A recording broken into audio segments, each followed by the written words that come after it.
GM, good morning. Welcome, Breakpoint Day 2. Who had a good time yesterday? Yeah. And you guys are here bright and early. Thank you for being here. If you don't know where you are, you're back at Pateo de Galais. This is the laboratory for deep dives, workshops, dev focus time.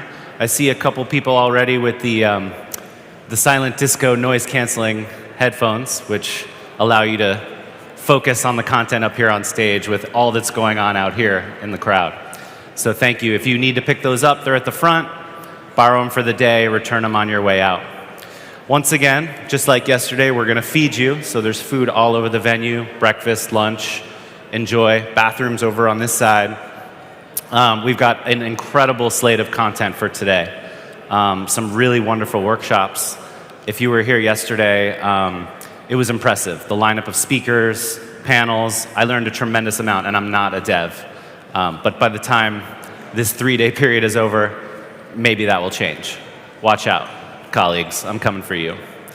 All right, so our first panel of the day, it's not a panel actually, our first workshop of the day is Nico from Elusive, who is going to take us through how to build your own ZK app on Solana in minutes. So get excited, get ready, and welcome Nico from Elusive.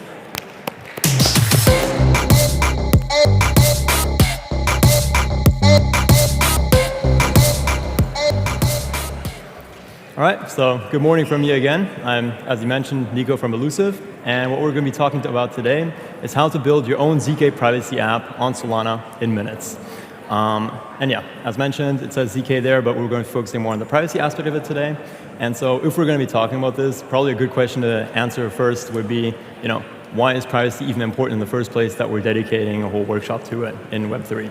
And the current status quo of how transactions work on most blockchains at the moment is that you have this sort of pseudonymity, which means that if you're on a blockchain, people, if they look in the block explorer, can't see, okay, Nico sent so and so much money, but they can see a certain array of bytes send so and so much money to a different array of bytes via accounts. And this works pretty well for most cases, as long as you're doing stuff where you're not directly involving your real life identity when interacting with other people. So for example, trading in DeFi or something like that. But then as soon as you start transferring and trying to connect with the real world, payments is a great example for this, you start running into problems. Just because, consider you go to a coffee shop, you pay with Solana Pay, and suddenly the coffee shop can see, okay, this is Nico's account, he has so and so much money on it, he spends so and so much money, this is his income.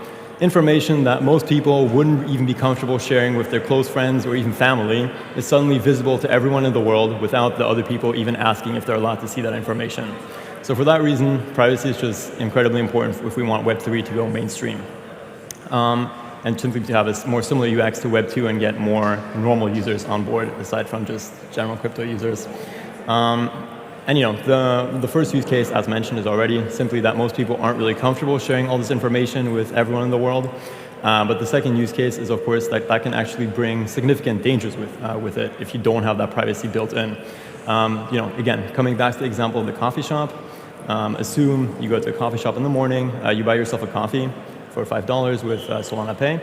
But some bad actor is scheming outside and wants to rob someone. And suddenly, if you didn't have this privacy, that bad actor could go in the coffee shop before you, pay for a coffee, memorize the coffee shop's address, and just scheme outside the coffee shop, wait for someone with a large enough balance to walk in and buy a coffee, and rob that person as they proceed to go out, which is something you want to avoid. So for that reason, privacy is quite important on that front. The other aspect of that as well is probably DeFi. It's a very important use case as well, as we saw with things like 3 Arrows Capital in the past. Having every single one of your positions, especially leveraged ones, visible to the whole world is not always a good thing. Just because if you have, if you're running a company and have competitors, or if you just have a lot of enemies for some reason, if everyone can see your leveraged positions, then they can see, hey, if Sol falls to so-and-so price, you get liquidated, they can actively trade against you, which is not ideal. So yeah, and of course, plenty of other use cases for that as well. So you might then be thinking, okay, so Nico, if privacy is so important for Web3, why isn't it more widespread yet? And for that, we've identified 3 main reasons. The first one in the past has been cost. So if a normal transaction, especially on Solana, is very cheap, very fast, a fraction of a couple of cents, but then suddenly to use a private transaction, it's way slower, way more expensive, especially on other chains where transactions are already more expensive as it is, users are not going to be willing to use it. Again, buying a $5 coffee and paying a $20 transaction fee, not ideal. So the way we circumvent that with Elusive is, on one hand, we have the silver bullet called Solana, which simply has super cheap, super efficient transactions by default. So through that, we can already get the cost way down. And on top of that, simply by doing a bunch of optimizations to our on-chain proof verifier, we're able to get the cost down to, less than a cent or around a cent. Okay, next. So this is not as cheap as what you conventionally have on Solana, but it's definitely way more acceptable than multiple dollars. So next problem. Okay, if we get the cost down, what else is holding people back from using privacy in their daily lives? So in past systems, the way privacy systems would be set up is that you might even have to switch to a different chain altogether, like Monero or Zcash or something like that, or at the very least have to go to a different website, require people to go to elusive.com, and then on elusive.com you can make a private transfer. Again, this is not ideal. There's a reason why Solana is the most used chain, because it has such great UX, has such great protocols, cheap fees, everything. If we then tell people, hey, you have to choose between using Solana with its great UX and great apps already built on it, or you have to choose between using that and privacy on a different chain, which isn't as nice and to use as Solana is, most people will probably choose the UX. And this also works on a smaller level. Like if we say, okay, you can stay on Solana, but you have to go to the Elusive website. You can't do it from your wallet directly. Most people, have their favorite wallet. They love using Solflare, for example, and it has sleek UX. It works well, and they can just do a send just like that instead of having to go through the whole extra steps of going to an external site and just for having privacy built in. So for that reason, we take the approach of just making privacy as composable as possible with standard Solana protocols, meaning we don't have an extra elusive address or elusive whatever. It can directly interact with other Solana accounts. And beyond that, what we'll be talking about afterwards is we have an elusive SDK with which you can build privacy directly into your existing app instead of having those two have to be separate features. And finally, this one might not be as sexy as the previous two, but in our opinion is just as important, if not even more important, especially when talking to other developers, and you guys might be familiar with this as well. The big risk with privacy in the past, especially when you think about things like Tornado Cash, has been that you want to add this cool privacy feature into your app, give that access to that for your users, but then you start sort of have those thoughts in the back of your mind. What if someone uses it for bad? What if because of adding this one feature, I get into huge trouble that I don't want to deal with my protocol? Well, if that's the case, maybe I won't add the privacy at all, just to be on the safe side of it. And for that. But of course, we don't want to build a system where everything's like you have to KYC yourself to use it or something else. So we need to find a good middle ground. And what we do for that is inside our SDK, as I'll show afterwards, we give developers directly the option to choose the level of compliance that they want to have in their specific implementation. So that means, for the rogue cypherpunks amongst you who want to say full decentralization, nothing at all, you have that option. But for people who prefer to be a little bit more on the safer side, and if you need to do that because of your legislation or whatever, you have that option as well.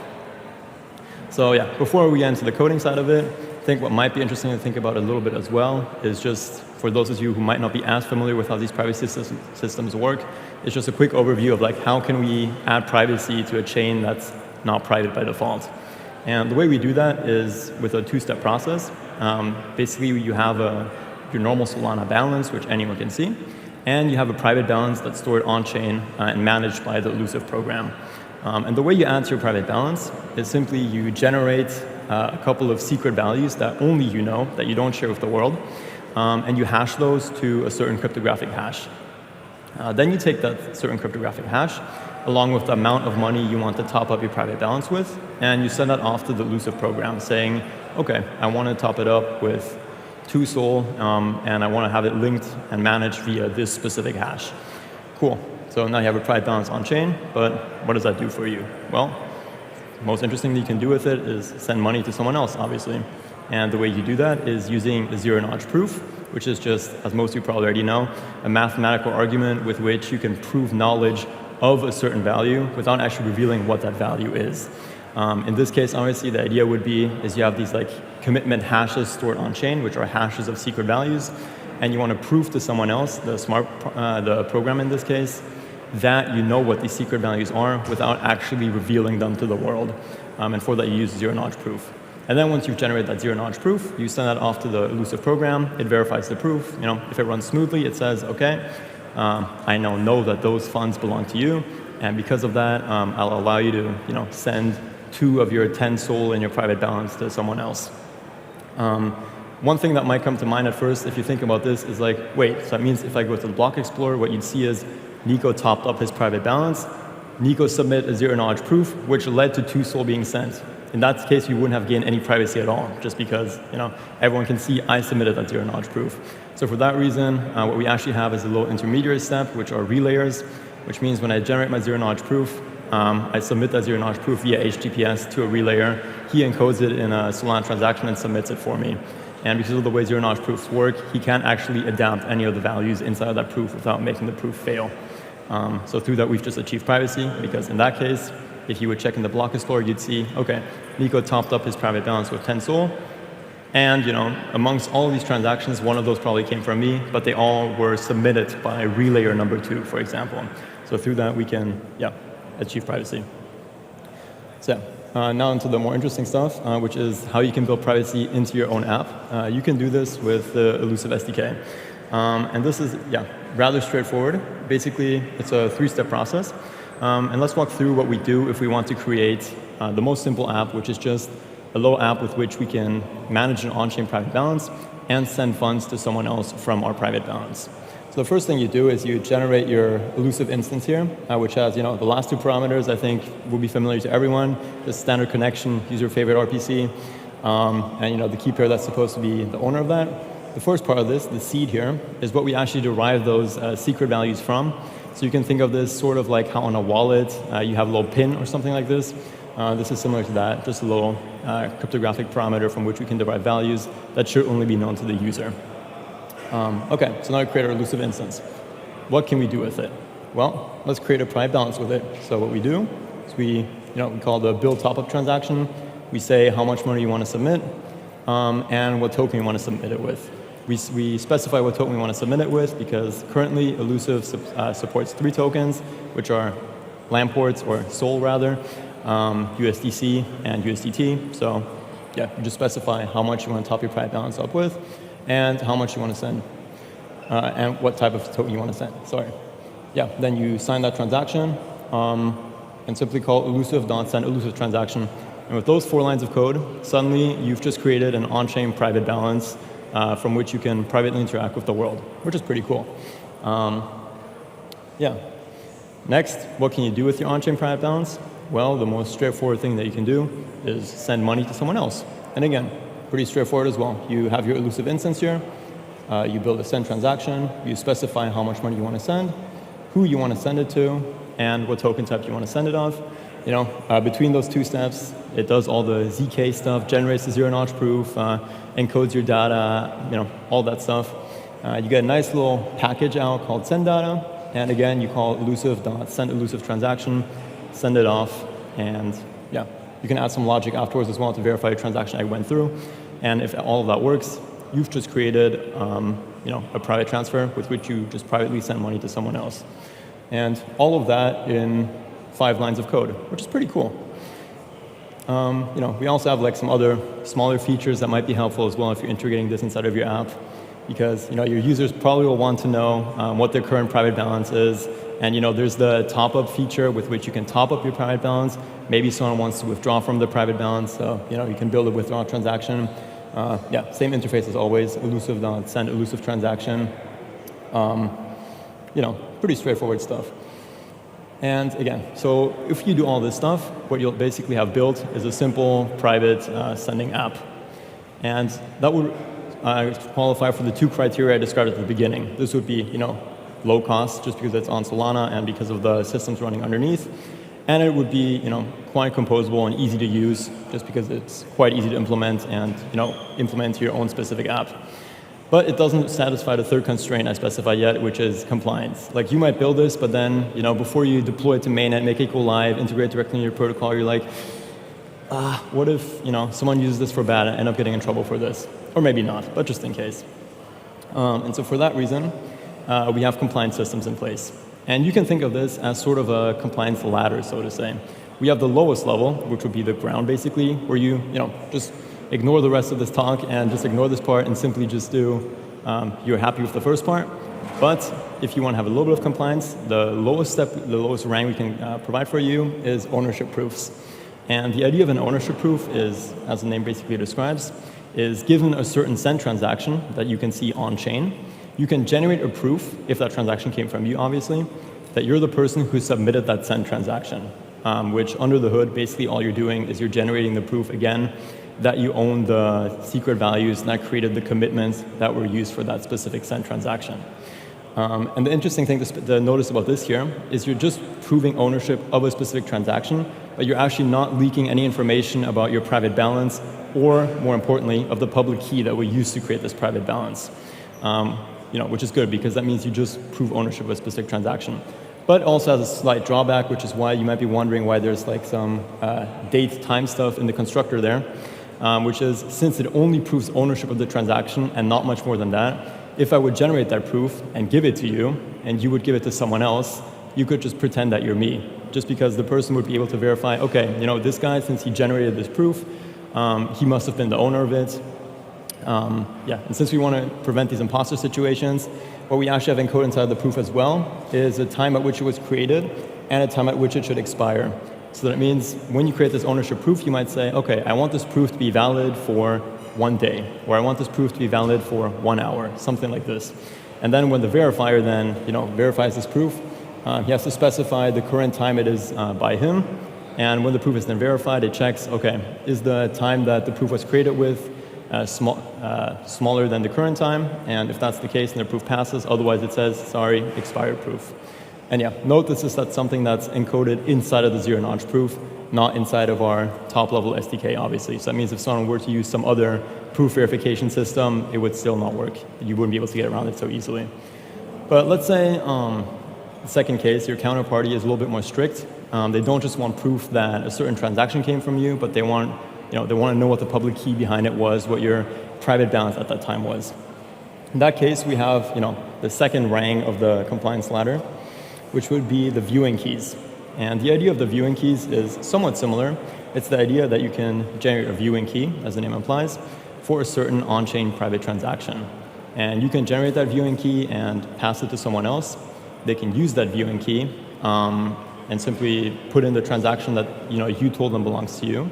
And using that viewing key, they can decrypt your private data to some extent. So they can see, okay, this was the person who sent it off. This was their private balance at the time that they sent it off. This is, of course, a much stronger step than the previous one, because if you give someone a viewing key, they will know the actual key behind it and reveal a lot more about your privacy. But as mentioned, we want to build an SDK with which developers have the option to choose whichever level of compliance they feel is appropriate.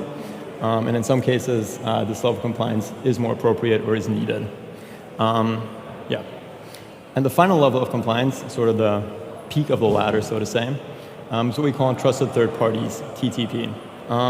It's not on the slides here because it doesn't fit like this exact format here.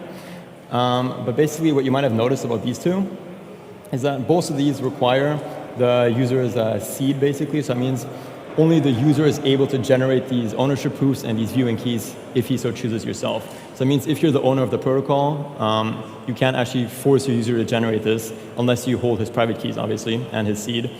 And in some cases, obviously in 99% of cases this is good, but in 1% of cases this is bad, which is if someone uses your wallet to make an illegal transfer. And in which case, the idea of a trusted third party is at the very beginning, when you instantiate the elusive instance, what you provide beyond the normal parameters is an additional parameter, which is a trusted third party key. And which means from that point on, every single transaction that is privately submitted, that is privately encoded, is also basically has a additional key that can be viewed by the by the trusted third party, which means you don't only have one person who has access to this privacy, yourself, but also a trusted third party. Again, and this is probably the largest type of trade-off, and in most cases might not be fully appropriate, but in some cases where legislation demands this, or for whichever other reason it's optional, you can do that as well. So again, to reiterate, the main idea here is not to force any compliance on anyone who doesn't want that to have, or rather give developers the option to choose the type of compliance that they think is ideal for their specific use case. Yeah. So yeah, and that's pretty much the main idea of what you can build with Elusive. You can easily build private transfers. You can easily build compliance into it. If you want to learn more about it, you can check out Elusive Privacy on Twitter or on our website. Yeah, right now we're on DevNet. We have a private beta going on right now, so if you want to try out our SDK, or if you have some cool idea to build with it, reach out to us. We'd love to give you access to the SDK itself and documentation. Should be very cool. In addition to that as well, if you check out our Twitter, you'll see we are actually hosting an event later today, I think at 3 p.m., where you'll be able to attend, have a chat with us, have some free drinks, grab some free merch. Should be cool.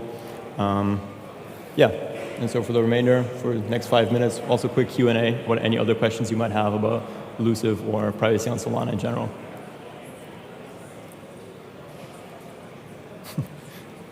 Yes? Sorry? The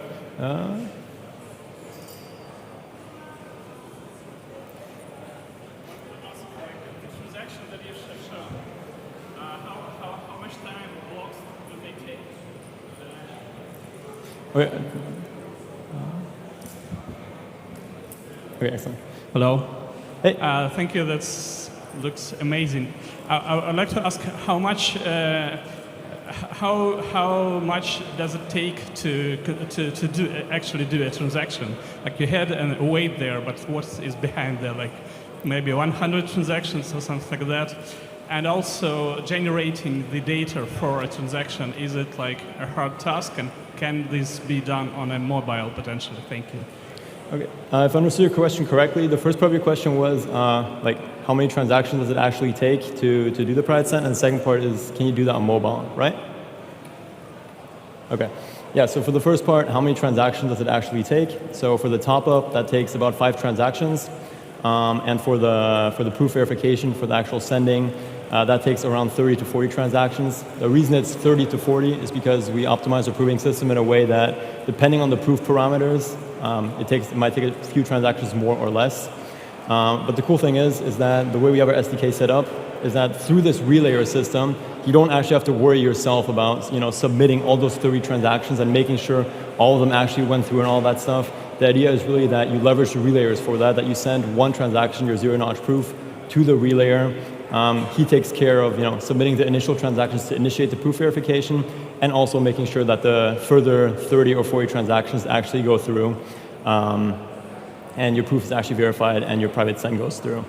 To the second part of your question, whether this works on mobile as well, we haven't tested as much on mobile yet. However, we are confident that with the developments in we're using Gross16 proofs, which has a ton of tooling for it already, which is one of the most popular tooling, ZK tooling systems at the moment, which has been optimized a lot for all types of systems, which makes us quite confident that we can get this working on mobile quite well as well.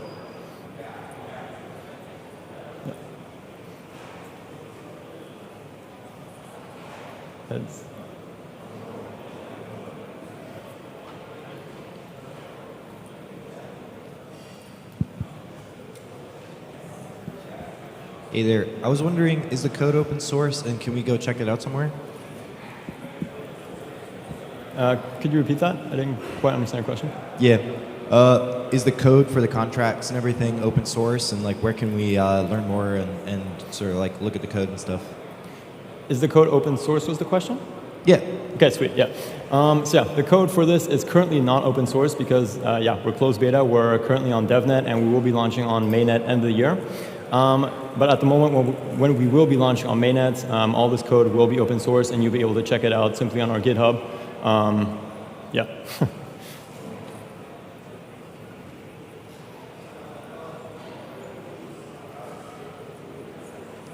Right, cool.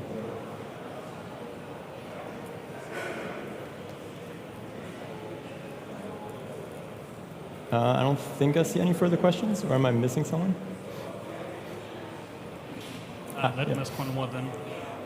What is the kind of, can you just dig a bit into what is the kind of zero knowledge math is there? Like how does it compare with bulletproofs or ZK snarks or something? Yeah, for sure. We use ZK snarks, and the proving system that we use is Graph 16 over BN254 curve. The reason we use ZK snarks is simply for the case that ZK snarks have the cool property of having the prover. The proving system is a little bit more intensive, but the verification system runs basically an O of 1, which is super cool for multiple reasons, because if you essentially have a proof whose verification steps are pretty much the same no matter what the actual proof encodes, that opens up a lot more opportunity, which is also something that we're working on as well, because at the moment, our main proving system supports, as I showed in the presentation, privately transferring funds. But the cool thing is since we've optimized this prover and we've built this whole infrastructure, since the verification process is pretty much the same no matter what the proof encodes, whether that be a proof that encodes a private swap or private lending or even a private NFT trade, we can reuse pretty much all of our infrastructure for that as well, which is something that we'll be shipping earlier next year, where you'll be able to submit just a zero-knowledge proof circuit, which in most cases is very short. For example, in our case, for this, the zero-knowledge proof circuit itself is probably like 300 lines of code or something like that, and then just leverage our infrastructure to verify any type of zero-knowledge proof that you would like on-chain. So yeah, that's the rationale why we chose ZK Snark specifically for that.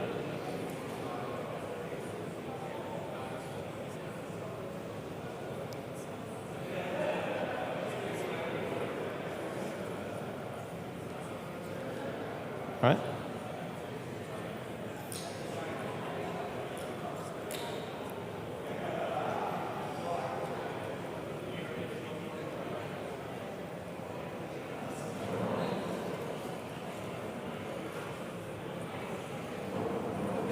Cool. Yep.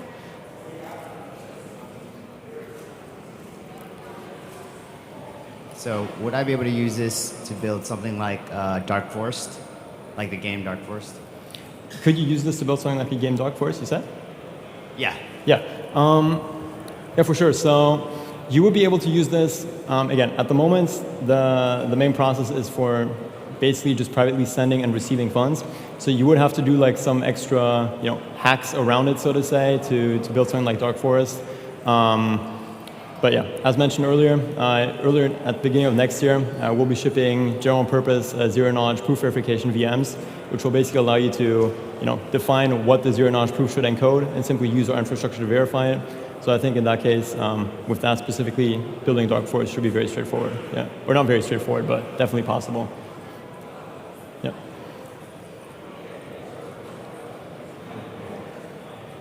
Okay.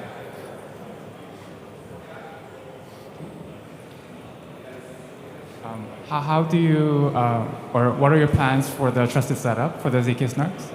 Yeah, so our plans for the, that's a good question. So our plans for the trusted setup is we actually plan to, at the moment for the DevNet, we just have we have a trusted setup where basically you have to trust us to do it correctly because we're not using real funds for that yet.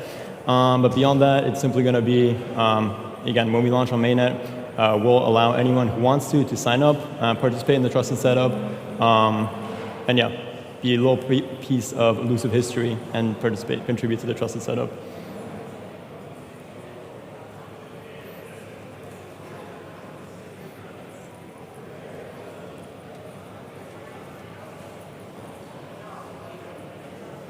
All right. I don't think I see any more questions. Sweet. All right. Well, thank you for your time, everyone, then.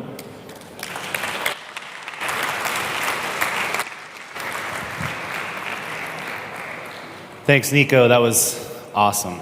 So we're not going to start the next panel till 10:40. There might be people in transit that are trying to get here in time for that, and so we're running a little early. So you have about a 5 to 10 minute break. Now is a really good time to grab that breakfast spread behind the stage here in the next room. I just had a little bit. It's fantastic. You could also visit ui.asics.com, get a load of these light mode and dark mode sneaks that are only for sale for a couple more days. Get your USDC ready. Are there any DGods fans in the audience? DGods, Dust Labs, yeah. So there is a secret Dust Labs badge, NFT, that comes with every purchase. It's not advertised, but once you've made your shoe purchase, it pops up on your order confirmation screen. So take a look at the ASICS, ui.asics.com site, get your USDC ready, make that purchase. You get 2 NFTs plus the chance of a step-in NFT airdrop of the shoe. So physical shoe, digital shoe, all in one package. Yeah, so we have about 5 to 10 minutes. We'll be back with the next panel then. Thanks, everybody. All right. Welcome back. Hopefully you are hydrated, well-fed, ready for some more deep learning. We now are going to bring up a wonderful gentleman who delivered a very impressive, well-attended talk at the Paris Hacker House. Anybody remember the Paris Hacker House? Yeah, all right. So this is Olivier, CTO from SonarWatch. And this talk is a dive into Solana's data structure, a deep dive into Solana's data structure. So, backed by popular demand, Olivier, come on up, my friend.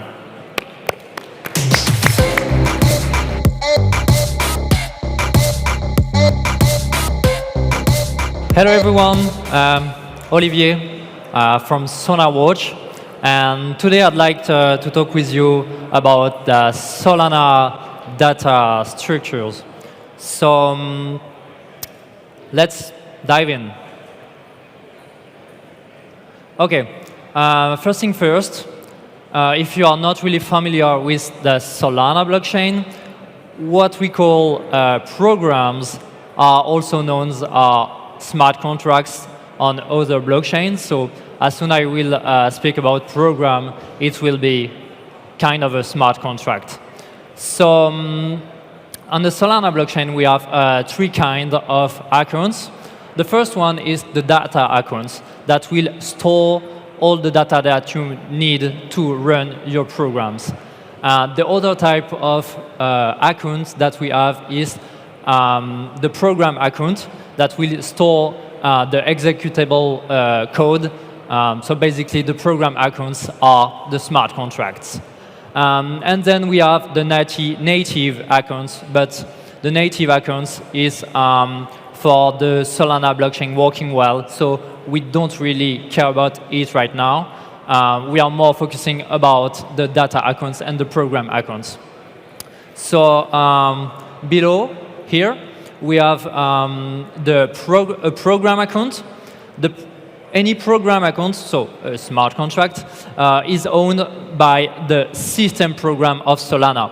And on the blockchain, it will say that it's an executable account. So it means like it can execute some code, and the data is stored on the data property, and it's the executable bytecode that the blockchain will use to execute the smart contract, the program. On the other side, we have data accounts. So this is this one. The data accounts belongs to a program account. So let's say any program account can create data accounts that will store the data. So the owner of the data account is the program account. And we can see also here that it's not executable, so which means that it's only data. We are not running any code on that type of account. It's just for storing the data. And here we have also the data. On this example, it's just a counter set to 1. Just another example. Here we have the token program. And the token program can create 2 different types of data accounts. It can create the tokens that we have here on the left, and on the right we have the token accounts. So we can see here that we have the USDC mint, which is a data account owned by the token program, and we can see some data on it. We can see the supply of the USDT. We can see the decimals. We can see the freeze authority, and some other data. And any token owned by the token program is an account of 82 bytes. So this is for the tokens. And let's say you have to hold, maybe you want to hold some USDC or USDC on your Solana wallet. You'll need to create a token account, which is 165 bytes. And this account data will store some data about who is the owner of this account. So the account GXJT, the owner of this account is HackH. So this is my demo account that I use for hacker houses. So this is why it's a vanity address. And then we have the mean. So the mean is EPGF. So this is the same address that we can see here. So it means that this token account will hold some USDC, and under that we have the amount. So the amount here is 75,000, but you need to keep in mind that you will need to divide this number by 10 power 6 because USDC have 6 decimals. Because usually we don't want to deal with decimals on the data that we store on the blockchain. So that's why we use big number that then we divide it by 10 power 6 to do not deal with decimals. And you have some other accounts. Let's say here we have a second account, also owned by me, but the mint is different. Is the mint of the MSOL. So if you don't know the MSOL, it's a liquid token on the Solana blockchain. So here we can see that the amount is 500, but you need to keep in mind that you will need to divide this number. So here is how the data is stored on the blockchain. We can see here, so here is the structure of the token account. So the token account was this part on the right. So the data is stored this way. So here we have the 165 bytes. Each square is a byte. So we have our 165 bytes. And this is how the data is structured. First 32 bytes are dedicated for the mint. Next 32 bytes are dedicated for the owner pub key.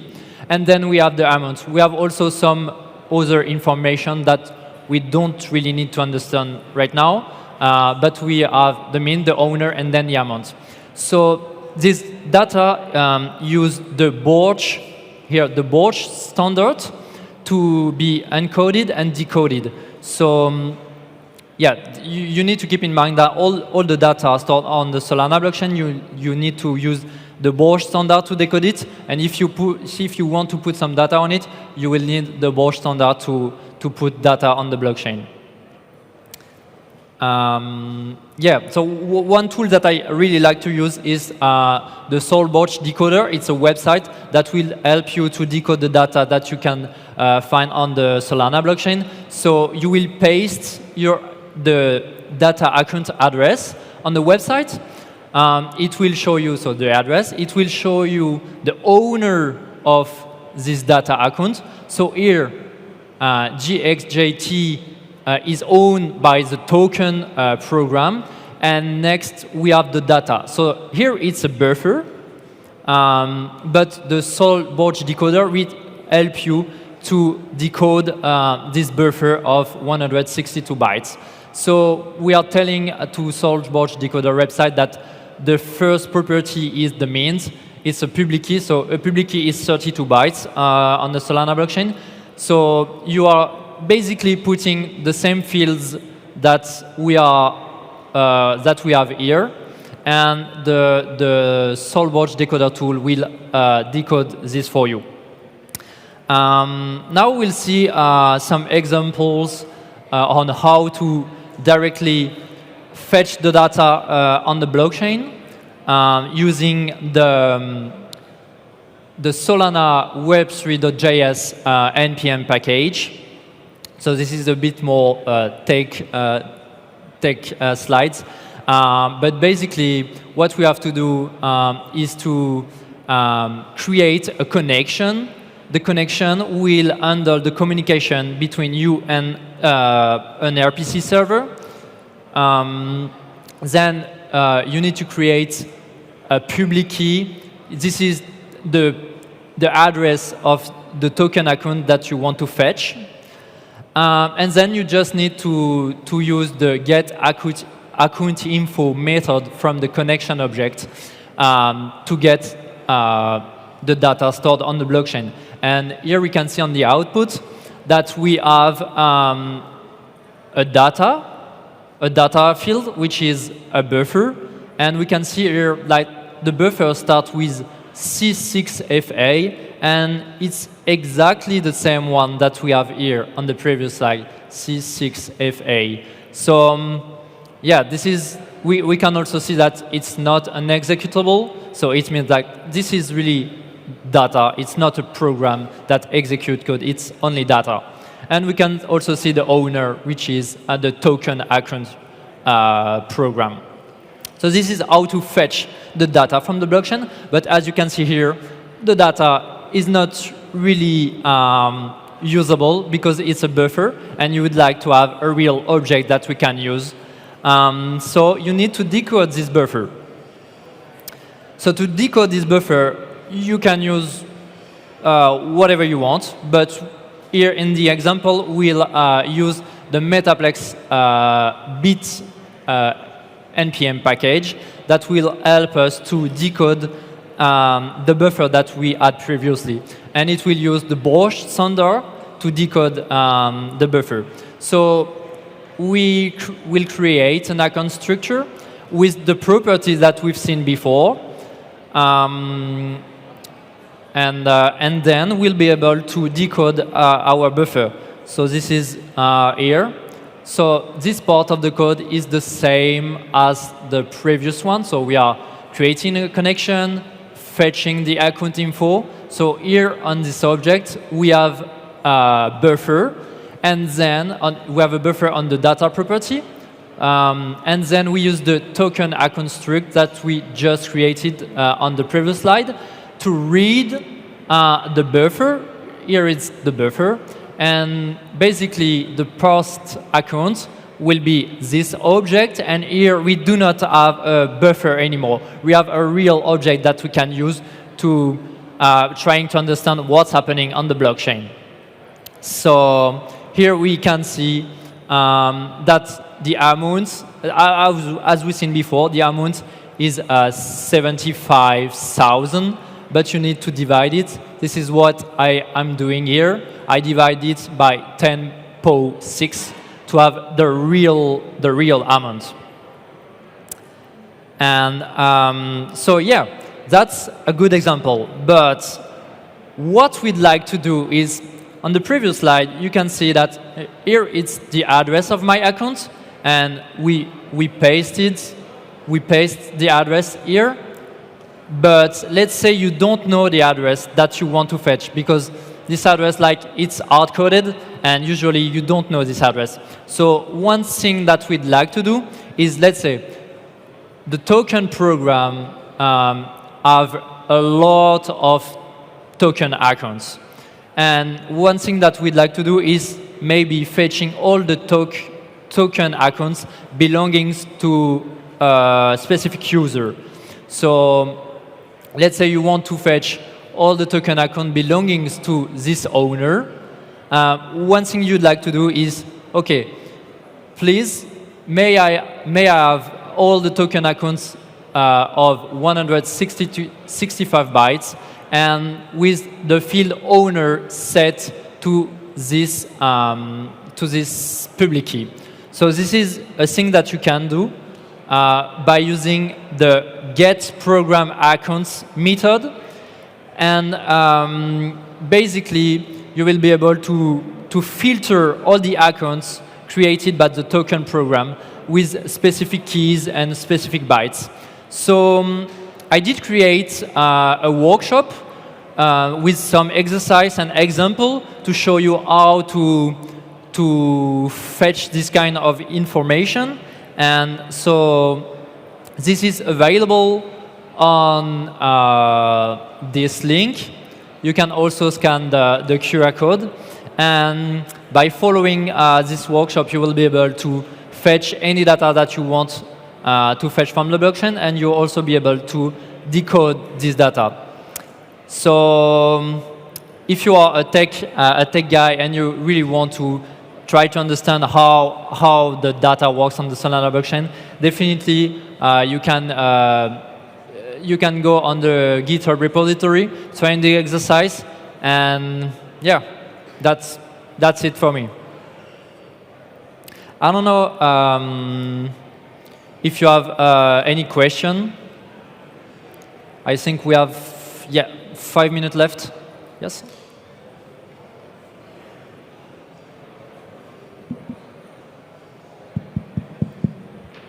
Hello? Yeah. What do you guys do at SonarWatch? Thanks, first of all, for the great introduction about Solana's data structures.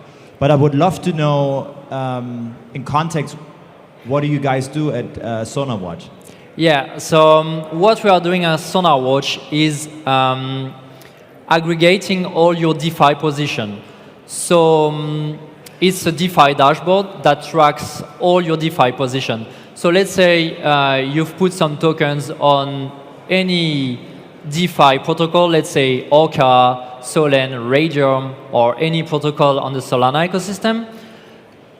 Your tokens are not anymore on your wallet. So you are not able to see them on any wallet you are using.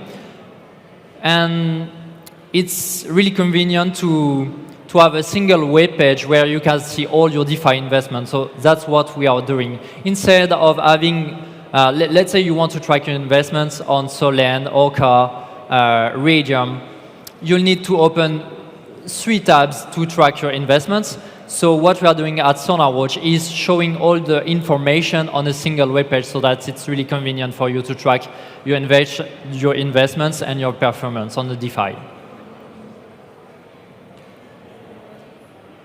Thanks for the great talk. I would like I asked that yesterday already. Are you facing get program account limitation problems with what you're doing at SonarWatch at the moment? And if yes, how are you solving them or how are you bypassing them? Yeah, really, really good question, because it's like a day-to-day problem that we have. Basically, get program account that I explain here is really heavily a really heavy tasks for the RPCs, because as I said, it will try to filter all the token, let's say on the example of the token account, it will try to filter from all the opened token accounts. So it's basically millions and millions of token accounts. So it needs to filter all of that and get you back what you've asked with your filter. So yeah, it's a really heavy task for the RPCs. So right now we are not doing this. We are not running our own RPCs. We are using some providers, and usually what they need to do, the provider needs to index all the account data, because otherwise it will be a too heavy task to run in real time. So yeah, basically they are using some, I think it's the Jazer plugin that you can use to help with the program accounts method.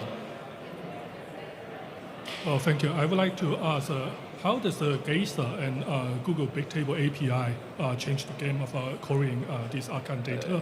Could you speak a little Yes. louder? How does the Geyser plugin for the validator to index the data, and also the Google Bigtable API change? How do we get this data? You mean the data of the, this kind of thing, the structure?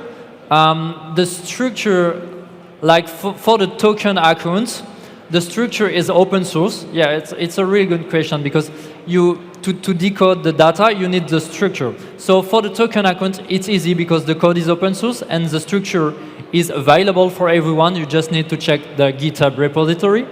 But usually what you can do is maybe trying to reverse engineer the structure.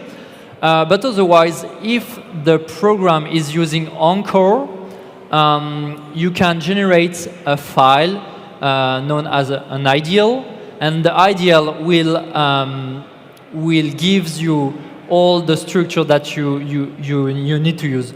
So yeah, if the program uses Encore, you will have access to the ideal, and the ideal will give you the structure. So it's really, really convenient to have the ideal. The ideal can be seen on the ABI on EVM blockchains.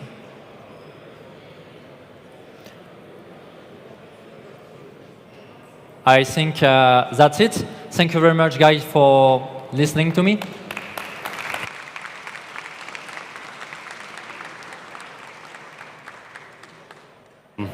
Well done. I love that talk. I knew 165 was an important number, and to have it visualized like that with bytes, really, it hit home for me. Oh, got this podium coming up. One note on housekeeping. The daily happy hour at the Square, the Teatro Capitolio, is at 4:30 p.m. I think it was advertised in a couple places as 6 p.m., but that's today at 4:30, sponsored by Masari. All right, so for our next talk, how to squash simjacking, we're going to bring up Thomas Olofsson, who is the CTO at FYEO. So this is a good half an hour deep dive. We will have time for questions at the end, and then we'll have a little break at the end of this session leading into the rest of the deep dives for today. So as I've said before, breakfast is being served behind me. Bathrooms are out here to my right. The headphones, which are very popular today, I see, can be picked up at the front of the house right when you walk in.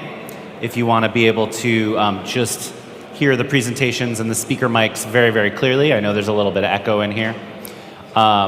So yeah, are we almost good to go? Oh, okay. We need a couple more minutes. Any questions? Anybody want to come up and tell a joke with me?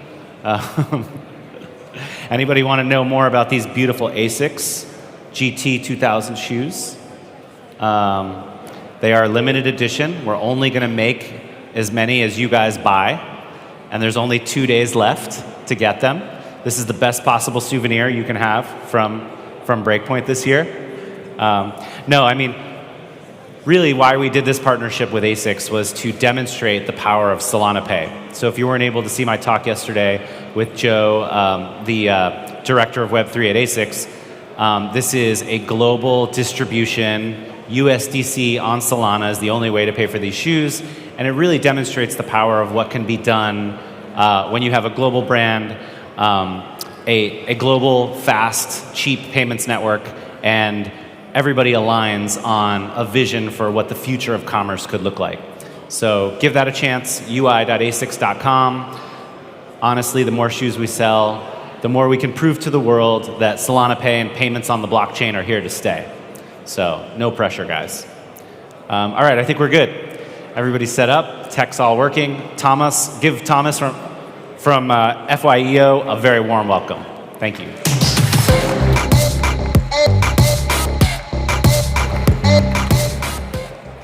Hey guys, welcome to my little talk.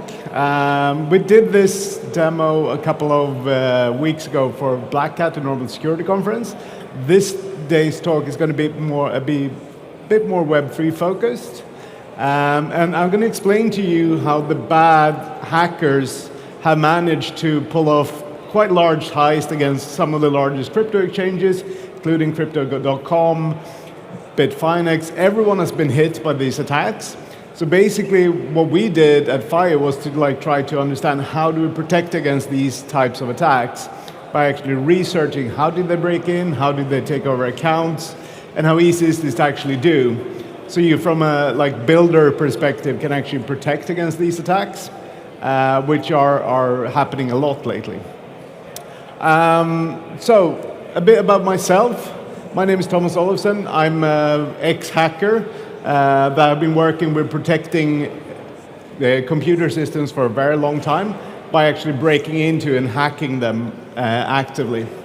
The reason why we do that, it's called like penetration testing to actually bash the system, and that's now what we at FIO are doing at Web3 as well, to actually break the systems and test the security before the bad guys actually do that. I'm sort of a digital nomad, so I work mostly from Tenerife and from Sweden, and also FIO is a very global company, so we work from all over the world.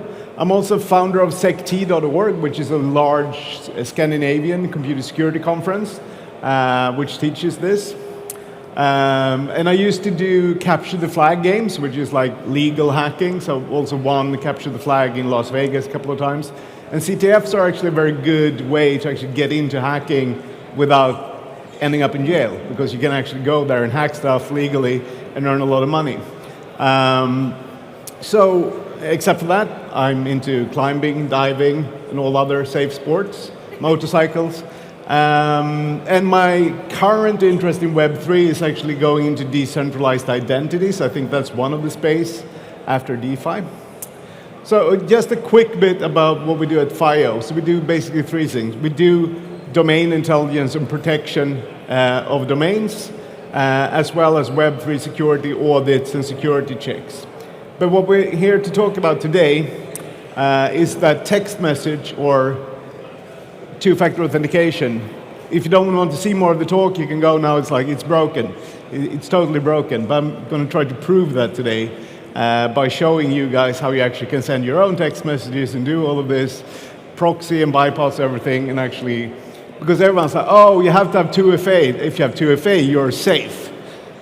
And as we've seen on some of the large exchange hacks, no, with text messages, you're not safe. You should actually force your users into other more forms of two-factor authentication, because text messages are just stupid. Yeah, so yeah, setting the scenes. The last couple of years, there has been a lot of really big attacks where people have like taken over accounts. They have sort of emptied the account via phishing or smishing. How many of you know what smishing means? Have you heard the term smishing? Okay, smishing. How many of you have got an unsolicited text message to your phone during the last couple of days which you didn't receive? Oh yeah, most people have, because there's been an increase of like 700% over the last year in what's called smishing. And that is like phishing links but via SMS. And the reason for this, it's super effective. Because people, for some weird reason, are much more likely to click an SMS message than they are an email. Because we're so used to email spam that we're like, oh, this is just email spam. It's like, oh my God, it's another phishing link. But it's like, if it says like, hey, this is from the police, you have, it's like, people click. Because it's on their phone, and for some reason people do believe that it's secure. And then we've seen hackers actually using this technology to actually bypass the two-factor authentication on some of these exchanges. And I got really interested because no one in the media said how they did it, for obvious reasons, because maybe you don't want to teach the criminals. But then again, the criminals will know this.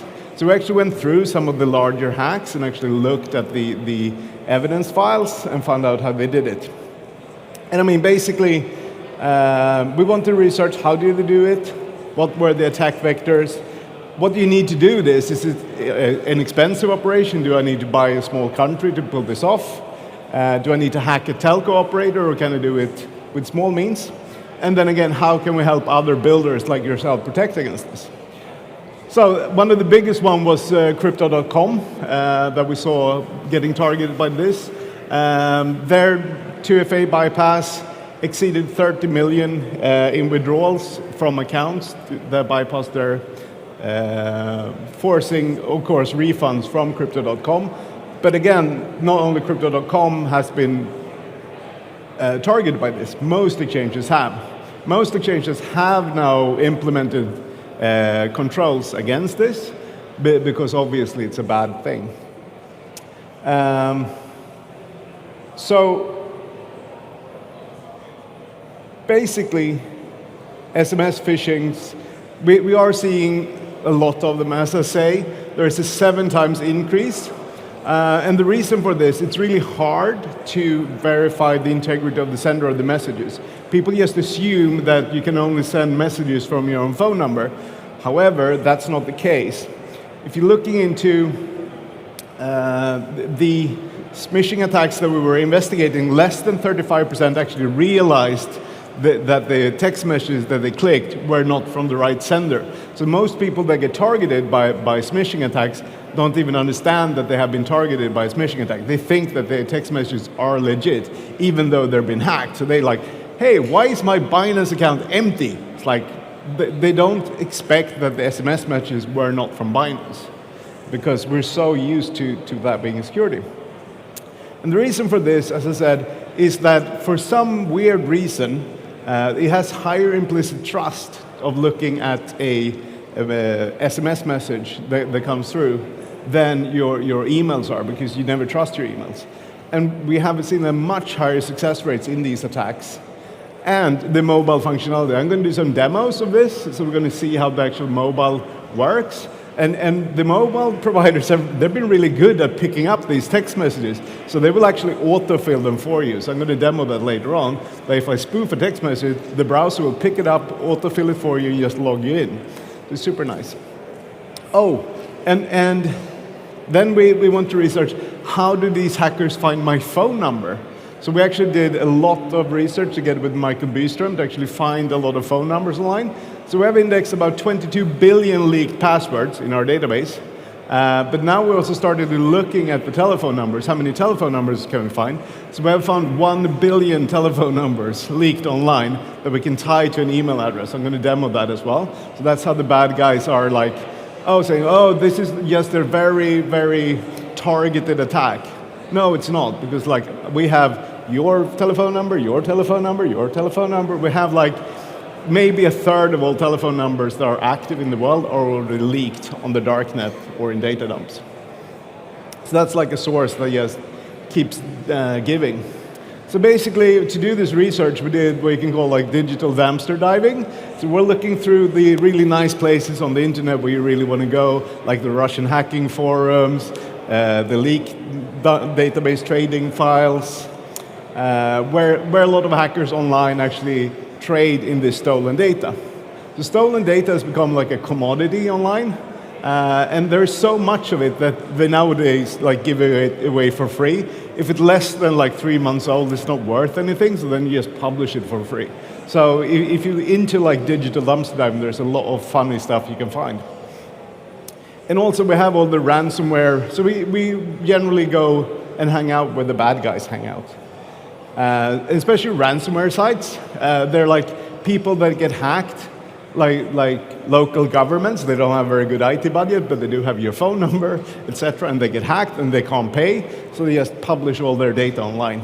So we went there and scooped it up, breach forums, and also there is like a new thing called like sales conference. Have you seen these mails like, hi, do you want to buy the attendee list of the Breakpoint conference? I mean, there's all of these lists that you can just buy.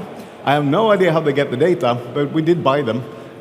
Some of them are accurate, and some of them contains phone numbers. So it's like, and if you collect this, if you're a threat actor that want to hack the crypto community, having the Breakpoint attendee list with phone numbers would be a great way to actually bypass people to FA. So there is actually these dump sites. They look like this. And they have like all of these dumps just free for download. Anyone can register here. Just go in. There's darknet sites, but there's also on the normal internet. And these in the green there is how many leaked credentials they have. So it's like 800,000, 700 million. It's like it's quite large numbers of leaked credentials they're just running around. So we index, as I said, 24 billion of them. With about 1 billion telephone numbers. And this is just for Clopleaks is one of the ransomware groups. These are the data that's currently published now on their darknet site. So we see like, we see a lot of .com names. And there's also a lot of crypto sites that are getting hacked that's not public, that are just published on these sites with usernames and phone numbers. So that's interesting.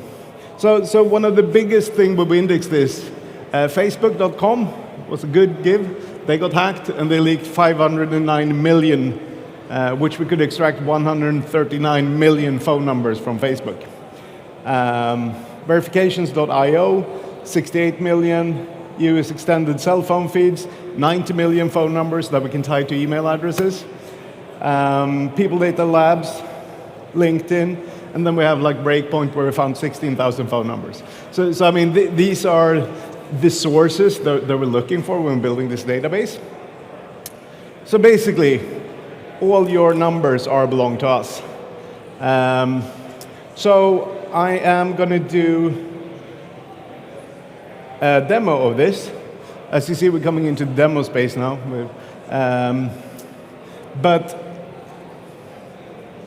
So basically, Brian unfortunately had to go home, but we're normally using, he's our CEO, co-CEO of the company, and he's a very good, like, he worked a long time in tech, so he's been on a lot of sites. He likes the internet. So he's a very good test user, so we use his Gmail account to see how many phone numbers do we have for Brian. We have 3.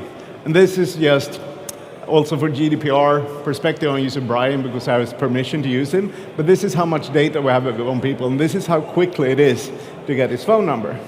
So you could also do, if you want to search for Brian, you can also search for his phone number and see what other email addresses he has tied to that phone number. So you can do search phone number, P. Then we see, we can do another phone number. Let's take this one. Or was that one I did? Yeah. So I'm going to search for this one. And there you see, he has a lot of other accounts like Adam Gale. So we can actually tie people with multiple email addresses to one phone number. So why don't we send Brian a text message now? Because I know he's back in the US and probably wouldn't mind. So, boom, now we sent Brian a text message saying basically the same thing as this one does. It's like, Google, suspicious account activity on your account, please verify your account, etc. And obviously, this doesn't go to, this goes to a site that we have set up which proxies Google. And we can log in here with Breakpoint. And I hope I cleared the cache. So I'm going to log in, and as you see, this looks really good. And this is not Google's site. This is what we have, a proxy site. So what's happened in the background here, if you look in the other tab, we actually logged in with two-factor authentication and hijacked all the login data, including the 2FA password, which were sent and auto-filled by the browser. The reason why we logged in now directly is did this, so I have to clear the cache for this to work because I already had a logged in session, which it did just behind. But it will autofill the 2FA password along with the session cookies and actually send it to the attacker. And this is the only thing you see being targeted by this. If you click the SMS, it's like unable to sign in. You signed in, you're unable to sign in, and the hacker has your 2FA password as long as your session cookies and keys take over your session from any browser. And that's that's how easy the attacks are. So basically they're made up by one, spoofed SMS messages, proxy servers that automatically does a man-in-the-middle attack between the targeted site and I have too many screens. There we go. So where we used to think about credentials as a username, password, or a hash, we now started thinking about credentials pair as like everyone now. How many has 2FA enabled on their crypto? Yeah.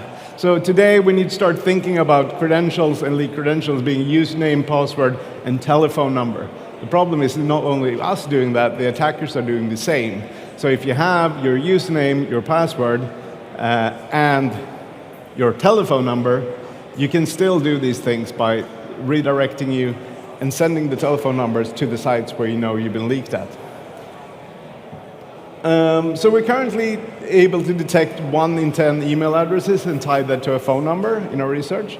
When we did the slides, we had 500 million, and now we have 1 billion telephone numbers indexed. But yeah, if we can do this, so can the bad guys. And I mean, this is a thing that is leading to losses. Crypto.com says we have a small number of users reporting suspicious activity on their account. They lost 34 million from 436 accounts. So I wish I could say that that was a small number in my budget, but OpenSea this has happened to multiple times as well, of course. Phishing and smishing in conjunction with NFTs has been rife, especially before the NFT tanked. We saw a lot of attacks against OpenSea. And where you have a fake sites, and we're also tracking like when they register, because they register very similar domains. So you have like OpenE and OpenSeas, and you have like so many like sites that are really similar that these smishing attacks are tied to. So they have the phone numbers. You go to OpenSea.ia instead of IE, etc., or IO, and then they steal your two-factor tokens. They steal everything, and all your NFTs are gone. And actually, in the funny thing that with this attack against OpenSea, they actually sent out a SMS and a mail to everyone saying, "Hey, we have a new contract address." The guys copied that email. It looked exactly, the SMS messages were exactly the same, and they did a copy of the contract, just pointed it to their own address. So everyone that went in and connected their wallet against the new OpenSea contract did so to the attacker. So all the NFTs belongs to us. So they just basically came in and wiped everyone by a smishing campaign. And then after, when we wrote these slides, this happened as well. So the most popular ways of doing this, there's two things when looking at all these big attacks. The most popular way is the reset password is not working as intended. So a lot of the times, if we have looked at Coinbase attack, it was actually that you go in, you reset your password, and then you could bypass 2FA because people wasn't good enough at penetration testing the site. So there were ways with like these security questions, well, they could do a password reset without actually having the 2FA code, even though you had 2FA enabled. That's obviously been fixed. So the account recovery process, change of phone numbers, and then again, SMS injection into an already existing login. So let's say you log in to buy, you first say to people like, hey, click this SMS and log into the site. Then you actually send them an SMS login, and they will get the SMS and send it to you via one of these like proxy man in the middle that I'll just demonstrate on Google. Actually, I had the permission from Google to present that on Google. I don't have the permission to prove it on any of I can't do a fake crypto exchange site because they won't let me, but Google actually let me demonstrate on Google. So this works regardless of the site and the protections. We're coming to protection. And yeah, as I showed you, smishing and phishing proxies against real site, saving the session cookies and the 2FA codes. And then we have had SIM jacking, cloning, porting. In the US, it's easier than in Europe. You can basically just call people and say, hey, I would like to sign up for a new, if I know that you have a lot of crypto, it's like, and I know your phone number, I can say, hey, I'm currently on XYZ. I love to go to T-Mobile. This is my number. Can you port it? And I'll pay. And so we have seen a lot of instances where you actually port over the real users, especially like high stakeholders have had their numbers hijacked by people social engineering themselves and doing what is called like SIM jacking. So someone takes over your SIM card by saying that I love to buy this T-Mobile plan. And the salespeople there, they shouldn't really do it, but they really want the sale, so they actually port over your number to your new line. And then you can bypass 2FA. So short story is, 2FA is terrible for this. And even if you look at Google, if you look at the account recovery process, they're normally flawed. This is how much data from my personal account is given out. It's like, oh, he has another email address which is this. Oh, he has another email address which is this. Oh, his phone number ends with 00. So just by initiating a password reset, forgot phone number, for any account, I can also tie them to the other phone numbers that we have in our database and verify them through the account recovery processes. So yeah, a short history of SMS. It was actually designed in 1985. That's not a new technology. And there was some data left between the voice packets in GSM, which they decided that maybe we can do short messages here. So basically, the first message that was sent was Merry Christmas, and that's probably what it was intended for, to like send short messages, not to have it as a security function. There is no sender verification whatsoever. There's no check from which number it comes on the network. So if you get access to the network, you can do that two ways. You can either have a phone and send it from via the cable. You can use any phone, more or less. Or you can use gateway providers. And there's a lot of SMS gateway providers that you can get access to. So it is technically as legal to setting your phone number to Santa Claus. So I'm going to try to show you how to send some text messages. Let me see. So let's say I want to send an SMS message to my phone. I prepared some here. So let's say I want to send a text message from Google. Let's see if this works. Let's hope it works. It's always fun when it works. So that was Brian's. So let's say here. Normal smart. So let's say Binance. I want to spoof Binance because that's fun. Yeah.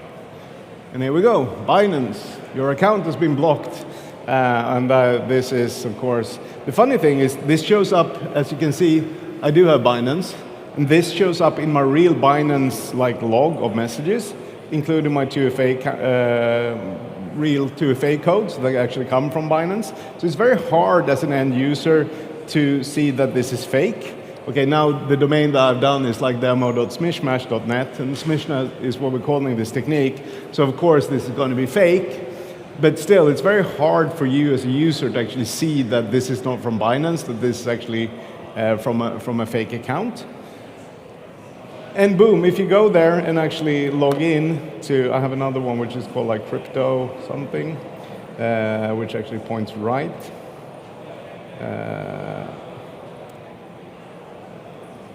And if you actually go there and input your details, they will be hijacked by the attacker. And I mean, obviously, if you do this live, you do a better domain than like demo.smishmash.net, because you do like a domain that's very much more similar to Binance, and that's what we've seen.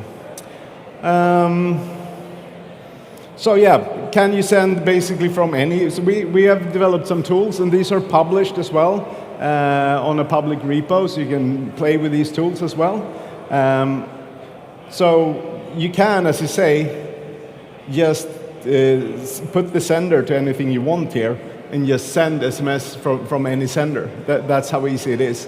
And you can link to the phishing site that hijacks the data, and then log in on your account. Let's see.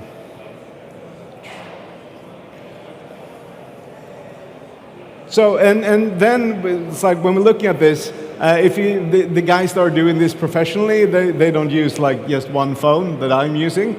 There is a lot of fun stuff you can buy from China. We hadn't had time to order, but there is like $160. You see what that is? It's a lot of cables that you plug into a lot of SIM cards. You can automate this and just run it doing like on a professional scale. So the hackers that we're seeing, I love this one, like $508. You get like, I don't know how many phones that is, but it's literally a rack-mounted phone that you can just use as a gateway and like spam SMS with. Basically the same thing as sending it from your phone, but they also come, they actually come with the marketing, like 64-port bulk sending SMS device supporting IMEI change by ATICMON. And IMEI, that's like the sender identity of the phone.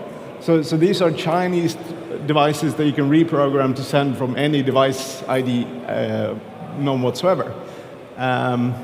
So yeah, SMS, this is what the bad guys are doing. They're buying one of these devices, and then they find the dump file for one of your targeted site, and they email and send SMS to all your users and send them to a similar site.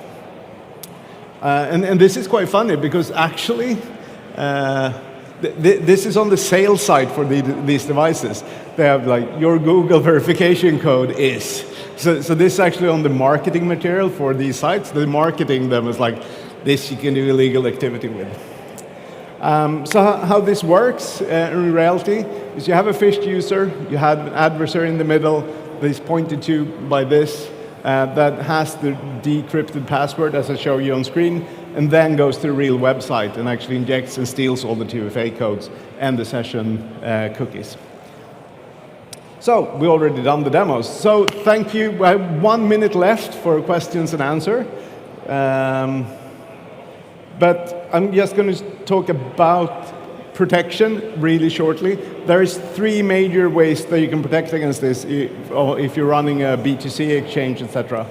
reCAPTCHA has a hidden field where you can say that if someone goes this, if you tried this on crypto.com today, they're using reCAPTCHA to solve against this.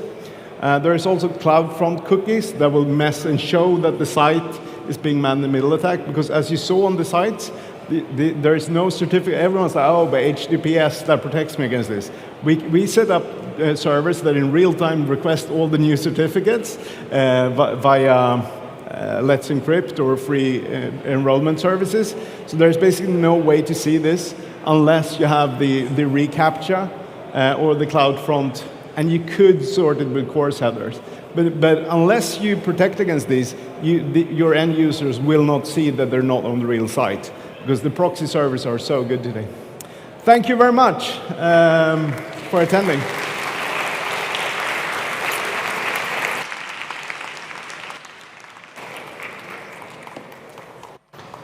Wow, that was amazing. I'm simultaneously terrified, and yet I feel safer. So thank you so much. Those attacks are getting very sophisticated. Yeah. Thomas. Okay, so now we have a 15-minute break. You can use the restroom, grab some food. Breakfast is still being served if you just got here. We'll be back in 15 minutes with a deep dive from Wormhole. I'm Josh Freed. That's it for me today. David will take care of you guys the rest of the day. Thanks. Enjoy Breakpoint Day 2.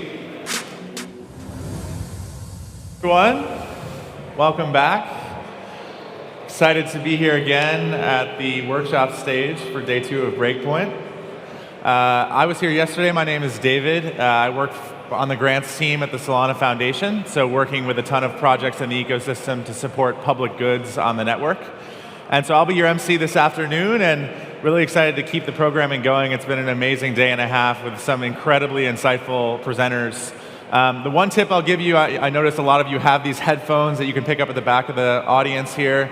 The room is a bit echoey, so it helps you just focus in on the content. I would strongly suggest that you can pick them up right back at the back where you walked in. But let's keep the party rolling. I'm really excited to introduce our next presenter, who's going to talk to us about how to build XDApps, how to build dApps that are cross-chain in a really effective way. So please join me in welcoming Chongor Kiss, who's a contributor to Wormhole. Chongor.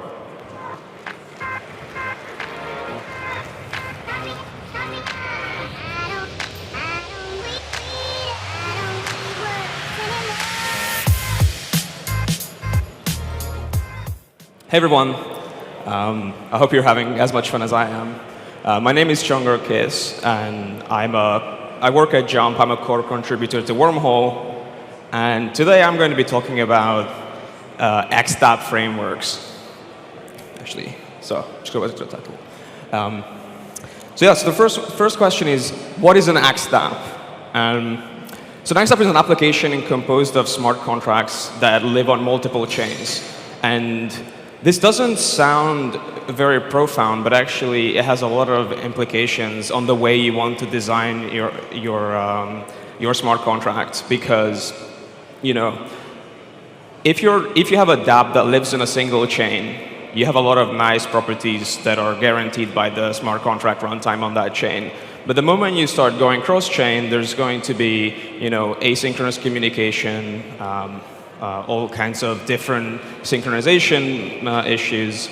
So what I kind of want to talk about today is, what is a good way to architect an XDApp? So before going into XDApp, let's just quickly review some of the properties of traditional smart contracts. So here's a transfer function written in a language that looks a little bit like Solidity. And we've all seen programs like this. You know, most smart contracts kind of have these workflows where you have a function that users can call, you know, in a transaction, and the contract does, you know, in this case it's a transfer function. So the contract takes two arguments, the from address, a to address, and some amount, and the contract keeps you know, on-chain storage representing the balances of each user, and in the transfer function, you basically subtract the amount transferred from one user and add it to the balance of another user. And so this is a very simple program, but it already kind of shows the usual workflow when you write smart contracts on a blockchain, which is that the balances data structure is a shared object between all invocations of your smart contract. So this is a piece of storage that's globally available, and you know, it's a globally shared resource. So in traditional smart contracts, execution is synchronous thanks to the log-based concurrency model of the underlying blockchain. Now, you know, Ethereum takes a global lock on the whole storage, and that means that transactions are sequenced. A single transaction is executing at any given time, and once that's finished, another transaction can start executing. Solana has a slightly more fine-grained concurrency control because the account model of Solana kind of statically exposes the resource acquisition structure of your transactions, which allows the runtime to execute transactions in parallel, but at the end of the day, you still avoid race conditions because Solana is very careful about taking the right locks on your resources. Transactions are also atomic in a traditional smart contract runtime environment, which means, you know, when you start executing the smart contract instructions, if there's an error or if there is the transaction reverts, then none of the state changes are persisted on chain. So just the whole thing rolls back, and you can try again later. And finally, there's a shared state between transactions, which means on-chain storage is globally available between any two transactions. So you could say that traditional smart contracts are easy. And of course, there's a lot of subtleties to writing smart contracts. But from the perspective of resource management, they're pretty easy to think about because you don't have to conceptually think about concurrency issues or any kind of race conditions, you know, memory sharing, that kind of stuff. But XDApps are concurrent. And concurrency is very hard. So why are XDApps concurrent? An XDApp is basically, you have multiple traditional smart contracts operating on different chains from each other. So let's say you have a smart contract on Solana and a smart contract on Ethereum. And the way these smart contracts communicate is you run a smart contract transaction on one of the chains, and then you maybe emit a message that gets picked up by the smart contract on the other chain. But the moment the transaction finishes on your source chain, all the state changes are, you know, all the partial state changes are committed, but maybe your workflow hasn't completed fully yet because maybe you want to do some sort of cross-chain swap and you're looking up funds on the source chain, and then you want to perform some action on the target chain by sending funds through, but you know, the target chain transaction might not succeed, or you know, if the transaction succeeds, you might have to think about synchronizing the smart contract state back and forth. So it's a very concurrent programming environment that I think currently we don't have a very good mental model for tackling. So yeah, cross-chain smart contracts, cross-chain communication is fundamentally asynchronous, fundamentally concurrent. Partial state changes can occur, and workflows may be non-atomic.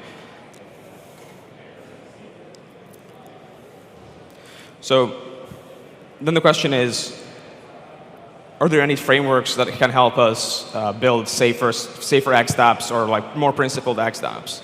And the reality is that up until very recently, with these newer blockchains like Solana and Aptos, Avalanche, blockchains that have very fast finality, up until we had these fast finality blockchains, it didn't really make so much sense to architect smart contracts in a way where your different components and different chains communicate with each other, because you just had to wait too long for a transaction to finalize on one of these chains, and the user experience there wasn't so great. But now if you're communicating between contracts on these fast finality chains, the user experience can be improved because the latency is much smaller, much lower. But because it's very early days of cross-chain development, there aren't really any cross-chain XDApp frameworks yet. And so what I'd like to present now is not so much of an actual tool that you can use or actual framework that you can use to write safe XDApps, but more of a mental framework for thinking about XDApps and thinking about resources in a cross-chain environment that is fundamentally concurrent and such that the concurrency can be handled in a principled and safe way. So here's a mental framework for a cross-chain architecture. So contracts on different chains communicate with message passing. So message passing is a very nice primitive because it's fundamentally, you run a transaction on one chain that emits a message, and the actual mechanism for emitting this message will require some cross-chain interoperability protocol.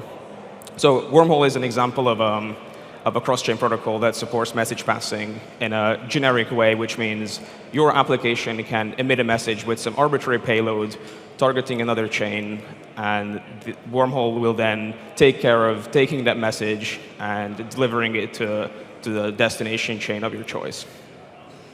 So an example of a cross-chain message is, or an example of an application that uses cross-chain messaging is the Portal token bridge, which is built on top of Wormhole. And the Portal token bridge's messages are responsible for essentially describing token transfers that are to be interpreted in a cross-chain environment, which means on the source chain, you lock up some funds, emit a message, which then gets picked up on a target chain, and then the message will allow you to mint wrapped assets corresponding to the locked up assets on the source chain. So that's a very clean message passing model. And the benefits of message passing is it's agnostic. It's pretty agnostic to the runtime environments of your smart contracts. So if you think about concurrency control models of more traditional programming languages, where you, let's say TypeScript.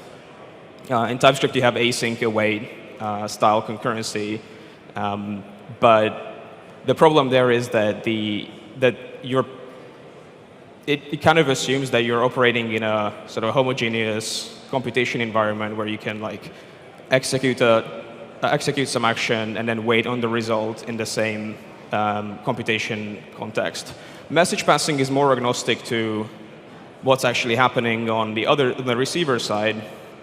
And in particular, that's very beneficial for cross-chain communication because different blockchains might have very, very different calling conventions as far as their smart contract entry points are concerned. Memory models, the whole ecosystems might be very different. And so, communicate with message passing. A very important thing for a cross-chain application is that you carefully design the state machine of your user interactions. So if you have multiple components on multiple chains communicating with each other, let's say in like a ping pong style fashion, where you're sending messages back and forth, you have to be really careful about designing the error cases of, what happens if you're sending a message through that maybe represents a token transfer to a recipient chain, but maybe the smart contract on the recipient chain has a revert condition in it that doesn't allow the user to unlock the funds. Like, what do you do then? You need to handle that error case very carefully, and when you're going back, provide some mechanism for the user to be able to unlock the funds that they put in. If you don't think about these error cases, then users lose their funds, and it's going to lead to very bad user experiences. So try to keep interactive structure simple. That's a very important thing to keep in mind. And what I mean by this is, it might be, so again, going back to a TypeScript example where you use async await style concurrency management, usually what ends up happening is your program is going to make a lot of asynchronous requests and block on them all the time. And the interactive structure there is very much kind of a ping pong, lots of pings and lots of pongs style model, where the problem in a cross-chain environment is that you have to wait for finality on all these chains. You have to think about state changes on all these chains. So try to minimize the number of messages that you're sending across chains, and try to do as much in a single transaction as you can. A very important next property is managing states locally to a session. So cross-chain communication, the way I like to think about it is you have a very well-specified protocol that describes the state machine of the different states of your transactions, or the different states of the user workflow. And in each step of the way, you might want to make some state changes, store some variables, store some local state in the transaction, or like the on-chain component. But a clean way to think about this is each interaction that users kick off should be represented by some sort of session identifier that keeps track of the whole cross-chain interaction. And when you're storing local variables on any of the connected chains, you want to make sure that the local variables are scoped to that session identifier, and you're not sharing resources between different parallel user interactions. So that way you can avoid race conditions very cleanly. So you want to then, once the workflow completes, and that's up to your application what your workflow looks like. In case of a cross-chain swap, the workflow might be you send some funds through, perform a swap, and then maybe send the confirmation back. Once the workflow completes, then you want to commit sort of this local state into the global storage of your application. And so this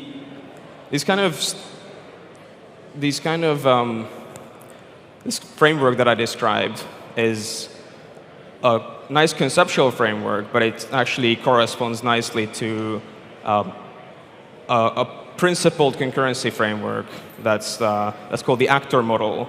And the actor model is a nice and principled way to think about concurrent, very inherently concurrent applications, which has a clean denotational semantics, which means that it's very well understood and easy to reason about. So your application, a good way to think about structuring a cross-chain application is that the components are structured as actors, which then communicate with message passing.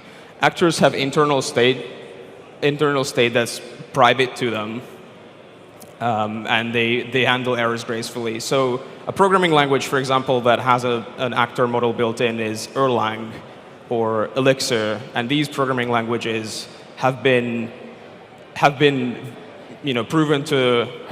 to be very scalable in a highly distributed environment, which is exactly the use case that cross-chain application development takes place in. So just to think about the present of cross-chain development, I think that the existing smart contract models are currently inadequate for describing asynchronous interactions. So if you think about Solidity, there isn't really any, or like even Solana Rust, there isn't really any nice native way to describe a smart contract logic that sends a message to other contract and then cleanly manages local state in a way that doesn't interfere with other sessions. So right now, you as a programmer who's building a cross-chain application, you kind of have to think about like rolling these primitives yourself. So for example, in a Solana context, maybe you keep track of sessions that are happening between different user interactions, and maybe you localize all your storage interactions to PDAs that are derived from the session ID and something like that, just to ensure that there's no overlap between your contract interactions, because sharing global state between concurrent processes is a recipe for disaster. Like you have race conditions, double spending issues, those kind of problems. And that's the present. The future, depending on how prevalent cross-chain applications, XDApps, are going to be, I think in the future there might be a potential for building out kind of domain-specific programming languages that handle this cross-chain actor model interaction pattern neatly, potentially with multi-party session types, which is a family of type systems that allow you to reason about the sort of the concurrent control flow of your applications in a way that you can write down what your application is going to do and then what you expect a distributed set of components to do before coming back to your control. So I think there's a lot of potential in building out these domain-specific languages in the same way that, for example, Move is gaining a lot of traction now, where Move, the purpose of Move is to provide a principled way of describing assets or just application-specific resources in a safe way that guarantees no duplication and no copying. So similar to how Move solves the problem of application-specific resource management, I think there's a lot of potential in the future for building a language or maybe extending one of the existing smart contract languages with native concurrency control primitives like actor models or session types. And that's kind of the overall vision of what a XDAP mental framework looks like, at least in my head. And yeah, thanks very much.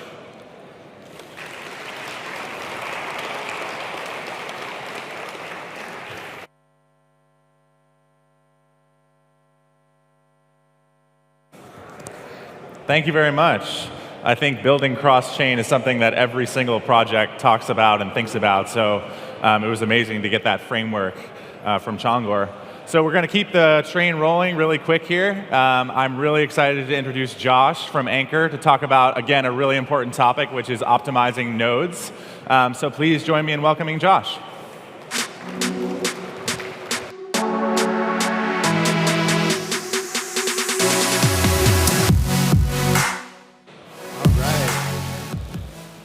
All right.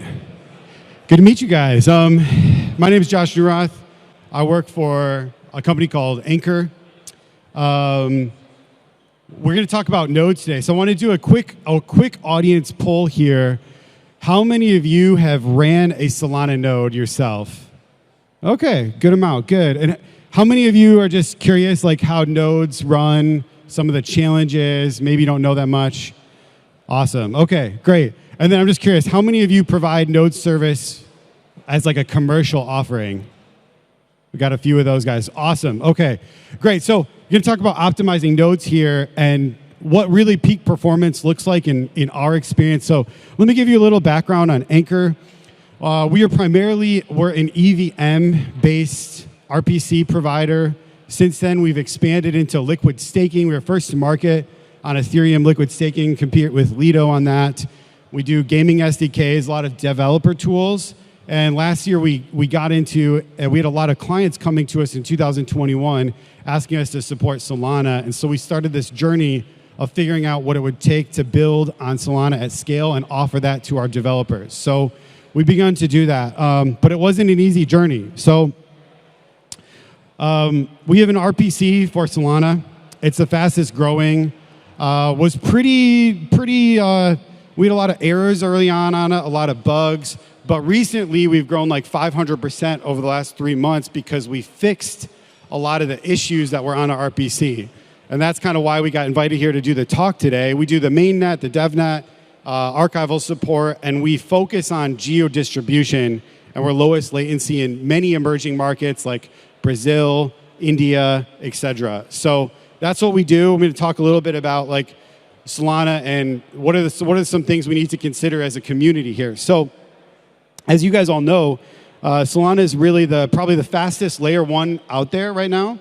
Current transactions per second are 3,300. Now, obviously, theoretically, Solana promises 60,000 transactions per second, but right now we're hovering around 3,300. So there's this kind of trade-off that we get when we, as a layer 1 blockchain, when we do these higher transactions per second. Ultimately, the node hardware needs to be better and have more resources in order to perform at that kind of level. So in many cases, you look at like other layer 1s I compared to here. Binance Smart Chain started at 20 transactions per second. They forked Ethereum. Now it's grown to 200, give or take. It goes up and down a little bit. Ethereum is limited at 25. But these chains need a lot, those other chains need a lot less on the node infrastructure in order to run that. So as a community, we basically have a trade-off here.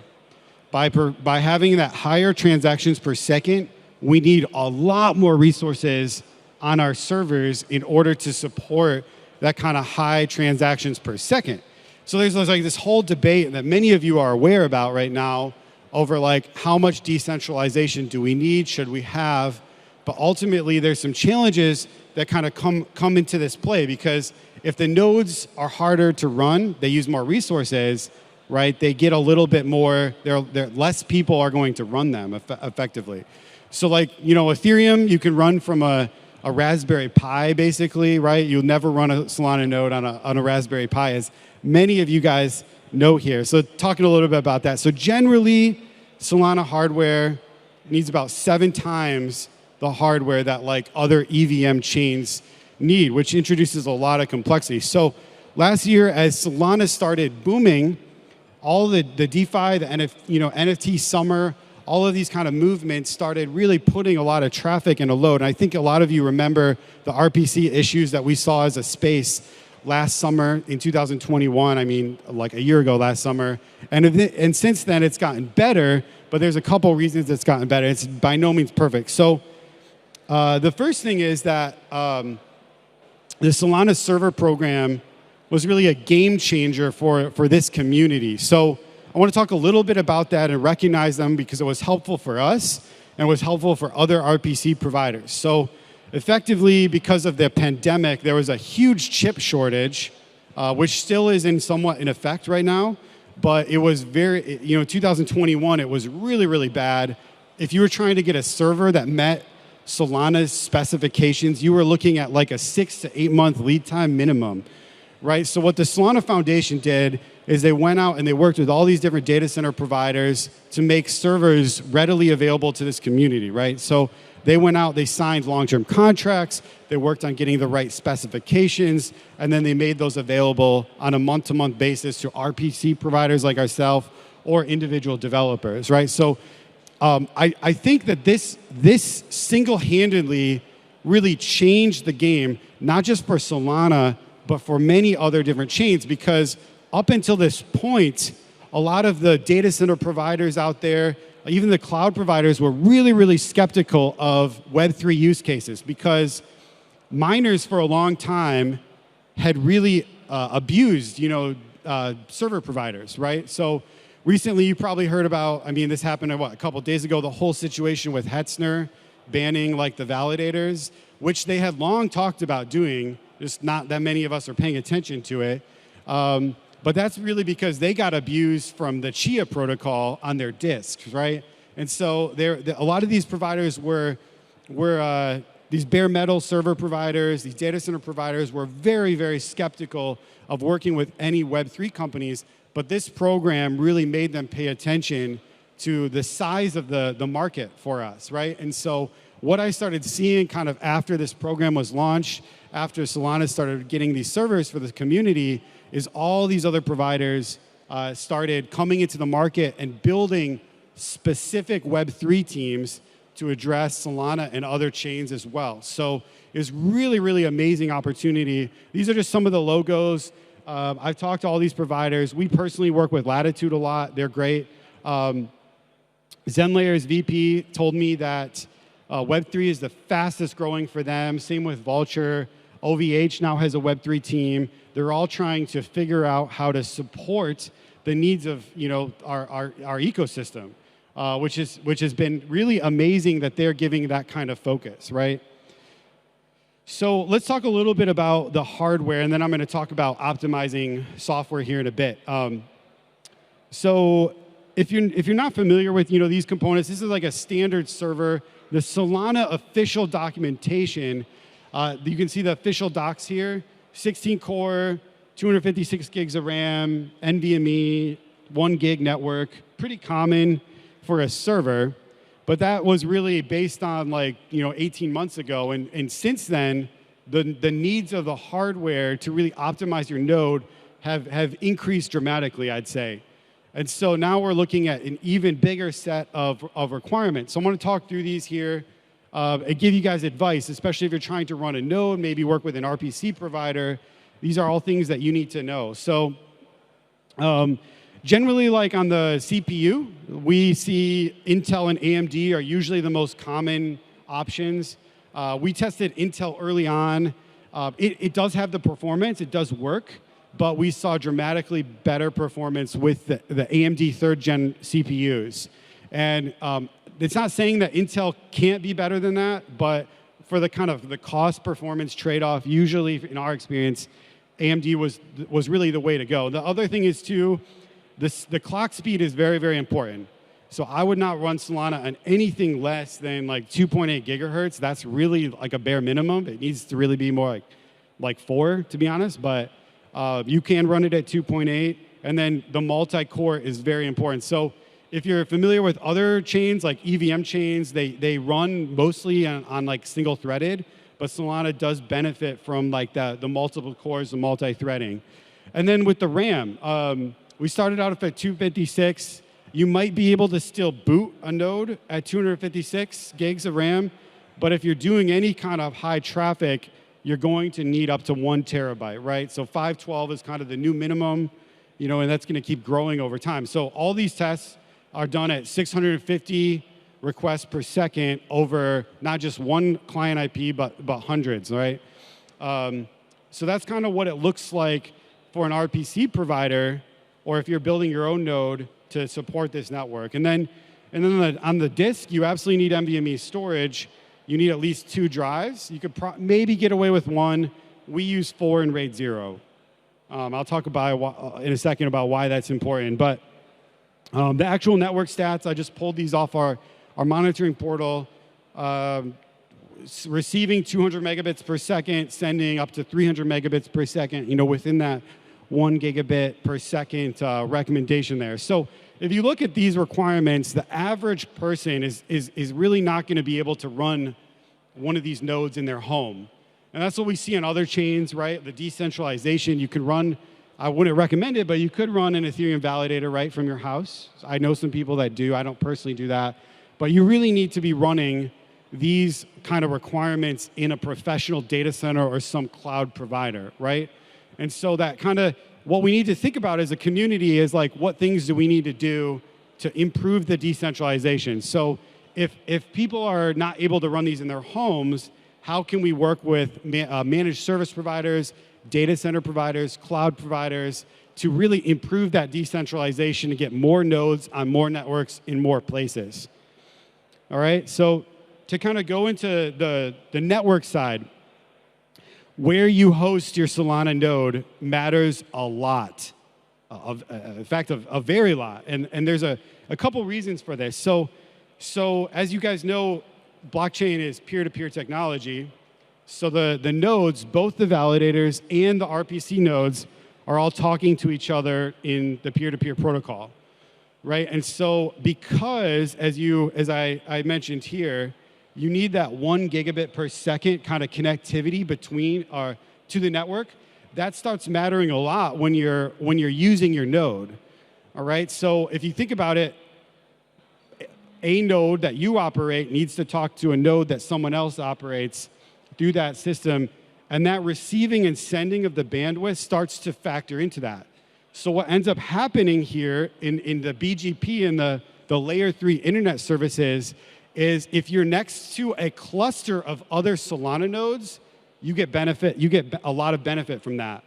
But if you're in kind of one of these edge markets, it's going to be really hard for you to stay at block height and for your node to perform, which, in my personal view, is a huge issue for our community, right? So here are some of the best locations. US East, we have like Virginia, Ashburn, Virginia. It's like the headquarters of the cloud. You got AWS there, you got Google Cloud, all the others, right? New York, Atlanta, all locations where nodes perform on Solana really, really well. West Coast is reasonable. You know, Solana does a lot with Google Cloud. Google Cloud has a lot of regions over there too. Singapore, reasonable. Europe, reasonable. But as we start thinking about like bringing Solana to India, to South America, even to Southeast Asia, outside Singapore, it becomes very, very difficult to keep a node at block height. We are constantly trying to optimize the network between our nodes in those locations. But what we really need to do is just get more people running Solana nodes in those locations, which will ultimately improve the performance of the network and the distribution of the network. So it will help your node out too, but it will also help us, you know, just as a general community for that decentralization and that distribution. So one of the things that my customers ask me all the time, and you guys probably have the same question, is why is Solana more expensive than, say, Ethereum or, you know, some other network? So here are some of the challenges we face as a node provider in this space. So there's such little documentation on best practices. We've been lucky to kind of share information in forums like this with other providers like Triton One and others. But most of what has been learned, I think, from my understanding, is just in like tribal knowledge. It's trial and error that people have done. It's not documented on the Discord or the official documentation. So what we can do is we can start documenting this stuff on the community spaces to you know, do better and to share knowledge. Also, the hardware keeps increasing, like I said. Best practices, server specs, I think like we don't have a lot of information on that.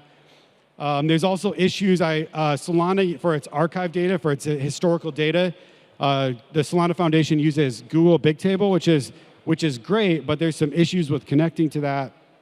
We fix this. I'm going to provide you to a link to a pull request where you can get our code to do that. It's very simple. Every time Solana has had outages, as we've all been aware, that comes back to the node providers. We have to recover those nodes very quickly, which is hard. And sometimes in some instances, our historical data has blocks missing when that happens, and we have to go and manually backfill those, right? As I already talked to you about, the geo-distribution of peering issues comes in, and that plays a fact. And then the updates are frequent, which is awesome. Love that we have a lot of updates, but we have to stagger them because the nodes take a long time to restart. So it uses more DevOps resources. So for all those reasons, Solana, we have to end up passing that cost off to our customers in order to at least break even or make money on a chain like Solana. So I want to talk a little bit about like the cost of supporting archive data, rough cost. So to run a Bigtable instance with any kind of meaningful traffic volume, it's really going to cost you about $8,000 per month that you're going to be paying to Google Cloud to do that. Just in comparison to other chains, with Ethereum, Go Ethereum, under $1,000, you could run a server that has every block indexed right there. With Aragon, less than $250. Something you might not know if you're not in the EVM space is that there's multiple node clients, right, for Ethereum, and some perform better at others for different things, right? So Aragon is like a rising star in the community and does really, really well with handling that archive data. So I think there's more solutions we could do as a community, in this space. Now to talk about some of the principles of optimal performance on the software side. We've already covered network and hardware. Solana tends to be, from the node perspective, generally stable. But what ends up happening is because of the speed of the chain, if you're trying to bring nodes to block height, they really can't be receiving traffic while doing so. So it's very difficult. It's very hard to bring a node all the way to block height so it's usable while it's also serving any kind of traffic. Of course, it could, there's many types of requests that can be still served while not at block height, but you need to turn off traffic when that node is recovering. And so this can be done with a very simple script. If the node isn't at block height, stop sending traffic to it, let it recover, test the block height again, and then resume sending traffic. That is what you're going to need to do to really serve traffic. And then as I spoke to you earlier about having 4 NVMe disks in RAID 0, if you can have a bigger drive on your node, you will definitely not need to make as many archiver calls, those that kind of expensive archiver calls to Google Bigtable, which helps out a lot. So a general rule is 1 million slots, 750 gigabytes of disk space. So we personally, on our local nodes, use 6 or 7 terabytes of data just on our Solana nodes. So we don't have to always be going to the archive nodes or the archive service to do that. So I want to have a few minutes for Q&A. So where do we go from here? How do we get better as a community at supporting our nodes? And I think a lot of these principles still apply to the validator community, not just the RPC community, because we get better node clients, we get better performance, especially on the hardware side. That does impact our validators too. One of the things, or one of the concepts that has been really, really valuable in the Aragon node client is the RPC daemon. It runs separately from all the peer-to-peer processes. And we've seen really good performance off that. I don't think that's implemented in the Solana node client as far as I can see, but we think it would really help if we could get there as a node client. So that's my recommendation to the Solana team to do that. And we also need to start seeing alternatives to Bigtable. So right now, if you want archive data, the only option is to use Bigtable.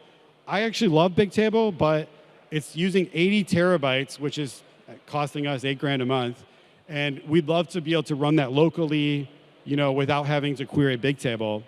And so I think getting the support from the Solana Foundation on both those things would be very helpful to node providers, very helpful to our community. And then, think about it, one of the things we've been working on with other chains, specifically with Binance Chain and a few others, Polygon, Avalanche, is this whole concept of side chains. So, as we continually scale Solana, we're already really at the hardware limits at 3,300 transactions per second. So as we grow as a community, as more people come into the ecosystem, that is only going to go higher. How do we keep scaling with that effectively? We might want to start thinking about, offloading some of that traffic to a Solana sidechain. And that's just a recommendation. I think, future focus, for the future Solana roadmap that we might start wanting to look like as a community, okay? So one of the things, if you run a node and if your connection to Bigtable drops, you can go to the GitHub for Solana Labs, go to pull request 26217, and we have a fix. It's just a simple one-line code fix that will help you. It has not been merged yet into the official repo, but you guys can use that if you want to get better performance on that archive service. So that's what I wanted to talk to you about. We're excited to keep supporting developers in the Solana ecosystem and beyond, but I'd love to leave it up for Q&A. If anyone has any questions about the RPC service around performance, please come up and ask a question.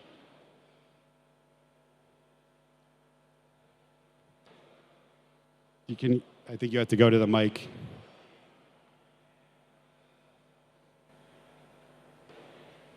Hey, thanks for all the insights. So, do you guys publish performance data of your nodes, like a graph over time, how many slots you're behind or ahead of the rest of the chain? We have it internally. We're working on an external tool that's going to make it, it's an open source monitoring service for nodes that we're going to publish to the community. So it's not available yet, but we do collect that internally. So, you know, it is a hard chain to keep up with, but it's just we've been trying, you know, all the guys out there, QuickNode, Alchemy, Genesis Go, and it's kind of crazy. They're always running behind, and then our apps are like flip-flopping old state, new state, and stuff like that, right? Yeah.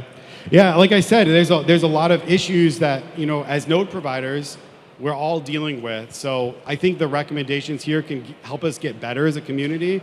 But yeah, we can absolutely publish that, and we have a tool to do so. Yeah. That'd be awesome. Awesome. Oh, sorry? How do you measure the latency of your RPC nodes, and how do you publish, like how behind are you in processing those blocks through the RPC call? Sorry, really hard to hear you. Okay. How do you measure the latency of your RPC service? Yeah. So we do measure our latency of our RPC service. What we do is we do a combination of different calls, both like stuff that, you know, regular node and the archive service will do. And we use little monitoring networks from like Google Cloud. We have like little scripts running in DigitalOcean, AWS. And then we just look at like the latency across all of our user and client data as well. And we have a formula for pulling that together to show it. So keep in mind that when you look at a Solana latency RPC, that is testing the latency from a point A, right? Which might be, if you're running like, I don't know, like you really want some neutral data on that, because it would be very easy to skew that data if you know the RPC provider is running the test in their own data center or something like that. So you really need some, like, you know, beyond like 1 point to test the latency. Yeah, thank you for that clarification. I do have a follow-up question. Okay. I mean, from the moment a block was produced and the moment that that block was usable by an RPC server, how do you measure that latency? Yeah, we have a tool for doing that, but we also have an enterprise service that we do where we have a special focus on exactly that, on making sure the accurate data is relevant to those users and most up to date. Yeah, okay. One more question. I think I'm going to get chased off the stage.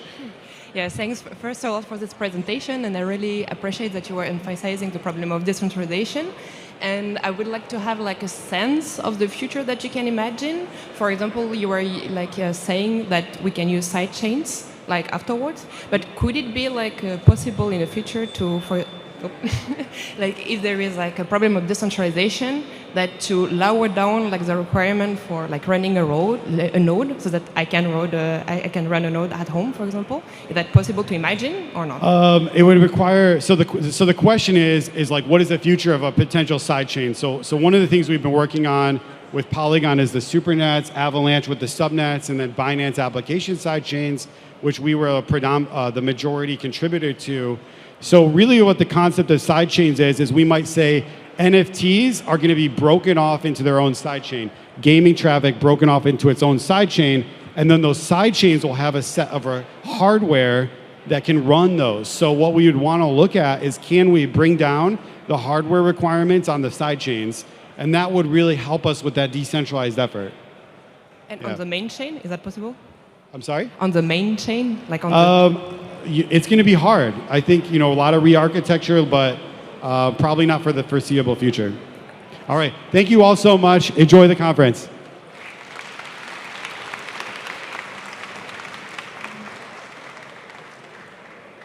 Awesome. Thank you so much, Josh. Great presentation, and again, something that everyone cares about, which is operating nodes efficiently and effectively. While we're just getting set up here, I thought I would mention, as I said earlier, I work on the grants program at the Solana Foundation, so I am not a developer. I work with developers all the time, but it's been amazing to be emceeing this stage because I think the content here, even if you're not a developer, you can learn a lot from, but if you are a developer, it is incredible to hear from the people working for the top companies in the space who are solving the newest, biggest challenges. Just to be able to hear, for example, yesterday from Dune Analytics, Etherfuse, Solana FM, all the presenters today, it's been really eye-opening and really helpful for me even as a non-developer. And for all of the things that happened yesterday, all of the incredibly exciting announcements and presentations, I think what I saw on Twitter at least as being the biggest, the one that got a ton of excitement from everyone in the Solana community was the announcement of FireDancer, which is the Jump Crypto new validator client for Solana. Because I think that even though we know that Solana is an incredibly fast chain, as Anatoly said yesterday, having 2 validator clients means that reliability, speed, just everything is sort of taken to another level. And so it's been a pleasure to get to know the team at Jump and learn about the incredible things that they're doing. And just as we get finished the setup here, I think there may be a few more of these headsets that you see people wearing around in the audience. I know this room is a little bit echoey, very beautiful vaulted ceilings here, but if there are some more back there, I would strongly suggest grabbing some because you can hear the presenters a lot more clearly and not have so much sort of background chatter or noise, even though, again, this space is absolutely beautiful. And I should also say that there's refreshments behind me and restrooms off to the right of the stage. Also, we're going to be having a 45-minute break right after this session. So there'll be time for lunch, time to step outside, time to stretch your legs. And then we'll have 5 more sessions in the afternoon to sort of finish it up. But this one will be the last session before the break. So appreciate everyone's patience and attention because I know you can get a little antsy sitting in these chairs for a super long time. I think we're just getting the demo all set here. It's always exciting to do live demos because there's always a little uncertainty, but really excited for the presentation, and I think we're just about ready to go. Cool. Cool. Well, while we're fixing some of this presentation here, I also, just to talk a little bit more about the grants program, which I help run at the Solana Foundation. I mentioned earlier that we focus on funding public goods, but I think a lot of projects that apply for our grant funding, they think that means like bringing a lot of new users to Solana or helping people make money on Solana. And while those things are really good or can be really good, that's not really what we mean when we say public goods at the Solana Foundation. What we mean by public goods is things that make it easier for other people to build on the Solana ecosystem and help develop the network. And so a very clear example of a public good would be like developer tooling, right? Something that may not have a clear commercial reason to exist.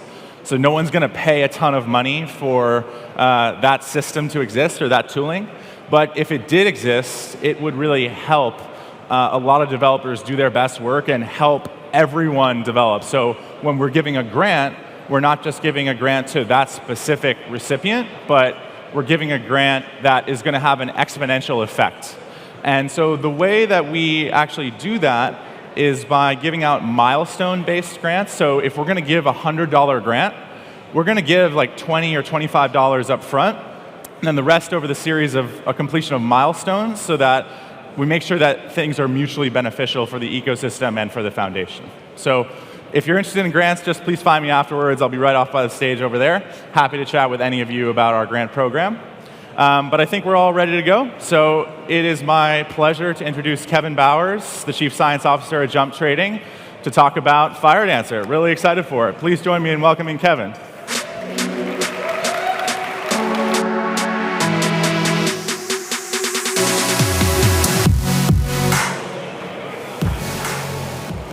Okay.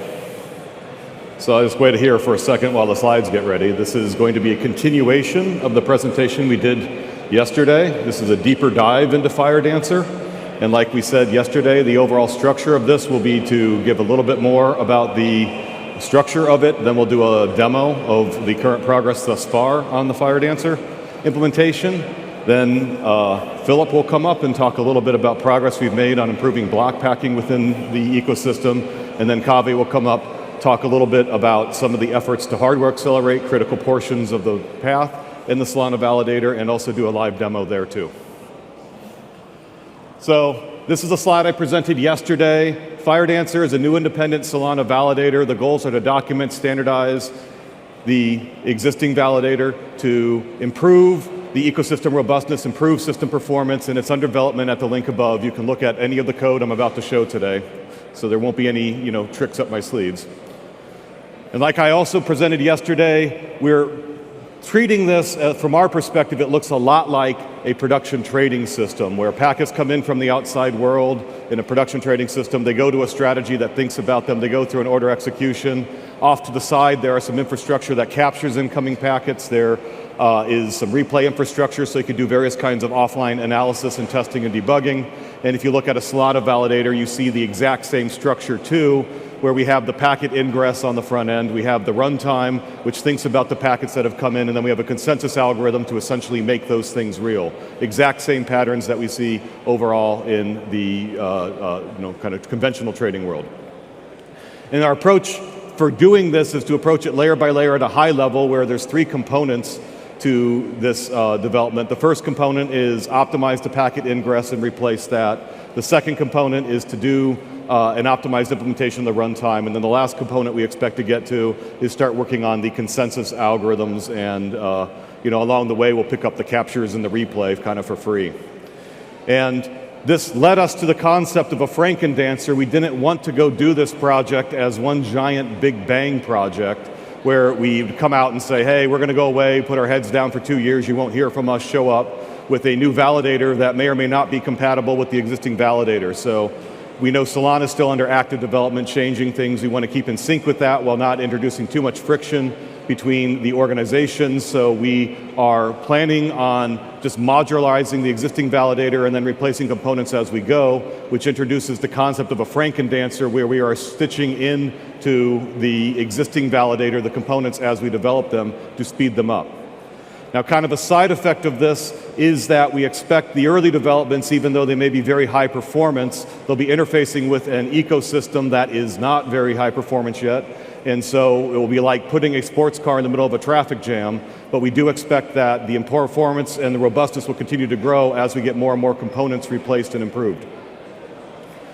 So if we look at the architecture of Frank, and this is a slide I showed yesterday briefly, what we see is at the top we have a lot of the stuff where the pointy end of the stick is for interfacing with actual packets on the network. And the bread and butter for jump trading is interfacing with large numbers of NICs with large amounts of redundancy, so that if any particular component fails, we just keep on trading actively.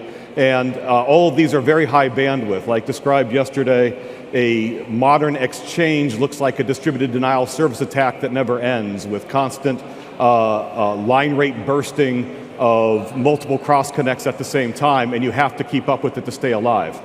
So after we deal with that interface, we intend to go zero copy directly into a massive bank of signature verified tiles. If you look at computationally, at least on the packet ingress end, essentially what you have is something that just needs to verify things as fast as possible. And in terms of verifying things, because of the nature of the bursty traffic and whatnot, and the overheads to set up technologies like GPUs and so forth, you can't really do this with things that are optimized for average throughput. This is one of the things I talked about yesterday. When you look at a lot of the technologies that are being developed right now, they are really trading away burst throughput capability, the ability to be prompt when data comes in, start processing it now, for doing things where form really giant batches and go process them, and then you'll have really high throughput. Well, as these things are coming in, they're coming in asynchronously. The ability to form bursts is there. The overheads for launching a burst are there. So everything we're going to be showing will be in a non-burst context, and you'll be very, very prompt. So as data comes in, it can immediately be farmed out to this giant battery of signature verification tiles that go forward and start, doing the necessary cryptography stuff to get through it. Now, after that comes about, there is a dedupe tile, which then deduplicates all the transactions to limit load that is going to be hitting the runtime system afterwards there. There's also, and I'll show this in a slide here in a second, a pre-dedupe stage in the signature verify, and this doesn't really exist for anything in the existing Solana ecosystem, at least since they've moved on to the Quick protocol. But if somebody was to, when you're using the high availability and you're running active-active, you do expect to see a lot of redundant traffic just by nature of that. And we can filter that out just up front by saying, gee, I just saw this packet from its sister Nick, and so I'll throw that away. And so there's a pre-dedupe stage that also goes on in there. After you get through the dedupe stage, you get to the pack stage, and the pack stage does the actual block packing. And then we have a process boundary between what we're writing in the Solana validator, and that is where the blocks will be then fed into the existing runtime. If you actually were to look at the existing repo and to put some names on things that you might see, the things that are boldened there are things that are currently checked into the repo right now that you can look at. We have the APIs for moving the stuff to the NICs, zero copy. We have the actual Frank application tiles for running signature verification. We have the Tango API for getting it to dedupe. We have the dedupe tiles running. We have the Tango and whatnot. We are still putting together the disco libs and the Rust shims, and so keep in mind everything I'm showing is very much a work in progress. And this is essentially, we've started this work full bore, I would say, about 2 months ago. So those kind of put frames around where we're at and how fast we're progressing. So if you delve into the details of these individual tiles, what you see on the left is a picture of a dedupe tile. With the dedupe tile, it's being fed by a bunch of data structures provided by the Tango API. It is essentially just round-robin polling amongst various metadata sources to say, hey, where's the next packets might be for the NICs that I'm particularly interested in.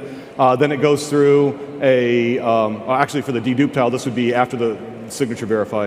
Then it goes through essentially the spam dedupe. If somebody is sending a lot of transactions in different sessions, then you can't really dedupe that up front. You have to do it afterwards. So that essentially goes through a quick thing. Have I seen that recently? Get rid of it, and then publish it downstream for that.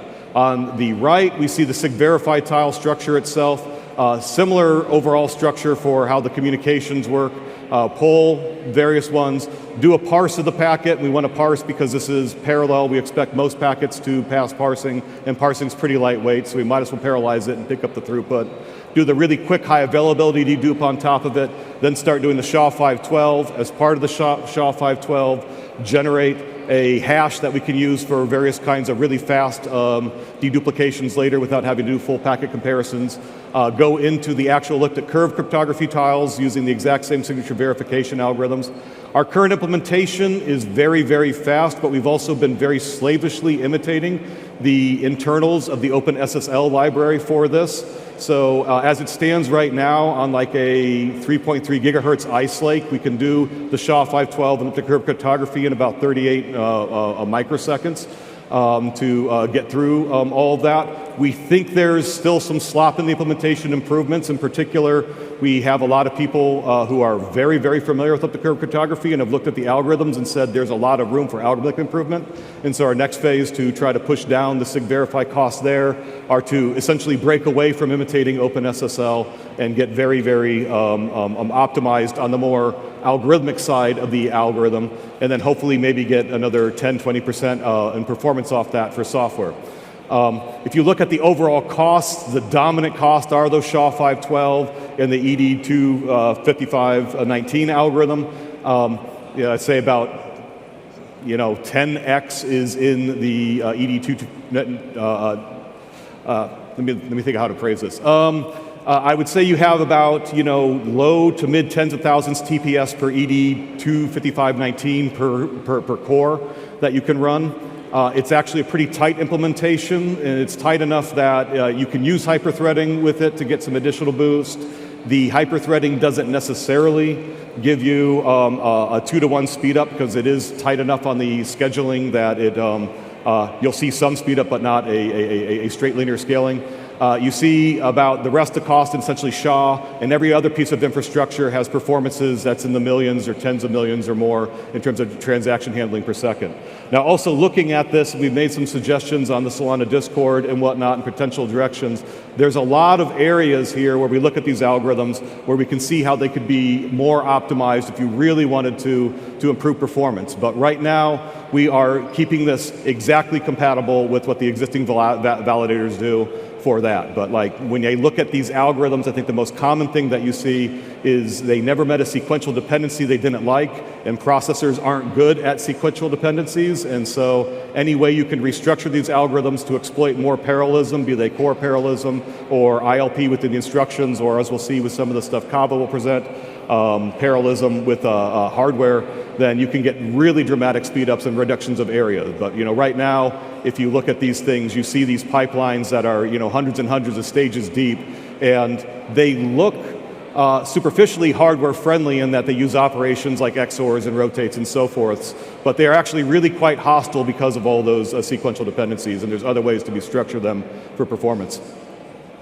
And if you go through the same kind of breakdown of how these things map onto the existing things, you're looking at the repo. The repo is structured as a number of libraries, and you can see that you have the Tango library for the communications, which provides some of the objects. And in the Ballet library, we have a lot of implementations of just things that are standards, and we have to conform to the standards.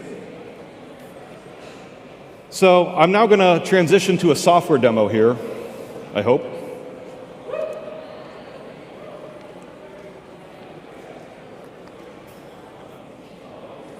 Can you go to the laptop?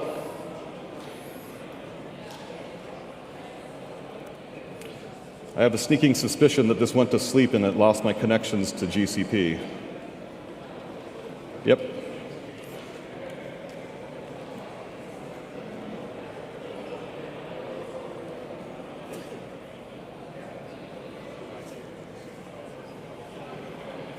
This is a burner laptop too, so there'll be a lot of fun stuff.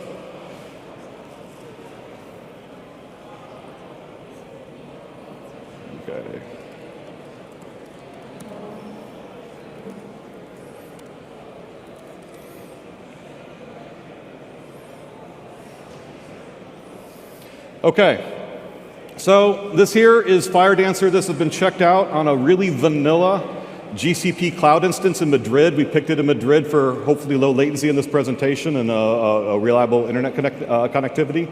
This is their N2 standard 80 instance, and we're running a stock Red Hat 8.5 image. And if you want to just get the rough specs of this, this is a dual socket 20 physical core Cascade Lake processor, so not terribly recent. It's running at 2.8 gigahertz. Hyperthreading is enabled on it. It has 2 NUMA nodes on it, and so 80 logical cores total going into it. There's nothing terribly special about this. We are not picking things for, you have to use the latest and greatest Intel. We're not using a whole lot of cryptographic, we're not using any actually right now, any of the cryptographic extensions on Intel. Pretty much anything that supports AVX2, and that includes any Intel processor since mid-2013, or AMD architecture since about mid-2015 should be fine. And we aren't kicking the tires very hard to Linux distributions, so if you want to run Ubuntu or SUSE or Debian or whatever you have out there, we really don't care. Our usual practice for stuff internally is we get a box, we isolate the CPU cores, we tell the OS to go away, and we do it all ourselves. So we aren't actually all that sensitive to operating system things. Again, we're also not trying to do a whole lot of things that require people to jump through hoops to use this. There are a couple things to get the box configured for optimal performance that require super user privileges, but we have deliberately targeted to do nothing more onerous than the existing validator does, and we've tried to be less restrictive than the existing validator so that it's very easy to install this in various environments and test it out. So if you go to a box like this, what you find is that there is not much on it, and there's no compiler, there's no Git or anything. So if you just install the basic development environment, that's fine. For this demo, I'll be using GCC, the stock GCC on the system. I'll be using the build tools like Make, no fancy Make there or anything, and we'll get Git kind of installed. We do have people, like I mentioned, auditing and formally verifying parts of the code. And then with that, they've also been testing out other compilers like Clang and whatnot. Will eventually support all of that. Just in the current repos, that stuff's not checked in yet. The stock, basic development package that gets provided by Red Hat here misses two important libraries from our perspective. And like I mentioned in the presentation yesterday, modern computing is all about locality, and these systems desperately try to hide locality details from you. And we tend to view that as a mistake. And so there are two libraries to install here that are just standard that allow us to essentially query the topology of the system so we can figure out how to optimize locality on that system. The other changes that we have here are we like to lock a lot of pages in memory to get good determinism on performance, eliminate the needs of swap and so forth. And we also like to configure the scheduler for high performance critical threads to run at high priority. So we do change the limits of what a user can do in that. So there are instructions for doing that here. And then that's pretty much it for the box setup that we've done. This box here has already been primed that way, so you don't have to watch me playing around with limits.conf or whatnot. After we do that, we just clone the repo, and you can clone it today. And then we're going to build. You can just type make, but we strongly suggest using make-j because this is a proper parallel incremental build out of tree and all the other nice kind of properties. There's a number of machine targets that it will do. If you just type this vanilla, the default machine target will go to this Red Hat 8 x86-64, and then it will do a bunch of stuff. We'll see it go through that. After it's built, this creates a bunch of utilities for reliably administering, and this is something that's surprisingly tricky to do, but it's back to the operating systems desperately trying to hide locality. There are utilities that will allow you to create memory and will actually give you that memory. It won't, basically think you're bluffing and then try to defer as long as possible.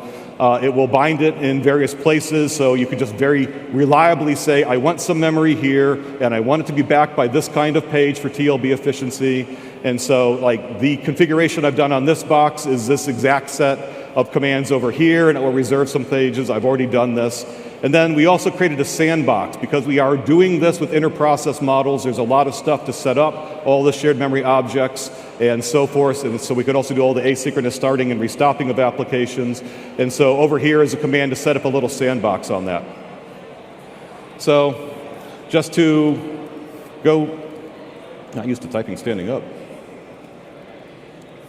So if we just go through here real brief, again, just reiterating, this is a normal Intel hyper-threading enabled. You can see here processor 79, the last processor kind of mentioned, 2.8 gigahertz. We haven't done anything to configure it. We haven't played around with MSRs or anything else like that to make this kind of run fast. And then if I take a look at the overall thing for the system, if I run git status, it says, hey, I'm clean, I'm not doing anything here, except for I did make a modification here. And if I do take a look at this modification here, this modification is really simple. I told it to use a synthetic load generator for this purposes of this demo. The synthetic load generator is checked in, but for running this is not hooked up to a network yet. So we're just going to generate synthetic load that has the statistical properties very much like a Solana validator. We're going to generate it as though we are in a 2-to-1 high availability configuration with the kind of usual packet sizes and so on and so forth to actually feed into the system. So other than that, I haven't changed anything. For some convenience during this demo, there are some symlinks that I have created here because I haven't built the code yet. These symlinks aren't going anywhere yet, but I just put these here to save me some typing during the demo. So if we take a look over here, and I just type make help, it's going to tell you what it thinks it should be doing for this particular system, and so what machines it's doing, and so on and so forth. And with all this, we see our CPP flags, and you can get some kind of idea of the discipline that we have internally. I'm particularly proud of these set of warnings here and whatnot. We refer to it as the brutality. But I really despise the fact that narrowing conversions are allowed in C. Silently. We turn all of that off. I really despise that there's silent float to developer promotions, that there's a lot of problems in the type system around types smaller than ints, and so on and so forth. So we are really running a really a bespoke dialect of C, which runs well for cross-compiling between the Solana blockchain, running on x86, running on various kinds of ASIC targets, and or making things easy for FPGA engineers to synthesize for their hardware. Beyond that, we aren't doing a whole lot to the particular compiler build. So if I go through the make process over here, and I'm not going to do make parallel first, I'll just do a serial make. I forgot to type the less. Here we go. So if I do the make here, what we see at the beginning of the thing is the usual stuff where it's generating dependencies for the C source. And as it goes through, making all the dependencies so we can do the proper incremental parallel makes and whatnot. The make file does log what it thinks it's doing if you're trying to debug some kind of make issues. It's a very useful thing. We see it starting to compile the various sources together. It does support mixed language development paradigms, but most of the low-level stuff is written in C. And then it gets combined into a library to do the various sub-things like the Tango library, the Ballet library, and so forth. And then it creates a ton of unit tests. And if I go through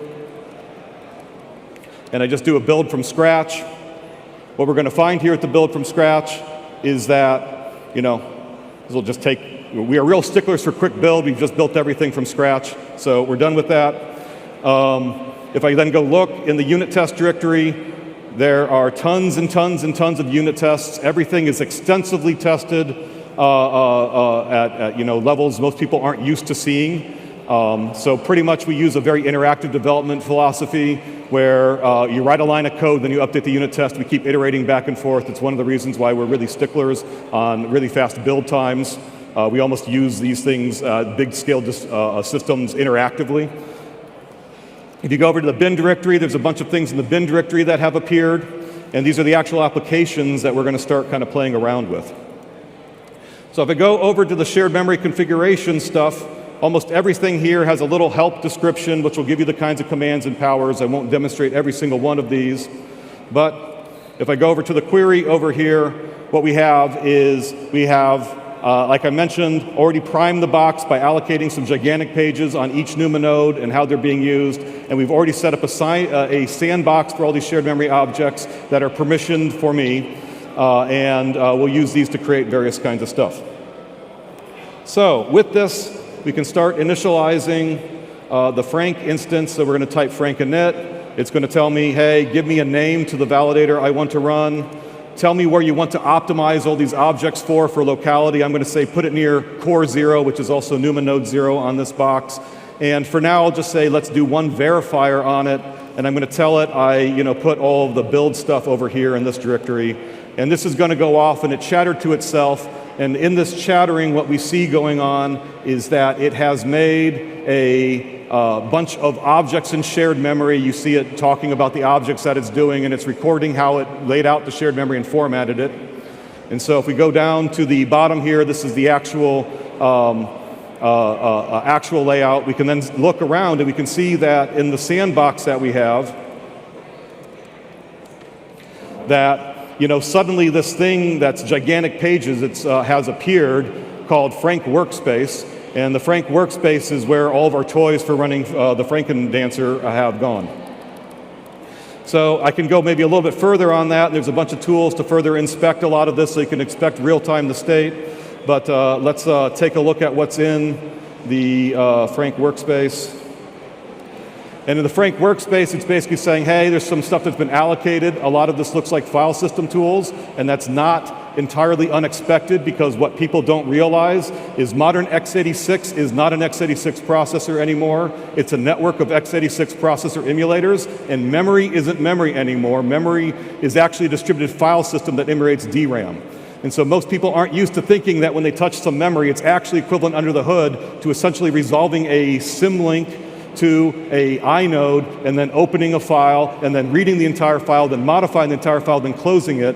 And so when we look at all this kind of stuff, and we look at programming methodologies and whatnot, and we see how inefficiently they're being done, it's people are doing essentially file system operations, but acting like it's a zero-weight state system from 1982.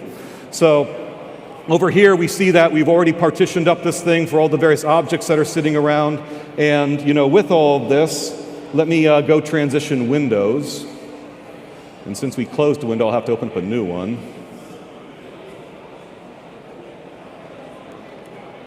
This will probably be hard to read, but we'll see why here in a second, because this will be extra tiny fonts.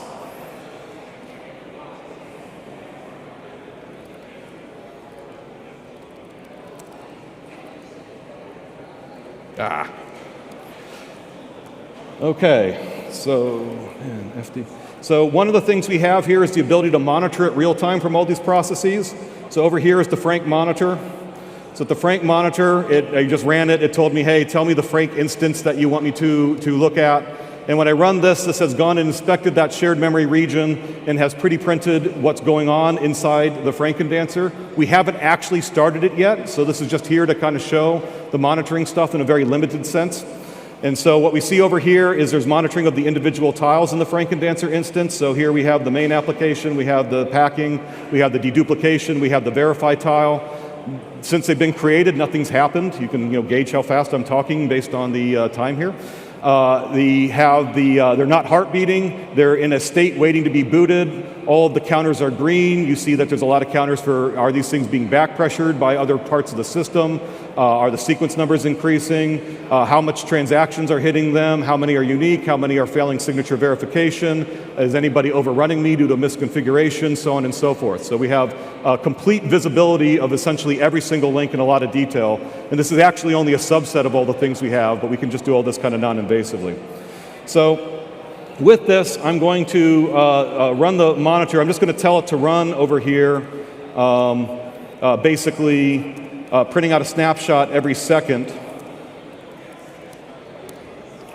And so this is now going forward, and it's just basically printing out snapshots.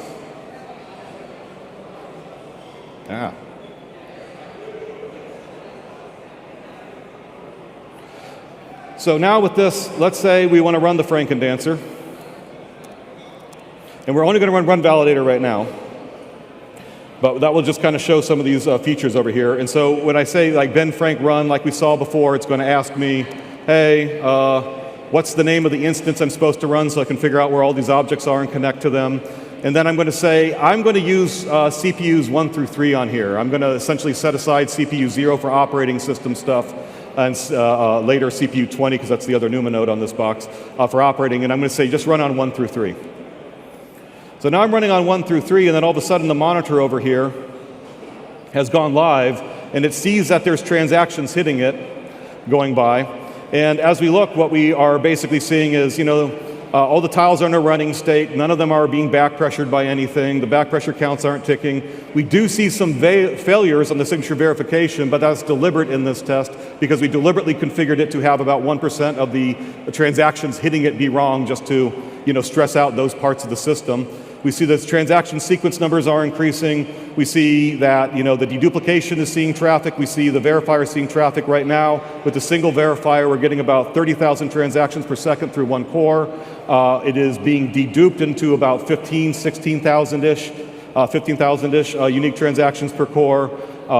We are seeing, the percentage of the traffic that's being deduped is consistent with the 2-to-1 high availability. 50% of the traffic is just immediately identifiable as replicated traffic from a redundant NIC.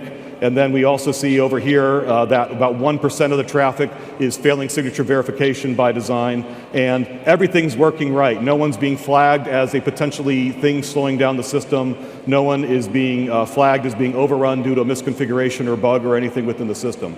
Now, it's important to note here, like when I'm doing this, there has been no mallocs, there's no freeze, there's no atomics, there's no hardware fences or anything in the critical path. We're using one TLB entry for everything and doing all this, and all of these tiles can be put in different processes for lots of isolation and so forth. We don't really care about any of that. So if I go over here, I'm going to stop this process over here and just Control-C it. As we see with the Control-C, it's intersected the Control-C and it's cleaned itself up, and it's nice and packaged up that shared memory region to be safe for doing a lot of kind of stuff. We also see that it told us that it has a log file that it made here. And so if I try to bring up that log file, let's see, 7.1. And this one won't show up very good because it's so long. when you look at this is meant to be the permanent log. The log that you see at the command line is essentially meant for developers sitting there who has full context of everything that's going. But typically when we're in a trading context, there's two contexts for logging. There's the context of a developer who's sitting there who already knows who they are, they know what hosts they're running are, they have full information. Then there's a second context, which is a regulator asked you 7 years ago, what were your systems doing on this day and why? None of that context will exist in a log. So there's also a permanent log that gets created that has a lot more detail as to what was going on in the system. So if we look at this particular log over here, we see that there's lower priority log messages that have been committed to this log. There's more details on the PIDs and TIDs. There's more details on the user, where the user was, what cores they were running on, the logical names of the applications, what source code and file lines they were at, and then a lot of other kinds of context that goes into that. So after we get through the kind of logging, let's go back. This monitor, if we note over here, when I Control-C'd it, it basically said, hey, things were running, but they kind of stopped running, and but everything seems to be ready to be rebooted. So let's reboot it. And just for fun, let's reboot it on a different set of cores. So I rebooted it now, and everything came back. This rebooted from where it left off. This isn't starting renew. This is exactly picking up where it was at. And if we actually note here, the dedupe pack link isn't ticking. Why isn't it ticking? Because in rebooted, those synthetic transactions are actually replaying from the old. So now the dedupe tile is looking at it saying, I've seen these fairly recently. These look like they're duplicate traffic. I'm going to suppress those. So that's pretty cool. If we go over, let's do a couple other things to kind of show the limitations of this and maybe some of the powers of this.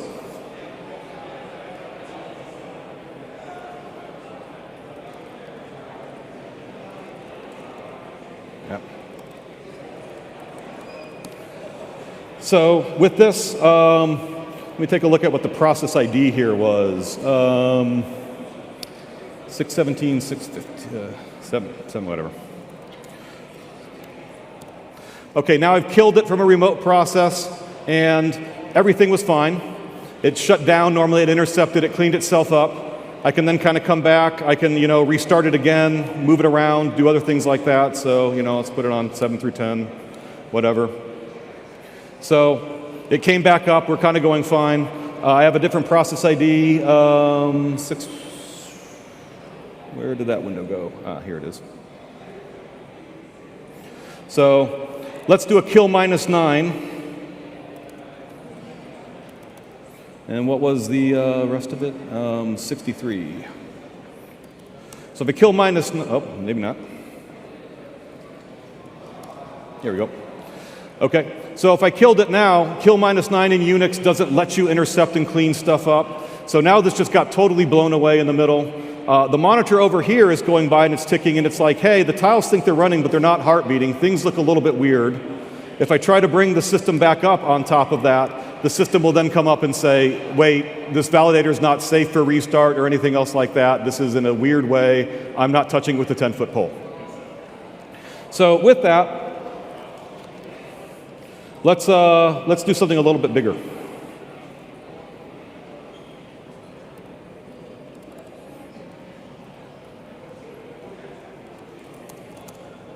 Let's, how does the command work? Okay, numanode 0, let's give it 72 verifiers.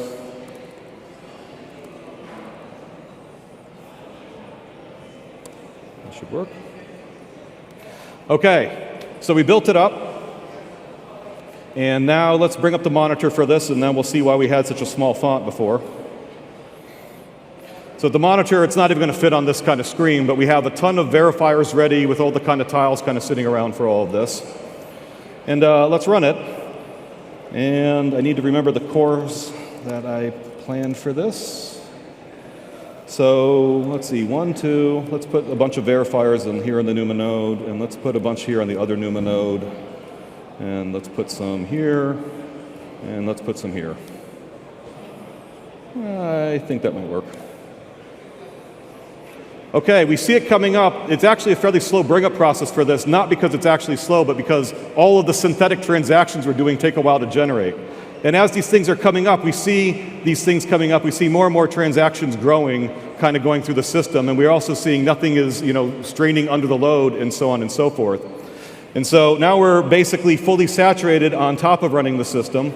So if I just stop the monitor, this is still running in the background, and I scroll up on the monitor, what we'll see here is getting up to the dedupe tile. The verify tiles in aggregate are doing about 1.2 million transactions per second that are going into the dedupe tile, which is then deduping this is doing the 2-to-1 reduction, and then the dedupe tile is muxing them all together into a consistent order. That's also, we're pretty sticklers on that, for about 0.6 million transactions per second, and that's going on then off to the pack tile to go do its kind of business. Nothing here in the system is acting up or feeling uncomfortable. Everybody's in kind of a run state.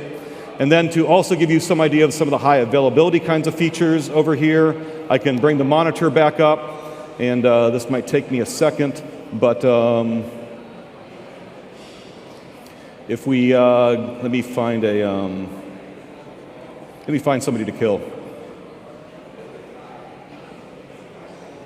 Let's kill off, let's emulate a failure here on verifier 69 over here. And so we're going to emulate a failure by just reaching into the shared memory page directly.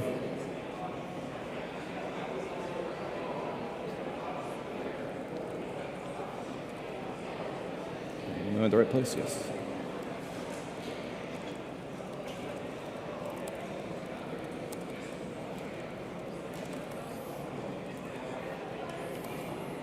No, that's not the right one.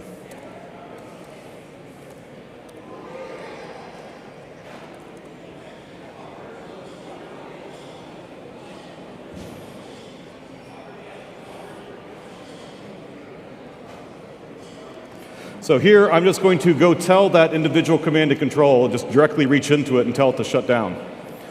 And so now it's acted like it's faulted. Let me bring up that monitor again. And we can actually overall see now in the monitor that down here, this link is now registering as being dead. And it's not actually getting any kind of traffic. So you can identify parts of your hardware system that have failed. But because we had the high availability and whatnot, nothing would have broken the stride in terms of lost packets. We can also see, because we're using hyperthreading, the hyperthreaded pair of this one has suddenly gotten faster. And so we can actually start diagnosing a lot of very interesting performance anomalies kind of real time with all of that. But with that gives us at least some idea of the kind of capabilities. I'm happy to go into more details of the code, but you guys can all read that directly. And I think with that, that's a good place to wrap up this initial demo of where the software looks like for Frank. And now I want to switch back to the presentation for, and have my colleague Philip join me here on the stage to talk a little bit about block packing. Cool. Okay. The clicker's on there.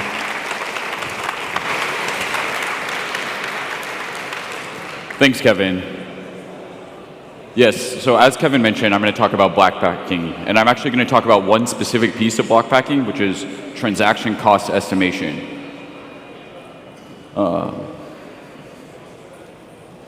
it, yes. So what is block packing in the first place, and why is transaction cost estimation an important piece? Well, so as I'm sure most of you guys know, when these transactions come in, they have to land on-chain. And space in an on-chain block is a scarce resource. So the validator needs to pick which transactions actually make it on-chain. And the validator's goal is to pack as many as it can so that it can maximize its fees. But there's a constraint, which is that the block has to be replayable in time by the majority of the network. Otherwise, it'll lead to a fork, and then the validator won't get any rewards from that block. So there's an asymmetric risk here, where if you underpack by a little bit, you get most of the rewards. And if you overpack by too much, you risk getting no rewards at all.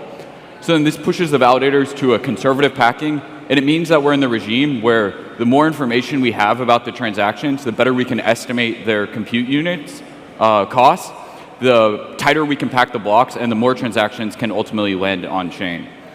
And I guess it's also worth making a note about the compute budget program, which is relatively new, and more transactions are starting to use it.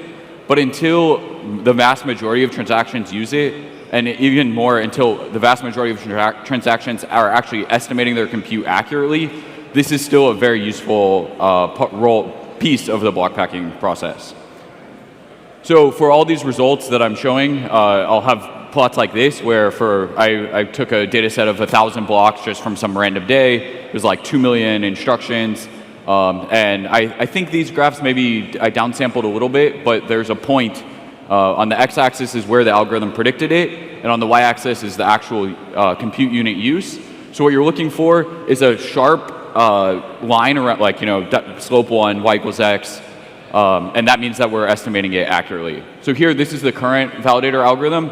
You can see there's a general trend, y equals x, the diagonal line, but there's definitely a ton of spread and a ton of places where we're both overestimating and a ton of places where we're underestimating. So if we zoom in here, and the R squared of this, if you fit a linear regression, is 0.65. So definitely, we're getting somewhere, but there's still a lot of room for improvement here. So if we zoom into the region with all the points, we can see just a little bit more detailed.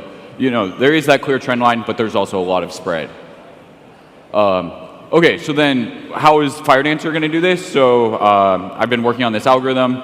The key data structure we'll use is a fixed size hash table, just like the current validator. But instead of storing each program ID and using a normal hash table, we're just using buckets, basically. We're treating this like a set of buckets. And from each instruction, we'll map into a bucket. And for each instruction that's mapped into that bucket, we're keeping track of the mean and the variance and the count for those transactions.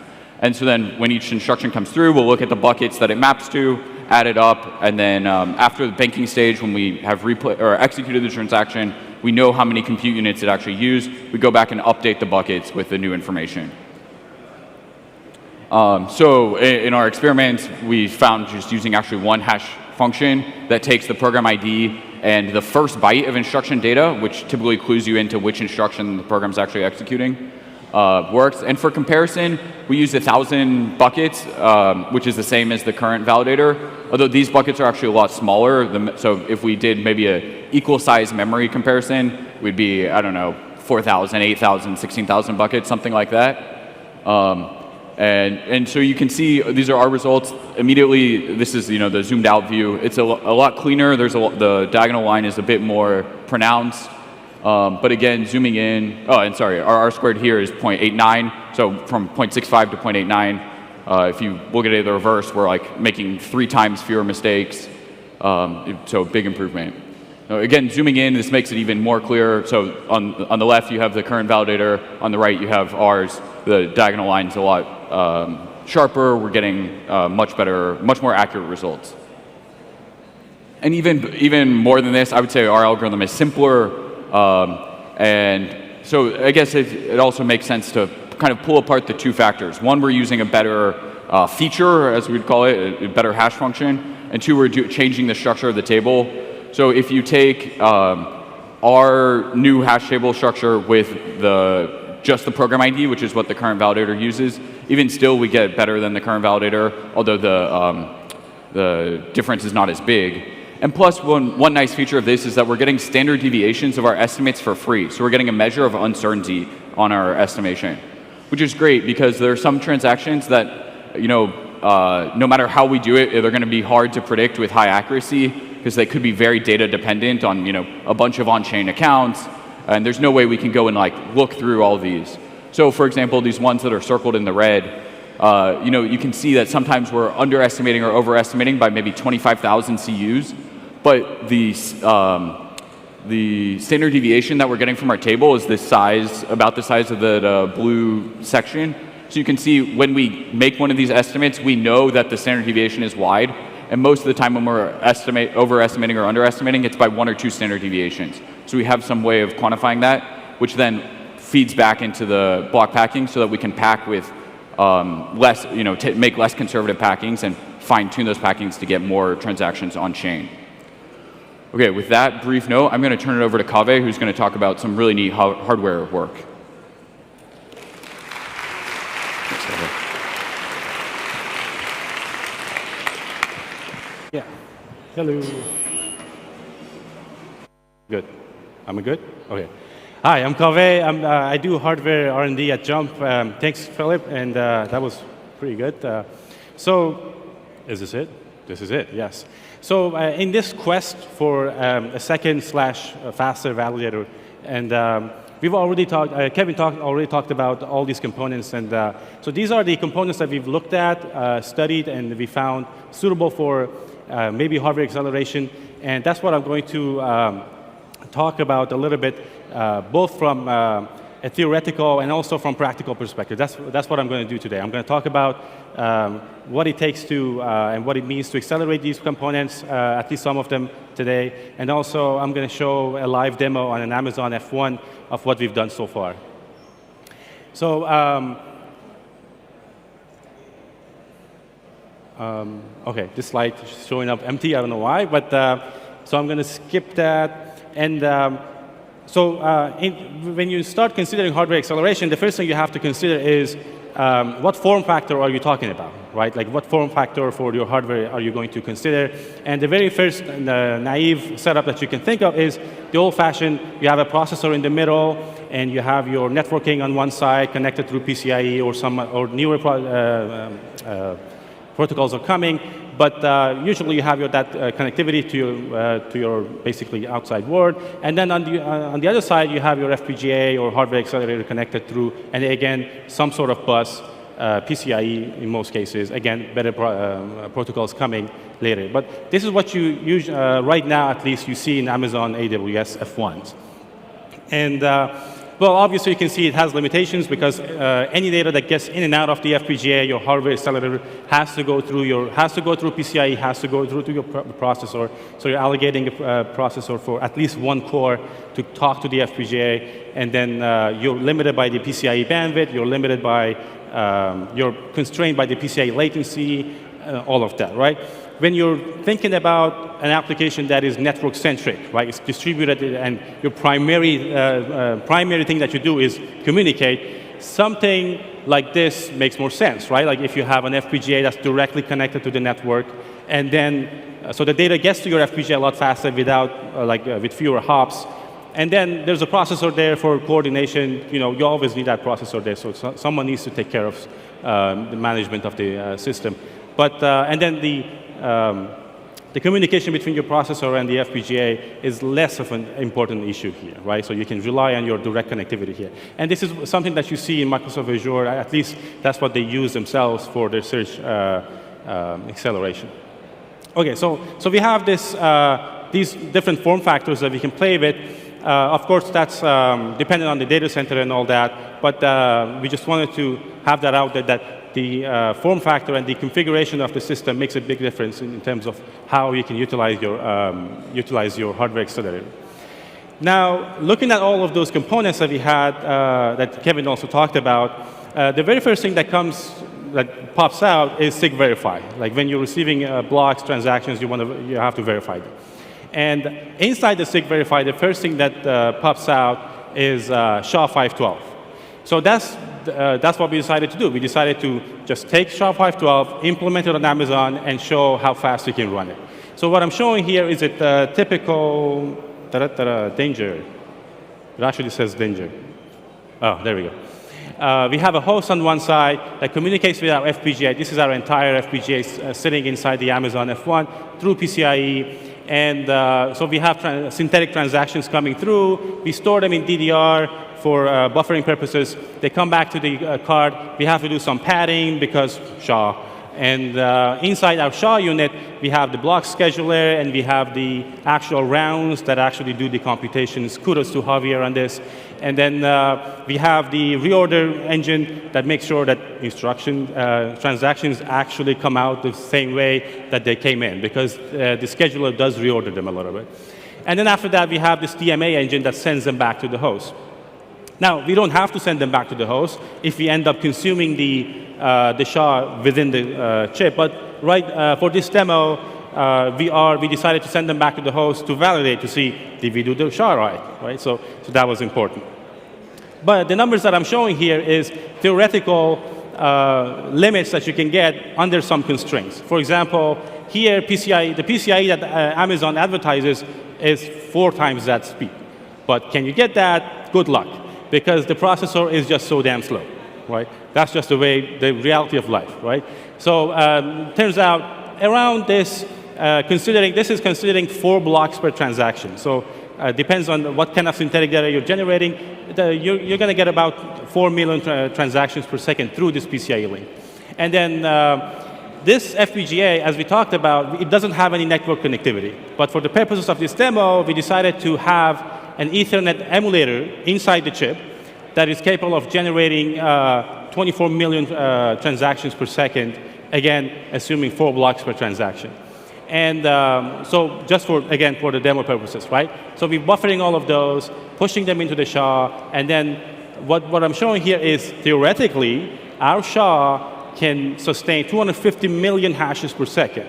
Can we feed it that fast? No, we can only feed it at 60-something million hashes per second because of all the limitations. Like our ingress is more limited than our SHA itself, right? So we're good. Like we're not the limit, so we're good on that. And then there's another limit, which is our DMA. That is, again, we're bound by the PCIe and everything in there. So we actually, just very recently, this number, we doubled it. So we managed to squeeze a little more data in there. So it's about 30 million transactions per second that we can send back to the host. I will show a live demo of this at the end of this presentation. What does this look like? So what I'm showing here is an X-ray of the actual FPGA running on Amazon F1. And you see most of it is empty, like all of these spots are empty spots, so we're not using. The green is everything that Amazon provides, and we cannot get rid of it. It's called the shell, and you have to use it. It's always there. You cannot move it around. It's always there. And fair enough, you always end up with something like that with your own design anyway. So it takes about 25 to 30% of your chip. No problem. The pink is really our design. So that's the entire design that does Ethernet generation, takes in the data, does the SHA calculation, reordering, scheduling, everything, and also DMA pushes back to the host. So it's looking at numbers, this is about 10% of the chip, and you can see that it's almost about 1/3 of the lower 1/3, right? So it kind of checks out. And all right, so going one level back up, what do we see? We see SIG verify. SIG verify includes the SHA. Have we done this yet? No, we haven't implemented this yet. This is our design so far, and this is what we think, we believe that we can hit. And what we have here is we're assuming transactions are going to come in, and we're going to store them in some form of external memory, maybe SRAM-based, DRAM, HBM, whatever it is. And then we have to extract the transaction. We extract public key, signature, message, all of that. Goes to the SHA. Some of them go to the SHA, gives us the H that goes into the ED255 calculations, and then all the other data that goes into this magic box of SIG verify scheduler. So what that guy is supposed to do is, at its disposal, it's going to have an array in the order of 20 of field multipliers. These are 256, 255 really, bit multipliers that do modular multiplications, and the scheduler is going to have a sophisticated interconnect between them. It's going to dispatch operations to them, get the results back, and it's going to parallelize across transactions, because that's the only parallelism you really have. ED25519 is inherently, by design, is a sequential operation. You cannot parallelize it. You can run it faster, but you cannot parallelize it. So what you can do is you can parallelize across transactions, and that's exactly what we're going to do. And then at the end, the scheduler is going to give us a pass-fail for per transaction, and this is our very, very conservative, by a factor of 2 conservative number that we think we can hit, which is about 500,000 transactions per second. All right. The next thing that we considered was proof of history replay verification. So I'm sure most of you know more about proof of history than me. I'm new to this domain. But at the gist of it, what it is it's a very long sequence of hashes that you have to verify. You basically start from the dashed H, and you say, OK, if I hash that guy, hash that guy, hash that guy, do I end up here? But to speed it up, the chain actually defines checkpoints here that they call ticks. So each portion of it they call a tick, which is about 12,000 hashes. So you can run all of these in parallel. The hashing that's used here is SHA-256, so it's even smaller than what I showed before. And we can hit, again, the same throughput of 250 million hashes per second. We have 12,500 SHAs per tick, so we can hit 20,000 ticks per second. What does that mean in terms of transactions? Well, on average, you have about 64 transactions mixed in here. This is the protocol. I'm sure, again, you know a lot more about this than me. There's about 64 transactions mixed in at the end of each tick. So that gives us about, magically, 1.2 million transactions per second, the same throughput that Kevin actually just live demonstrated. All right, with that, I'm going to switch to the demo and show. If we could have the laptop brought up, that would be great. All right.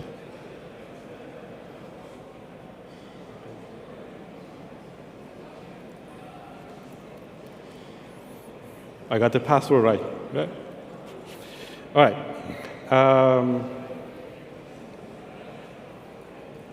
Where am I? Yep.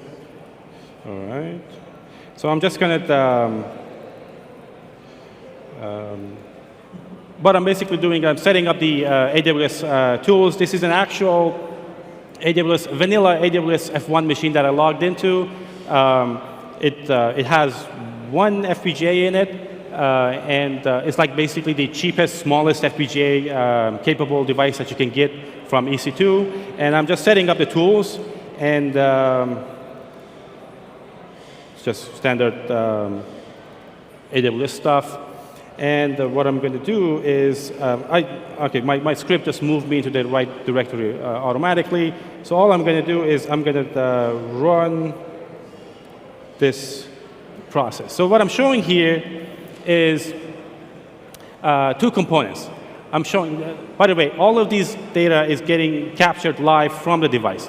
And so on the right, what I'm showing is the host has a software sender that is generating synthetic data, synthetic transactions, sending them through PCIe to the FPGA.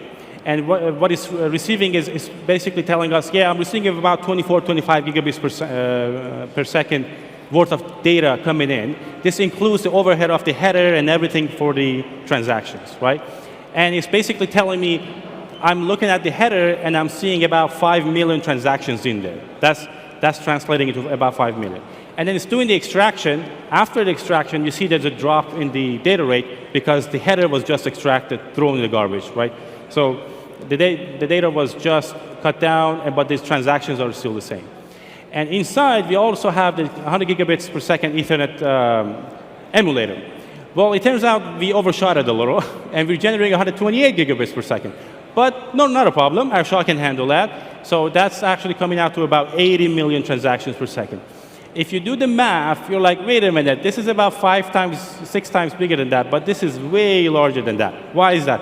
Well, it's because this is generating 1 block per transaction. This guy is generating random number of blocks per transaction. So the generator that we have on the hardware is simpler. It's a constant number of blocks per transaction. That's why you see this disparity between, like if you divide this by that, you don't get the same number. Basically, our Ethernet generator is generating 1 block per transaction, back to back, no delays, just jamming the data in there, right? Again, the hardware is, the header is getting extracted. As you can see, the relative overhead was a lot, right, compared to this guy, because it was 1 block and a header, right? So you remove the header, you cut down the data a lot. But you don't lose the transaction at all. They get muxed in, and you get your 88 million transactions per second going into the SHA, and all of them come out. Surprise, right? As expected. They go into our DMA engine. Of course, there's going to be a disparity here between the number of hashes going to the PCIe, because the DMA engine basically says, hey, you're giving me this so much data, I cannot push this through PCIe. There's back pressure here, so it's dropping transactions, hashes basically. All of the hashes that make it through the DMA engine go to the host. What happens in the host is we receive them into 2 separate threads. One is the Ethernet checker, one is the software checker. There's a metadata in the hash that comes back to the host that says, was this generated by the Ethernet guy or was this generated by the software guy? They know how to check them. They are checking them, and this is the rate that they are receiving them. Why is it so slow? Because these are software checkers. They cannot keep up with this 31 million hash per second. Basically, what's happening here is it's downsampling of the checking. The data is generated at the 88 million transactions per second are going into the SHA engine, coming out. It gets downsampled because the PCI cannot handle it. It gets downsampled again because the software cannot handle it, and that's at the rate that they are checking the transactions. Now, you would ask, why is the Ethernet checker faster than the software checker? Like, it's a lot more transactions, because that's just the disparity between the transactions we're pushing in, right? The drop is happening here randomly, like whoever gets there first goes through. So with that disparity, you're getting more Ethernet transactions into the software, and the rest is being just dropped, right? So that's the demo that I wanted to show, and with that, I will invite Kevin and Philip back on the stage, and we go from there.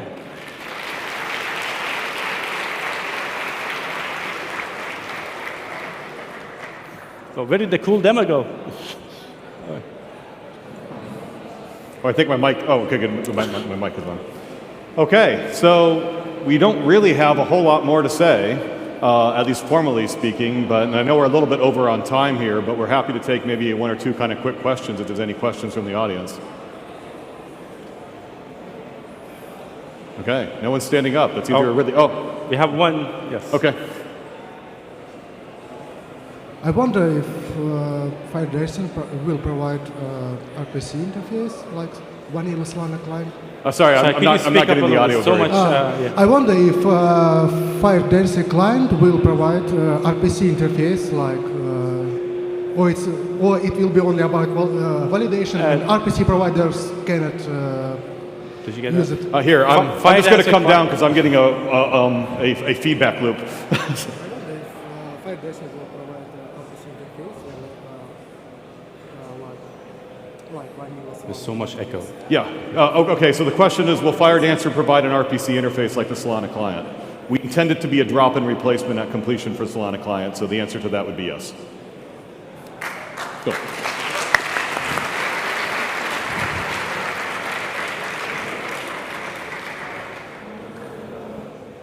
A lot of the hardware that you guys are running on? Actually, because of the thing, I'll just...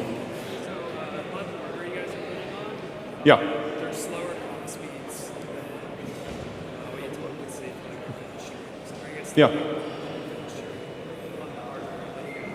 We'll run on the fastest hardware you're willing to throw at us. But one of the concerns that was brought up to us in the past was, were we going to show up with the most bespoke hardware configurations that only the 4 richest kings of Europe could afford? No, we are targeting essentially low end, and like a lot of this stuff you could go very well in terms of support. Now in terms of optimizing, we're targeting the higher end kind of things for optimization. So like in this demo here, in the software side, you see that we got 1.2 kind of million transactions, and we were using 40 odd physical cores, 80 odd logical cores on a fairly old box, low clock speed, no turbo, things like that enabled.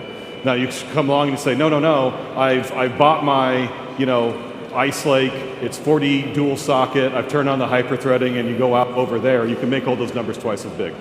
That's pretty easy. Now, I think the important message you want to get across, especially about the hardware demo, is with the kind of thing, with much less footprint than buying a really beefy high-end server and whatnot, a single FPGA card, and then only using like a 1/10 of the area on that FPGA card, we can get 10x performance over that.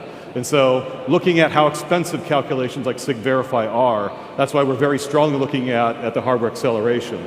I think another thing here, which may not be completely obvious because a lot of people aren't familiar with hardware and so forth, is that you can get high numbers off something like a GPU and whatnot, but they are really optimized at average throughput. So if you don't already have a really big batch coming in, you have to form that batch. It eats a lot of system latency, and a lot of that takes away from the ability to use it. It makes the software hellishly complex and more bug prone and all of that. So everything we're running here is in a non-batched mode, including the FPGA outside of like the kind of like actual packing of the packets Kaveh was talking about. And so if you're looking at those things, it's a lot simpler, a lot lower overhead. So those are actual numbers that you can attain much easier than you can by trying to integrate technologies like a GPU that aren't just really well designed for high performance network processing. Yeah. Oh, yeah, yeah. Oh, yeah, sorry.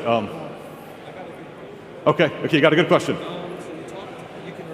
Yeah, sure. You talked a lot about the sig verify, but a big part of Solana, the contracts are in Rust, and that's LLVM. Yep. Could you talk a little bit on that, the Rust side and the contract? Yeah, sure. So the question is a lot of the contracts are in Rust and then the LLVM parts. All of that's in component 2 runtime. Now, we've actually already implemented, Kaveh could speak to this, in a FPGA, a thing which can run the ePBF runtime as a thing in an FPGA. And so that's fine. But in software, that's fine too. Like, we're going to implement a runtime like that, so any existing tools that you have, you could run the ePBF tools against that and do that. And I think as a more general thing, a lot of this low-level code, we're using low-level languages and a lot of stuff. We're also doing tons of work on the formal verification and on the kind of code discipline stuff and whatnot I alluded to, and you can look at the code base to see that. But the big thing here is we don't really care about languages. As we pull into areas like the consensus areas, like the runtime areas, we have zero objections to running those in Rust. The big things are when we're doing really low-level interfacing, multi-process, NUMA-aware, and all of that, the thing we consistently run into is these languages aren't fully baked to kind of get down there, and we've been doing this for 10 years. And then I think the other thing you look at, and this is more of a thing in terms of the discussions between Solana and whatnot, for independence of the existing validator, so we just don't like cut and paste the code and then just like scribble out anywhere we see Solana run a sed and say jump over here, and then call it an independent validator, that, you know, they didn't want us to use Rust. They wanted us to use some other language. Yeah, well, I know not everyone does. So actually, I hate C, but I hate all programming languages. It's just there's less to hate in aggregate in C.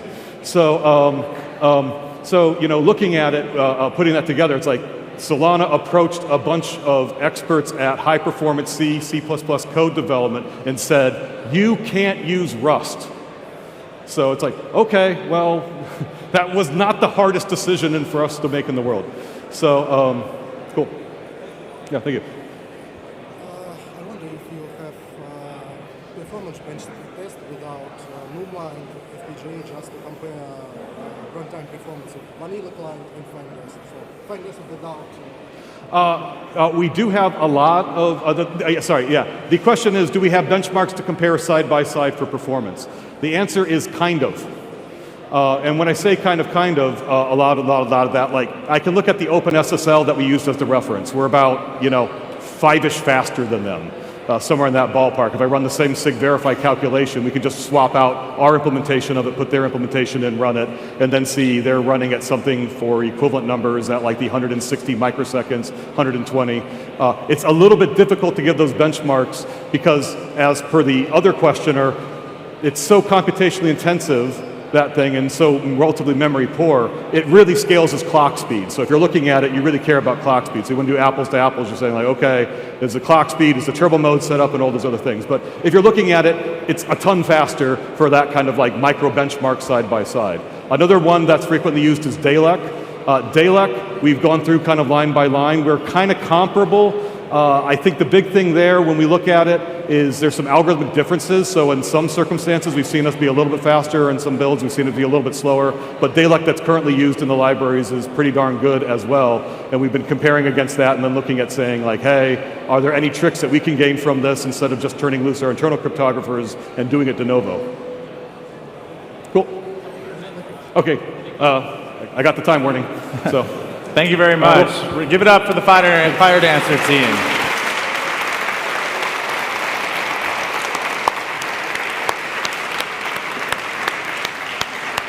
Thank you so much, guys. The Fire Dancer team will be over in the corner. If you have any more questions, they're happy to answer them. We're going to take a quick 15-minute break. We're going to come back at 2 o'clock just to try to stay on schedule. There's food in the back here, so let's break and see you back here at 2. Hope everyone had a good break and got some food, got to step outside. I know it was a little quicker than we planned, but appreciate everyone coming back so fast. Also just want to mention that all of the talks you see here are going to be available on YouTube within an hour of them actually occurring. So for example, the last talk with Fire Dancer, very technical, long demo. So if you didn't catch something, go check out YouTube. You'll be able to see it there. But I wanted to introduce our next amazing speakers here. We're going to do a panel discussion about something that probably isn't talked about enough within Solana, which is MEV, maximal extractable value for validators. So the panel is going to be moderated by Tushar Jain from Multicoin Capital, and he'll introduce the rest of the panelists. So please welcome Tushar and our panel.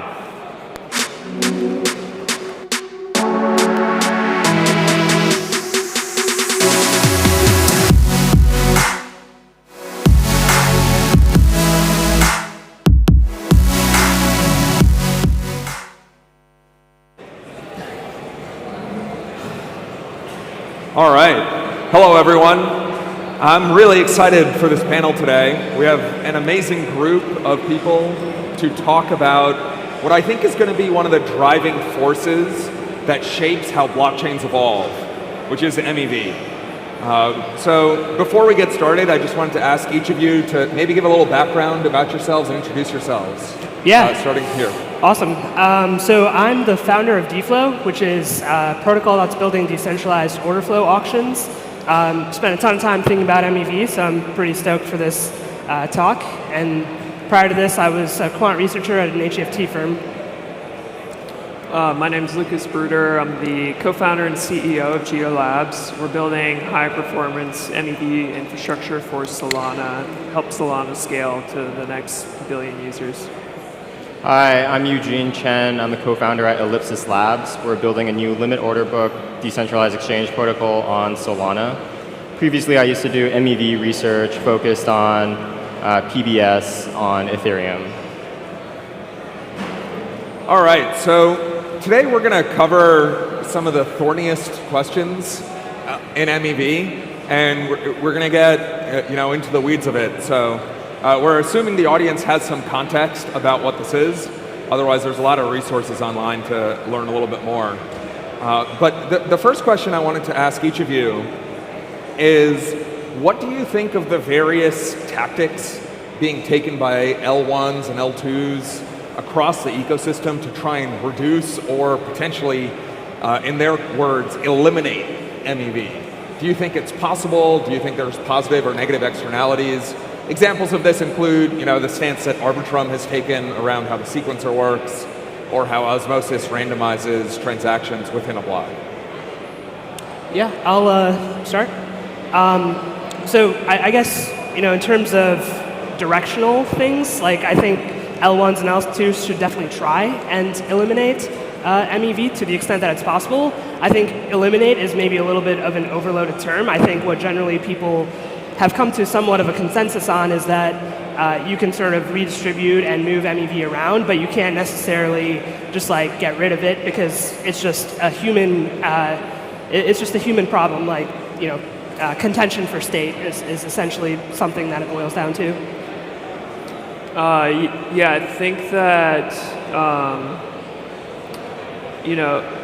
the FIFO and the fair sequencing things are kind of interesting. I think they have some negative externalities from spam, and it kind of turns into this high frequency trading game that we see in traditional finance. I think that my take is that we should try to minimize it through applications, and try to minimize users' exposure to MEV through aggregators and things like Nitesh is working on at DFlow.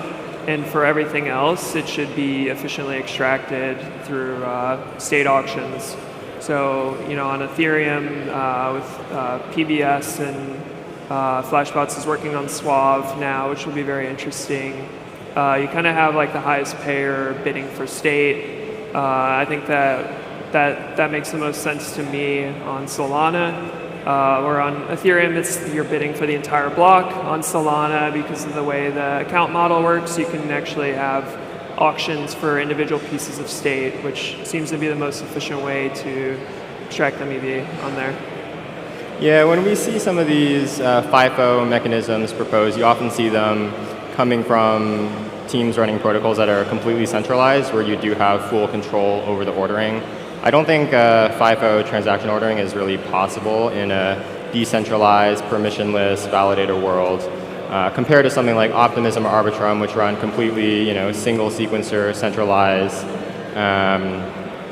they can go for those sorts of options. At the end of the day, MEV extraction, efficient extraction, is going to be the most economically efficient outcome for the network itself.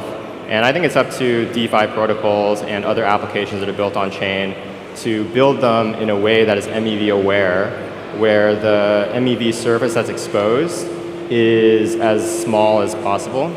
And then it's up to the underlying L1 to come up with a MEV policy that's both economically robust and able to redistribute the proceeds of MEV auctions back to the appropriate stakeholders, whether that's the end users or the validators or the stakers.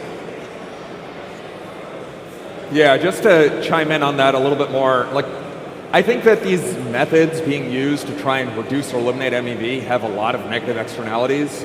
Specifically, centralized sequencer, it's like, well, you know, might as well trade on NYSE, like what are we doing here, I think. You know, what's the point of all of this? You need permissionless validation of blocks, and if you have permissionless validation of blocks, you can't enforce FIFO, like you said. And then I think, you know, MEV is inescapable because time doesn't stop between blocks. And so, you know, things are going to happen in the world and someone is going to make a trading profit off of that thing happening. And, you know, doing things like randomizing transactions within the block just actually incentivizes censorship, where the validator can say only the MEV searcher's transaction will enter the block, and I won't let anyone else's transaction in because they're getting randomized in order within the block. So generally, I think it's unavoidable. I would just add one thing to that, where, you know, I agree that time doesn't stop, and therefore MEV is something you can't really stop. But there are other, I guess, technologies that can contribute, and I think probably the biggest set of technologies is privacy-preserving technologies, which do actually a lot in terms of, I guess, revealing and hiding the right information at the right time. And that sort of coalesces into MEV being reduced at certain stages for very specific applications. I think a general solution is probably not really possible. Yeah, there's a lot of interesting things happening here in the Cosmos ecosystem. I'm not sure how familiar this crowd is with them, but like Nitesh mentioned, having some sort of threshold encryption on transactions. This is what Penumbra Zone is working on in Cosmos, where DeFi trades are not revealed to the validator creating the block. They're only revealed in the consensus mechanism. And this makes a ton of sense. It makes it very difficult to front run and censor for the validator. And then there's some other interesting things happening where if you have an app chain, say you have a Uniswap chain on Cosmos, it doesn't really matter that your liquidity providers are getting MEV'd as long as you still have a robust MEV auction, because if that value is getting returned to the L1 token, in this case it would be the app chain token, you can just redistribute those profits to the auction revenue to the LPs who are losing the money there. Yeah, I think however you extract MEV, there's always trade-offs associated with it. I think it'll be very interesting to see how it evolves on Solana, just because it's such a high-performance chain. I'm sure a lot of us were watching the Fire Dancer talk earlier, so you know, if we start to, depending on the way that we try to like hide MEV or handle MEV on Solana, it could potentially impact the performance of the chain. So it'll be really interesting to see how MEV kind of evolves on Solana. All right, so the next topic I wanted to cover with you guys is around centralization and how MEV can contribute to it. There's been a lot of talk about how MEV leads to validators wanting to co-locate with the block builder in order to get the lowest latency and have potentially the highest amount of MEV that they can earn. There's also a really fantastic blog post written by Vitalik called Endgame, which talks about cross-chain MEV leading to centralization of validation between various blockchains, where you would have Solana nodes running on the same box as an ETH node, as an Osmosis node, as an Aptos node, as whatever else, to maximize the possibilities of cross-chain MEV. How do you think this will evolve? Like, will MEV be a centralizing force for all blockchains forever? Yeah, I'll kick us off again on this. I think, to answer that question specifically, MEV is already a centralizing force on proof-of-stake networks, and I think the catalyst for what makes MEV a centralizing force on these networks is private order flow, essentially. It's sort of a self-fulfilling prophecy where block builders that dominate tend to dominate recursively and become resource-starving entities to other block builders. And essentially, this boils down to a situation where there's like a centralized choke point on the network. And so I think part of your question was also like, what does a solution to this look like? And I think the canonical solution here is decentralization of private order flow, which is something we think is really important and what we're working on. Yeah, I think about centralization on like two fronts. There's kind of like the validator searcher centralization, which I don't think will be the best long-term solution. I don't think that an MEV searcher will be able to build the best block given the data. So, it could be a combination of arbitrage, statistical arbitrage, liquidations, NFT. I don't think that any one person will be able to do all of that and make the most money for stakers. So that's kind of why we're building this kind of decentralized way to have multiple participants participate in block building. I think the other point about centralization is the location centralization. So on Solana, there's a lot of stake in Frankfurt and Amsterdam, which causes a lot of searchers to kind of go to that region to participate. And then you have kind of more stake going there. And so that's something that we're working on a lot at Jito to kind of move stake out of Europe. And I think that L1s need to think about these like latency games very hard so we don't end up with validators all in the same data center, that data center going offline and causing the network to essentially halt.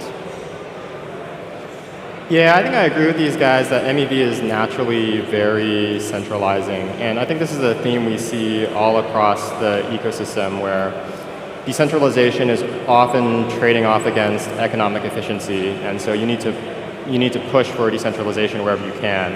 And I think we see just earlier this week, we saw some of the benefits of decentralization, where if a data center suddenly kicks off a bunch of your nodes, is your blockchain going to be robust to that? And because only 20% of the stake was on Hetzner, Solana was able to keep running through that. And in a world where the stake is much more centralized, that might not be the case.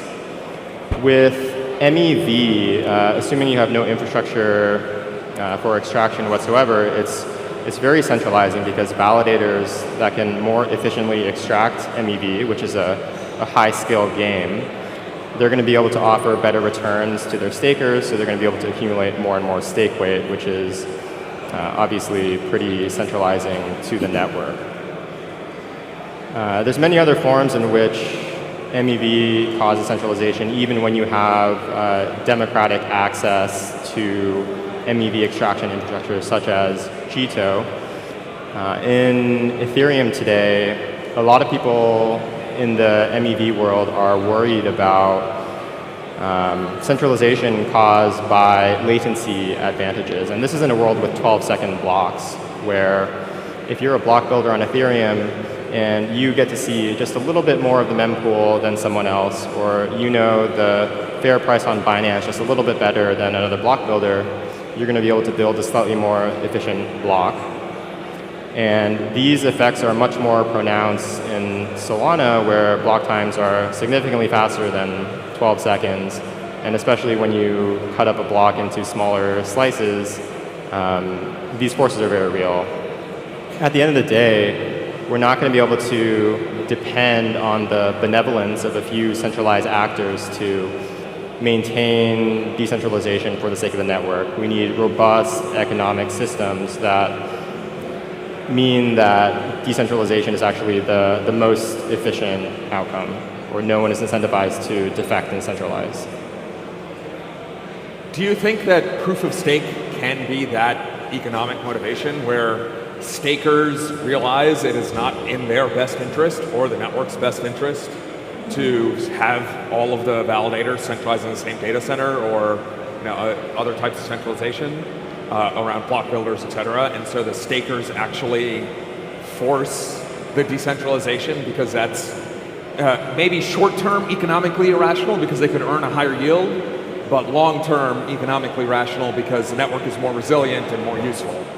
I think this is, it's possible, but it's a little bit dangerous because it's really the largest stakers who are going to be incentivized to spread their stake geographically. A smaller staker is going to rationally conclude that they have no effect on the total decentralization of the network. And so if you're relying on the benevolence of large stakers here, I think you're still running into some issues on decentralization.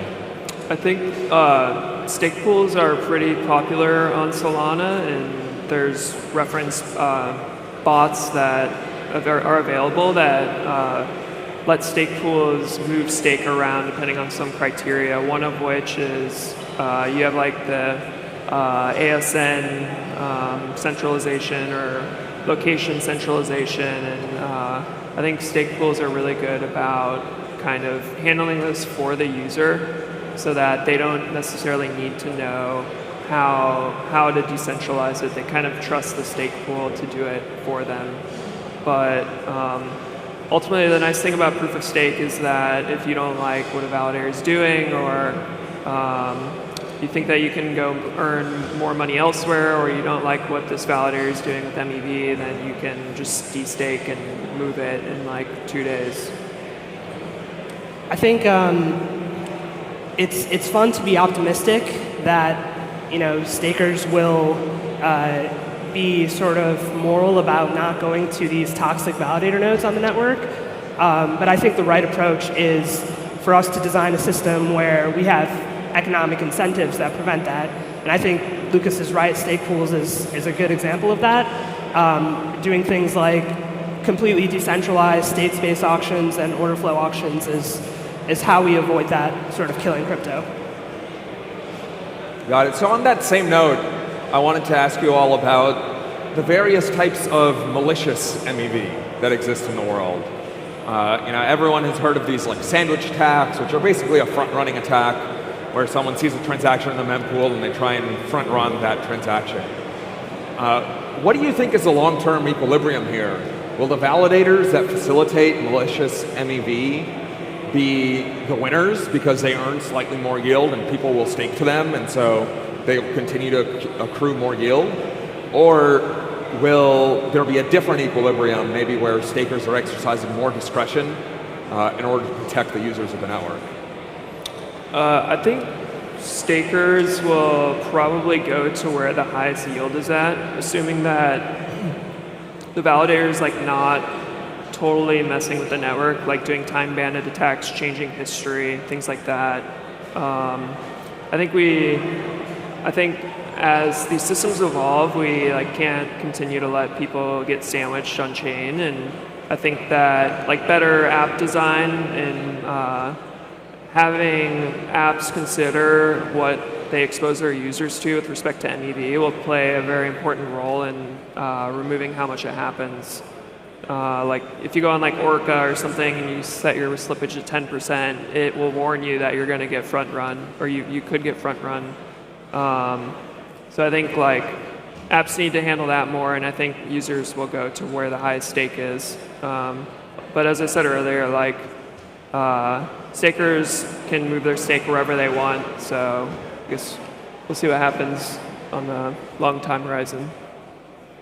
I think it's going to be tough to ever come to a consensus on what forms of MEV are malicious and what forms are benign. And for example, a lot of people feel like front-running attacks that result in a worse fill for the user sending the transaction are malicious. Well, what about passive LP in a pool getting arbitraged against. Is that malicious? Is that benign? Should stakers move their stake away from validators who are allowing those types of trades? I don't think it's very clear. I think Lucas is right. At the end of the day, a lot of this has to come down to application design. If you're designing a front end for some trading protocol and you're not showing big red warning lights when the user is typing in 50% slippage, I think it's kind of on you. When it comes to these transaction-generated MEV, for example, an Oracle update, front-runnable DEX trade, I think it's very possible that the equilibrium here is we end up with order flow auctions, where this is going to happen completely upstream of the protocol itself. So these transactions are never going to reach the Solana validators. And so the Solana validators are not going to have any economic interest in them. And instead, as a user, you're going to send your transaction to some private RPC. This is going to happen completely off-chain, and that service is going to auction off your order flow to independent searchers. And so instead of the revenue from the auction going to the validators and to the stakers, it's just going to go back to the user. And so in this way, instead of searchers competing to give the user the worst fill, they're actually going to be competing to give the user the best fill by way of bidding for the right to MEV the transaction. Yeah, I also agree with Lucas in terms of stakers will go where the yield is.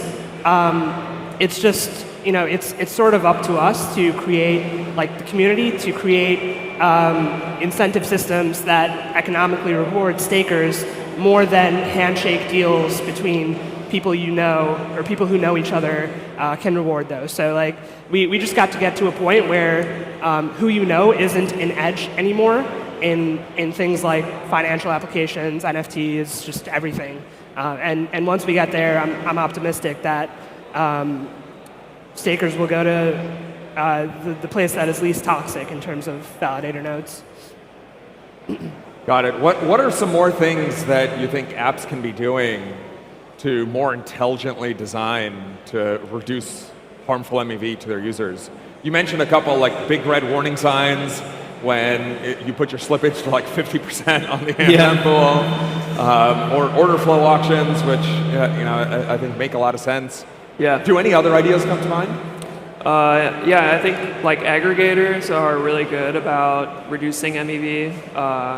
They essentially leave almost no ARB after the user's order is finished, which means that the users, it could have exposed MEV and a searcher or validator could have taken it, but the user's getting more money back.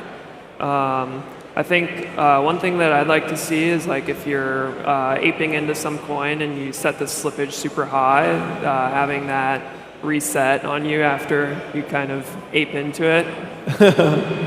But you are seeing like Orca, Uniswap, SushiSwap on Ethereum have warnings about high slippage. So I think users need to be aware. I think that you have to kind of lean on the dApps to do it for users right now, and I think we should like keep doing that, where dApps are warning users about exposure to MEV. Yeah, I think MEV-aware protocol design is very dependent on the particular application. One example here from the Ethereum world where there was just like a strong improvement made to a protocol is with Euler Finance. With these traditional borrow-lend protocols like Aave, like Solend, for example, when a position is allowed to be liquidated, there's a fixed liquidator surplus that's paid to a liquidator or MEV bot to take on the debt, to basically pay back the borrow from a user that's getting liquidated. And Euler Finance instead essentially encodes an auction into their own protocol. And so less of the surplus is going to the validators and more of it is staying in the hands of the user. And so this is a pretty big step function improvement. And I think it highlights a general design pattern that can make sense for some but not all protocol developers, which is throwing a multi-block auction implicitly into your protocol. Obviously, it does not work for opportunities that are exposed as in a sort of step function way, where if you want to have an auction, then you're going to have it outside of the protocol, like in a GTO auction, for example. But this is just one example of how a protocol is going to be designed to be more MEV aware, which is going to be protecting their users, essentially letting less of the MEV make it all the way to the validator level, trying to keep it within the complex of the protocol and its users. I think the key here is to have a system where a lot of this stuff isn't possible. For example, like a big red warning sign when you set your slippage to 50. I mean, it's nice, but it's treating the symptom, not the disease. In my opinion, I think we get 95% of the way there by just having, for this sort of problem, order flow that is accessible not through handshake deals, but just through permissionless auctions. That's my takeaway is treat the disease, not the symptom, for a lot of this stuff. Got it. All right, so we have time for one last question for you all. And Eugene, you mentioned a point earlier that I thought was really interesting. You talked about how AMM app chains can redistribute MEV to LPs, basically. And so I guess I want to start with you. Like, what do you think are the fairest ways to distribute MEV? Who should get paid? Is it like the LPs and AMMs? Is it the layer 1 token stakers? Is it the RPC endpoints? Who should get paid? I think should is a very, this word is doing a lot of work in this question. At the end of the day, I think it's going to be the entities that have the economic bargaining power who are going to get to decide where the MEV goes. For example, in the current world on Ethereum or on Solana, the users really have no say where the MEV goes because once their transaction hits the mempool, once their transaction hits the validator, they've lost all control over it, and they can take back this control by auctioning off their order flow privately before it gets to the validator layer. With the app chain in particular, I think the protocol designer ends up with a lot of freedom as far as like designing rebate type mechanisms. And at the end of the day, today it seems like LPs are pretty okay. AMM LPs seem pretty okay with just like losing money. On Uniswap, it's like on the order of hundreds of millions of dollars per year. They just lose money and they keep providing liquidity. So maybe the market there is saying that AMM LPs don't need to get paid. And if you're Uniswap and you're collecting that MEV revenue, you can kind of do whatever you want with it. If you end up in a more competitive world where some LPs are getting rebated and others are not, then I think you might see some movement in terms of where people are willing to provide liquidity. And so I think you kind of just have to let the market decide because there's multiple redistribution mechanisms that all make sense and that are all fair or at least not like provably unfair. So I tend to answer like, yeah, let the market decide here. Yeah, I think that MEV should be distributed to the users and the community. So ideally that would be through proper app design and trying to minimize MEV exposed there. But for everything else, I think it should be distributed to stakers and validators for the L1. That was really important to us when we were working on Jito, and something that we built from the start was being able have the ability for validators to share MEV with their stakers, so anyone can kind of participate in the system. Yeah, I think the right answer here is that it just depends on what the application is and who the users are. Like if it's two quant prop firms that are battling it out on some decentralized order book, MEV should probably go to whoever's facilitating that exchange. But if it's like a retail trader who's like opening up a wallet and trying to swap, the MEV shouldn't go to the validator or block builder. I think it should go back to the retail trader. Like it's a simple sort of intuitive action they're trying to do, and it shouldn't be so complicated to just make a swap. Got it. Well, awesome. Thank you everyone for joining us, and thank you to the panelists for sharing their knowledge.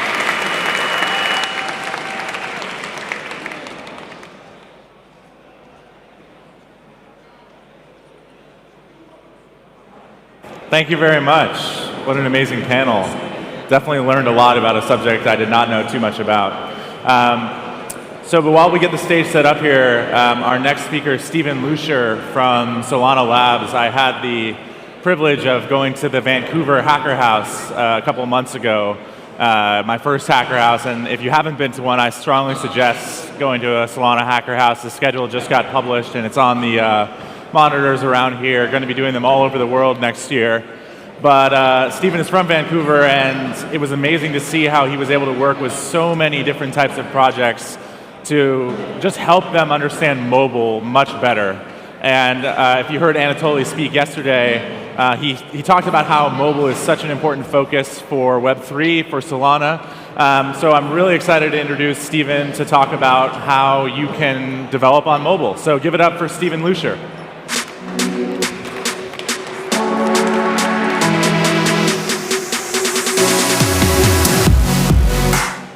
All right.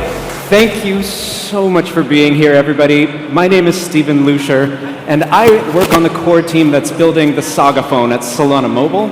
I work on JavaScript infrastructure projects there. So that's things like wallet adapter and the wallet adapter specification for JS and for React Native. And also at Solana Labs on JavaScript infrastructure project like Web3.js and wallet adapter. And this talk today is called JavaScript, the gateway drug to mobile. It's a story about how you maybe did 1 or 2 lines of JavaScript, maybe in college when you were experimenting. And one thing led to another, and pretty soon you woke up like this incredible mobile developer. Because right now, what's the situation, right? Nearly every website on Solana right now, nearly every application is a website, and it's a website written in JavaScript. And there's a good reason for this. The reason is sort of threefold. It plays into the strengths of the web. One of the first strengths of the web is that it's a great rapid prototyping environment. You can set something up really fast. You can go from idea to implementation in just a few hours, throw something on your local host, or publish it to Vercel and send someone a URL for feedback. And speaking of feedback, the web is amazing at shortening iteration cycles. You can invest in the stuff that you see working, double down on that stuff, and you can just abandon all the features that aren't.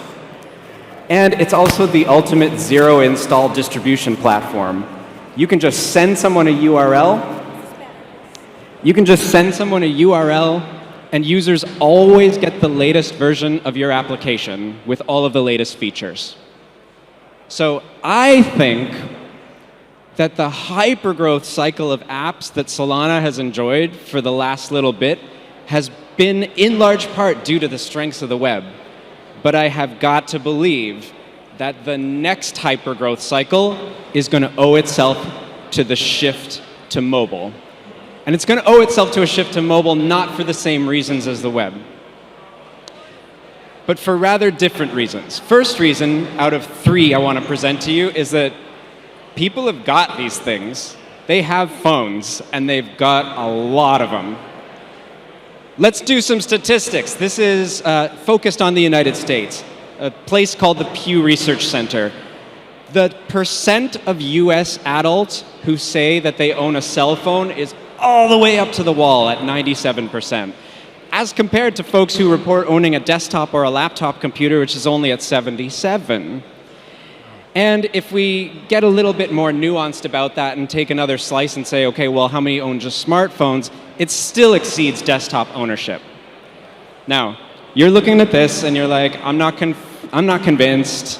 That's only 8 percentage points away of the market. It's not enough of a market for me to build a mobile app. I'm going to keep focusing on desktop. I'm going to keep shipping apps on desktop web. Well, access to the devices is not the only thing. The second thing is that people who have phones use them, and they use them a lot. In terms of attention, the percent of smartphone folks who say that they go online mostly using their phone. This is people who say when they're on the internet, they are mostly accessing the internet through their phone, 46% of folks across the United States. And another 23% say, I go on the internet on my desktop and my phone roughly equally. So you add those two numbers up, that's about 70% of people who say that at least half of their time spent on the internet is on their phone. And if you take a different slice of this and you look at just, say, 18 to 29-year-olds, those numbers go way out of whack. 60% of folks say, when I'm on the internet, it's probably on my phone.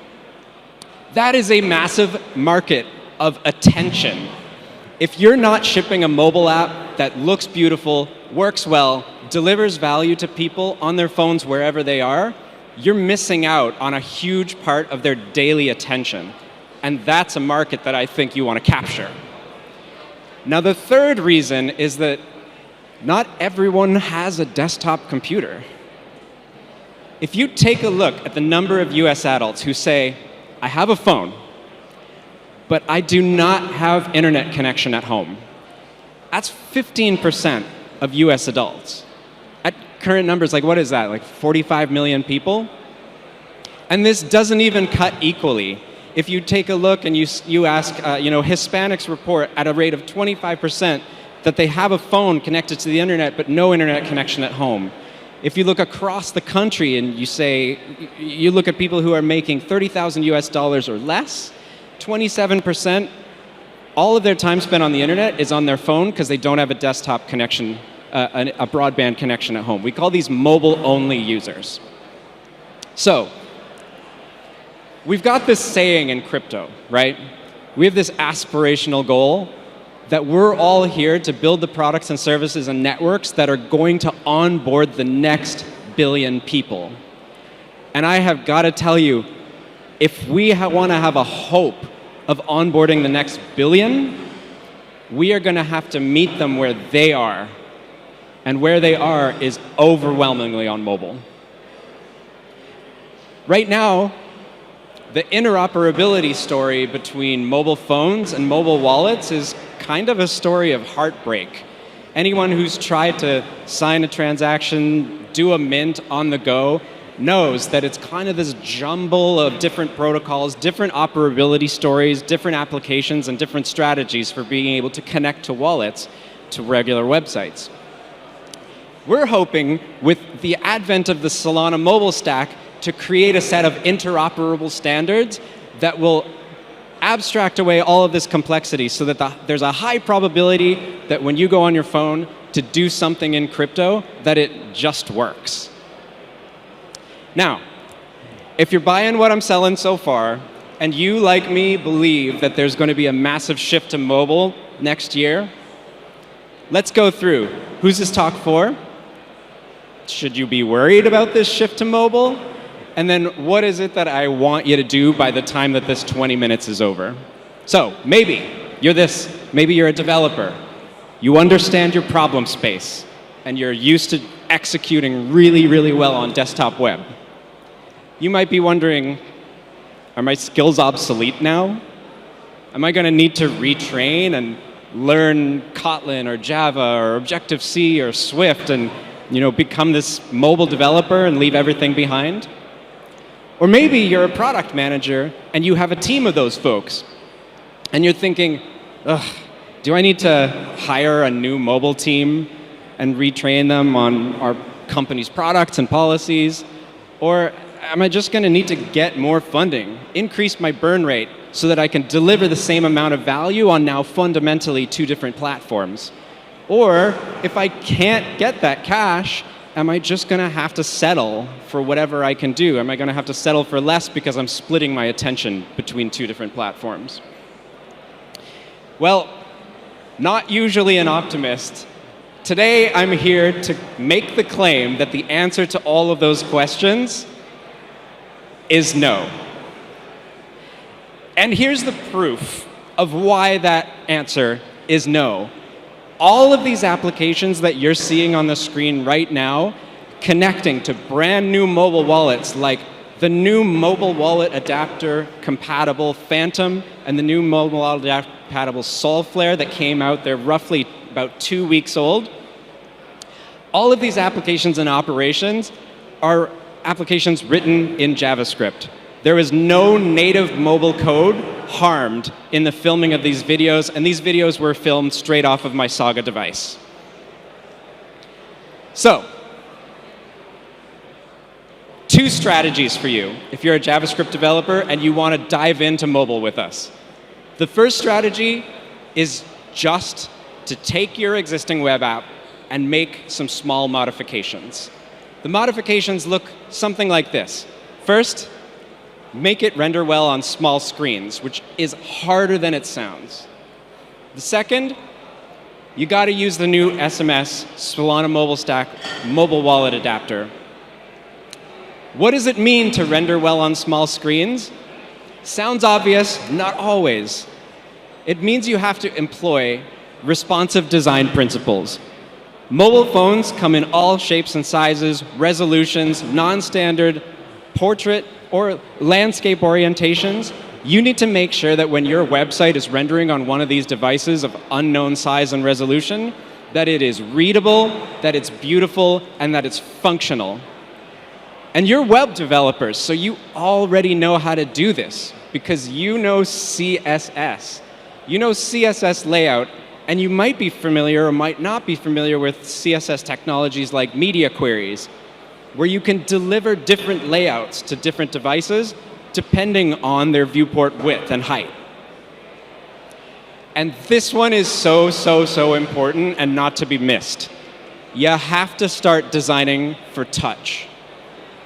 You have to eliminate mechanics in your applications that depend on hover states, because there's no cursor on mobile. If a cursor is like a small surgical knife that's really good at hitting tiny little targets and dragging tiny little sliders, these things on the end of your arms are like sledgehammers. You have to make sure that every button and every slider and every text area in your application can be hit by one of these 10 sledgehammers, that the hit targets are large enough so that folks can actually do the things that they need without making errors. All right, the second thing you have to do to upgrade your desktop website to run on the mobile web is you've got to get on Mobile Wallet Adapter. But what do I mean by that? Well, some of you in the audience are using a library already called Solana Wallet Adapter React. Throw up your hands while I'm talking if you're using Solana Wallet Adapter React already. And you guys know that you're using it to create a button like this where you connect to a wallet, and when people mash that button, it connects to a browser extension wallet on their desktop computer. But you also have experienced that when you mash that button on mobile, the behavior is largely undefined. It's not really clear what's going to happen there. Well, what I'm here to tell you today is that we have an upgrade to that particular library. Jordan Sexton and I have done awful, terrible things to Wallet Adapter React so that you don't have to, so that you can enjoy all of this new mobile functionality with very little effort. But it's not no effort. This is going to be one of the world's largest code mods. We need every application on Solana to take this upgrade and integrate it into existing websites so that when all of your customers think, ooh, I'm going to go visit my favorite website on this new phone that I bought, that things just work. But it's going to take a massive effort from all of us. We all need to go to every one of the Solana sites out there, every one of the Solana applications, and make sure that we have mobile wallet adapter capability built in and that we've tested it on a handful of Android devices, the reference implementation right now on Android. So I'm going to outline the steps of this massive, massive code mod that we all have to do together to enter the mobile era. And it looks something like this. Just upgrade to the latest version. All of the stuff is in the box. If you're on mainline Wallet Adapter React, you just have to bump to the latest NPM version, and you get all of the mobile wallet connection signing services and transaction sending services for free with the MWA wallets that are compatible today and forever in the future. All right, so get going with this upgrade. And remember that slide that I showed earlier of all of these websites? You know what they say in crypto? If you're not early, you're late, right? All of these folks have already done the upgrade. And if you visit them on a Saga, if you come to the Saga booth, or you visit them on an Android phone with the brand new version of Soulflare and Phantom, you should be able to connect and do transactions on these sites. And they're not alone. All of these other folks have also made the upgrade. And from all reports, they say that it took them somewhere in between the neighborhood of 30 minutes to, maximum 4 hours if they had a lot of customization in their app around Wallet Adapter. All right, so that's what it means to use Mobile Wallet Adapter in your traditional web app. Get that new Solana Wallet Adapter React, or do a custom integration. We're always here to help you on the Solana Mobile Discord. If you have troubles, just reach out on GitHub or on Discord. So, if that's strategy number one, take your existing web app and bring it into this mobile world, here's strategy number two. Maybe you want to go a little bit further and you really want to create something that is mobile native. You want to use device APIs on the phone to create incredible new experiences. There is a technology, if you're familiar with building websites using React, you can also build mobile applications with something called React Native. This is a way to build a cross-platform native feeling app using device APIs and you can reuse your existing code, most importantly, and your existing skills and your existing team. Everything is the same. Hooks work, suspense works, all of the React tricks that you're used to using. And building a native feeling app with only React, JavaScript, and CSS still in this paradigm lets you access device APIs like vibration and location and the camera and NFC scanning and all of that stuff. And the mobile wallet adapter, just like on the web, written in JavaScript, works also in React Native to be able to connect to mobile wallets. Here's the interesting part. You should, by all rights, be able to reuse as much of your web code as possible. Any of your JavaScript and React business logic, we're talking about network fetching and transaction signing and data management, should be reusable as is in React Native. Your state management architecture, whether you're fetching data from GraphQL or a REST endpoint, or you're managing data in Redux or Relay or SWR, all of that too should work in React Native without modifications. And also, the Solana Web3 JS client works in React Native.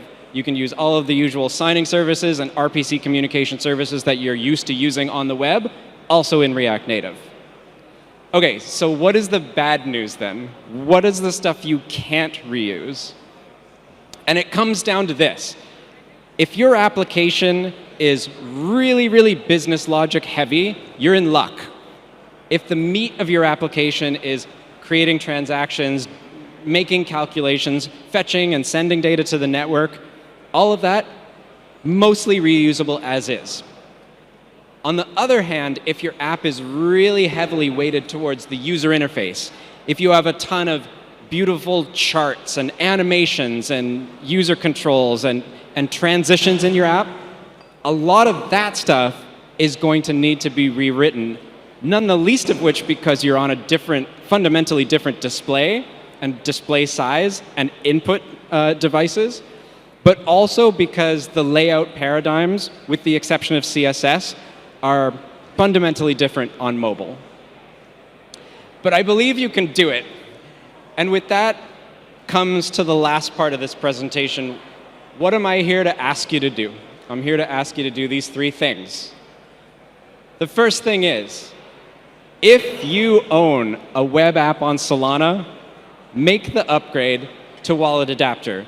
You can shoot this QR code, leads you to a URL with an upgrade guide that includes instructions on how to upgrade and a test plan to run to make sure that you've got it right. And you're not the only one. If you have an app that you love on Solana and you want to make sure that when you get a mobile phone like Saga that it just works, go and hound them. Go and ask your favorite apps if they've made the upgrade and send them the upgrade guide. The second thing I want you to do is I want you to at least study the React Native app that we've written to see how your JS React paradigm translates to writing a mobile app.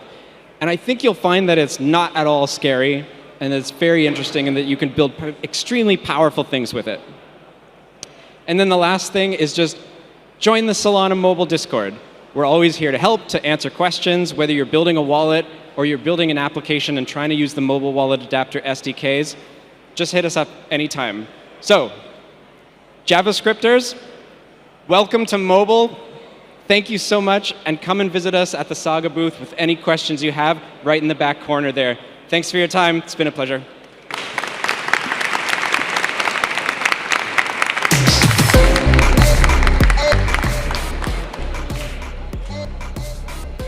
It was an insightful talk, as I expected. Amazing to hear from someone who just understands mobile to the nth degree, every possible detail. So if you see Steven walking around, you have questions about mobile, he's a perfect person to ask. Really excited for this next panel. I know we're running a little bit behind schedule, but we're just going to do our best to stay on track as much as we can while giving the presenters the time that they need to share all of this incredible information. Kind of staying with the same theme, though, of mobile. I know that Stephen touched on the mobile wallet adapter, and that's something that I know a ton of people are excited about. And at the Saga phone launch earlier in the year, Armani over at Coral talked about how there's this new concept of XNFTs and what that means for the Solana ecosystem. And so I know since then there's been a lot of interest in learning more about that, in understanding how to build XNFTs, understanding what the folks at Coral are cooking up in terms of launching Backpack, their new wallet. So that's what we're going to hear today. I'm super, super excited for that because, again, it's an area that I've heard so many people asking questions about, but the great thing about this stage is that you get to hear from the best minds in crypto who are working on the true cutting-edge technology that is going to make the difference for Solana over the long term. And I know we're having just a few minutes here to set up these slides. But I think what Stephen presented was so important because, as he mentioned, the next billion users are not going to be the users that we see in the room today. They're going to be people who are using their mobile phones first. And that's the blocker that I sort of hear about a lot of the time when I talk to friends, family about using crypto, is that it's not just that existing tools are desktop focused, it's that they're designed with that type of user in mind. And so when you design things for mobile, that means that you have to simplify, you have to make them more sort of engaging to the user because they have a smaller screen. So as I said, very related to our next speakers here. So without further ado, let me introduce John and Tom from Coral, the makers of Backpack. So give them a hand.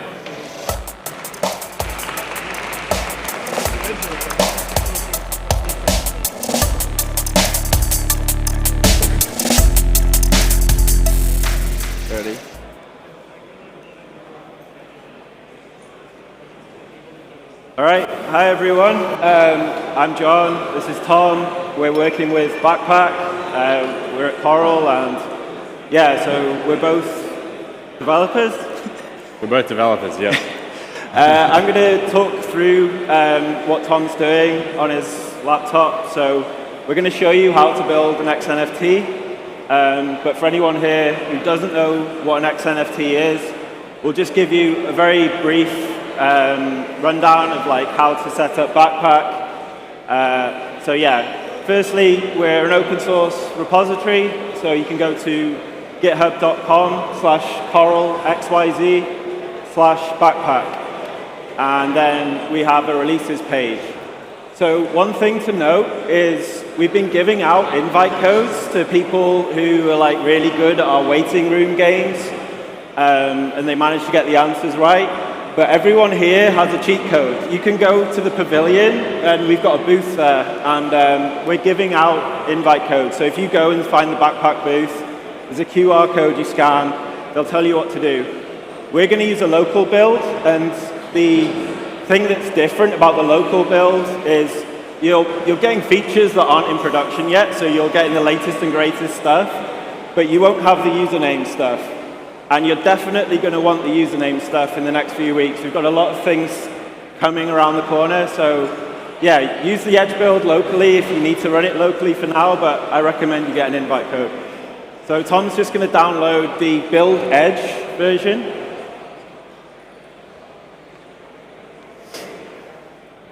And then to install it, you go either in Chrome or Brave. You want to go to Chrome -- so instead of like HTTP/extensions. And once you're in there, there's a toggle at the top right, and you enable developer mode. So now we've done that, we can get the zip file we just downloaded, unzip it, and then drag the directory onto there. And boom, you've got Backpack locally. So now, yeah, once we click there, Tom's just pinned it into the extension bar at the top. Recommend doing that, because otherwise you'll have to keep opening it up. So if we go to create new wallet, we're going to create with a recovery phrase. There's not going to be any sol in here, so you try stealing it, but there's nothing to take. Click next. And yeah, this is one of the big features of Backpack right here. We're multi-chain, so already we're sporting Ethereum and Solana. Obviously today we're going to talk about Solana stuff, but we're constantly going to be adding new blockchains to it, as well as like being able to run XNFTs on the different blockchains. So we agree to the terms of service, next, and we're set up. So now we've got Backpack installed. You'll see there's 3 tabs at the bottom. It looks like a standard wallet view right now. That's what you expect. You've got your balances. But this middle tab, this is our special one. This is our secret source. And it says no XNFTs, so that's sad. So we should go and have a look at the XNFT gallery. And if Tom connects Backpack here, so this website is just xnft.gg. So now we're connected. So what can we do at this point? Well, basically it's like a store of like all the XNFTs. Everything is free right now. We're going to have creator royalties, all these things, but it's still very early. So yeah, which one should we show? Flappy Bird. Yeah, it's the most popular one. Tristan tried to show Flappy Bird. Technical gods weren't playing along, so we're hoping they'll play along with us. So there you go. That's an insanely fast Flappy Bird. I think our high score is about 3 on this. It's not easy. We wanted to make it challenging. And as you can see, Tom's popped it out as well, so you can like browse the web and stuff while he's using it. The other thing to note is at the moment we're recording the score locally, but with the username system, we're going to have like high score leaderboards, we're going to have invites, a whole sort of like multiplayer gaming lobby basically. Right, so we've done that. Now, the next thing we want to do, if you have Backpack already installed and you had an invite code, you'll see that when you're on the XNFT page, there's an app on there called Simulator. Because we're using the latest and greatest version that hasn't been approved for the Chrome store yet, we have this toggle that we switch on, because the simulator was confusing some users who aren't developers. So they're like, what is this simulator? So we put it in the settings. You enter preferences and then developer mode, and then you toggle it on, and then close that, go back, and now we have an XNFT installed. It's a simulator. Okay, so what's the simulator? Basically, it's something that runs inside Backpack, and it's watching like one of your local ports. We use port 9933, completely arbitrary. It's just the port that we all had free. You'll be able to change that if you want, if something's on there. But what's cool about this, we've got a CLI. So if Tom writes, and everyone that's got Node installed can do this. You won't have to download things and install them. You literally write npx xnft init, and Armani did a tweet where he just wrote this, LFG. So that's the name of our project, so we're just going to go with it. So yeah, that's installed, so great. So now if we go into the directory, the LFG directory, and we run what it tells us to, so yarn you don't have to use Yarn. We're just using Yarn. It's in our project. Yarn installs all the dependencies. This is pretty, like, I apologize if there aren't technical people here, but you'll be able to see what's going on. So yeah, once that's installed, we'll be able to run yarn dev. And what yarn dev will do is essentially run like our XNFT locally on a port, but it has hot reloading. So as you make edits to it, if you've used like any React or Vue or Svelte frameworks, you'll be very familiar with hot reloading. So that's running now. So if Tom now goes back to the simulator and opens it, hello world, yay, like that, the classic developer thing. Okay, great. We've got like a really, really boring looking window here. Like there's nothing particularly interesting, but what's the interesting part? Well, we can start to make some edits. So now we're inside this XNFT context. We can actually fetch the user's like public key or their username, and we don't need to install any third-party dependencies yet. So we don't need to install Solana Web3.js, or if this is an Ethereum XNFT, we wouldn't have to install ethers. We'll just have everything provided directly in. And there's like a few reasons for that. Like one of the big ones is to simplify the development experience. But another reason is just if these APIs and things change, if everyone's using like the same sort of thing when they have to upgrade the XNFTs, hopefully it will all work. So, oh, Tom's changed it to Hello Lisbon. I missed that. That's cool. So yeah, I mean, another useful thing to have in this XNFT is the public key. So we've created some custom hooks. Here we've put use public key. So let's see if this pops up for us. I mean, it's not the most exciting thing yet, but we're getting there.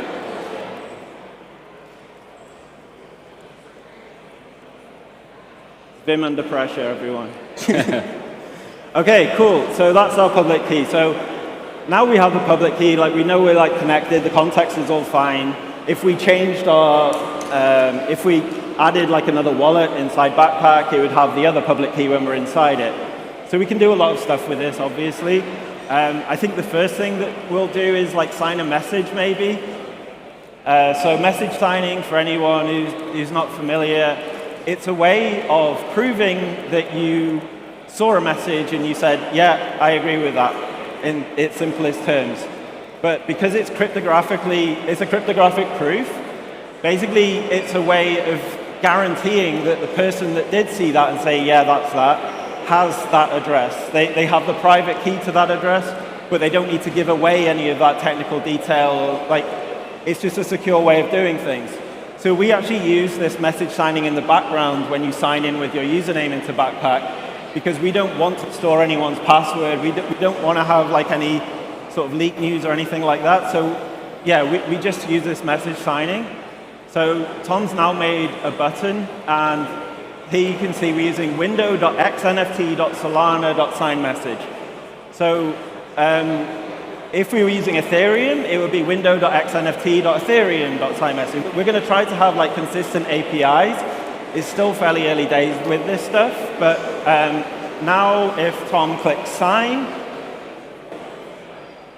okay, so what's happened here? We haven't created any of this API, any of what you're seeing now in this XNFT. This is actually Backpack. So this is our XNFT talking in the background to Backpack saying, I've got a message to sign, I want you to sign it, and then come back to me and ask the user to approve it. And this approval part is very important because we don't want people to create like, I don't know, like scam XNFTs where it's doing things on behalf of the user without the user knowing. So every time we do something like this, it's going to present it up to the user and say, oh, like this XNFT wants to do this. We're hoping like in all cases, like it's something that the user's clicked. I think this might only come up from like clicks, but once Tom sees this, he can either say, okay, no, I don't want to do that, I'll cancel that, I'll give it a terrible review on the App Store, I don't know what it's doing, or he can approve it. And yeah, basically once you approve it, you'll be able to do like login systems, you'll be able to do gaming high scores, you could do like DAO votes type things. The other nice thing with just message signing is it's instant. So if we're doing this on Ethereum or some other chains that have got longer block times, we can still do some instant things. So I think the next thing we said, are we going to do a payment? Yeah. Okay. We'll sign up. So Tom's just, we're going to make simpler APIs for this too, but Tom's just a bit of a legend, and he's going to write the code to generate a new payment. So you can imagine, again, if this was like, I don't know, some sort of like social chat app, or it was a game or something, and you wanted to be able to integrate payments into it, you'd write a few lines of code. Tom's doing great.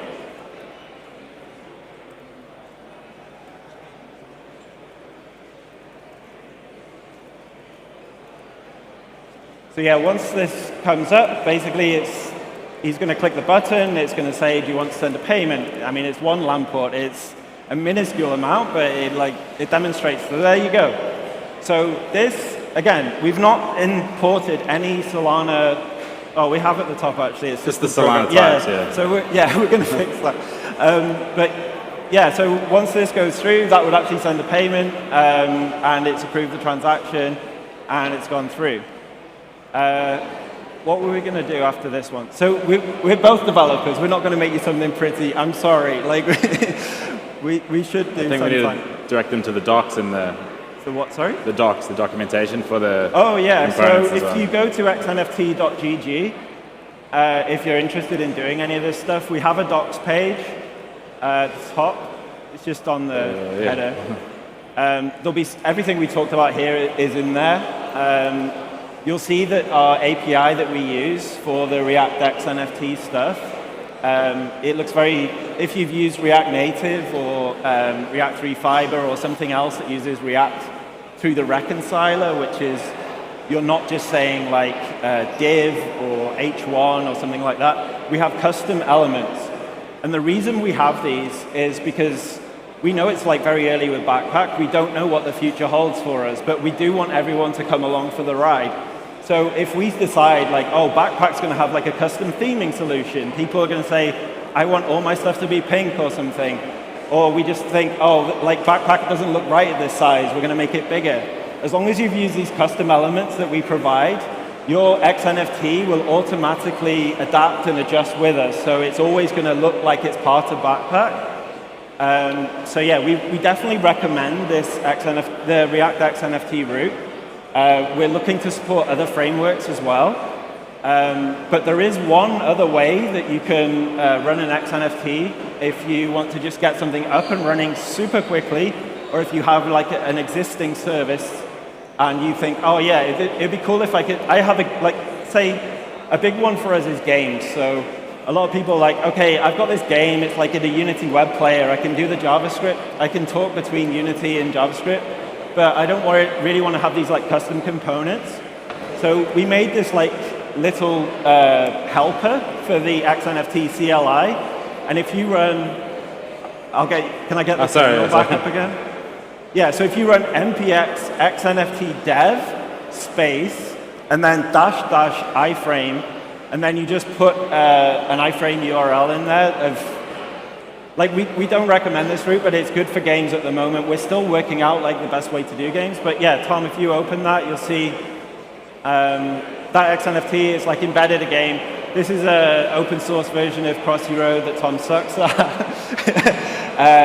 Yeah, it's on GitHub, but yeah, any kind of game and stuff. You can imagine like what this would be like, or any other kind of game. Like we were playing Pac-Man earlier. What else were we doing? We're doing like calendar apps. Anything's kind of open to it. Yeah, was there anything else? So there's also the publishing flow. If you end up producing an XNFT, you can go through a publishing flow on xnft.gg to get it listed up here, so people can discover it and start using it. I think that's all we've got. Yeah, I think that wraps it up. So we've got a Discord. If you come to either the booth where we're at the main pavilion, we're just in the front on the left. Come and get your invite code, come and get your username. You're going to want one of those soon. We've also got like an NFT collection coming out, and that would be very useful for that. That's all I'm saying. And yeah, any questions or anything, either look for us, look for Armani or Tristan or any of the backpack people, and we'll gladly help you out. Yeah, good luck, everyone. Thank you.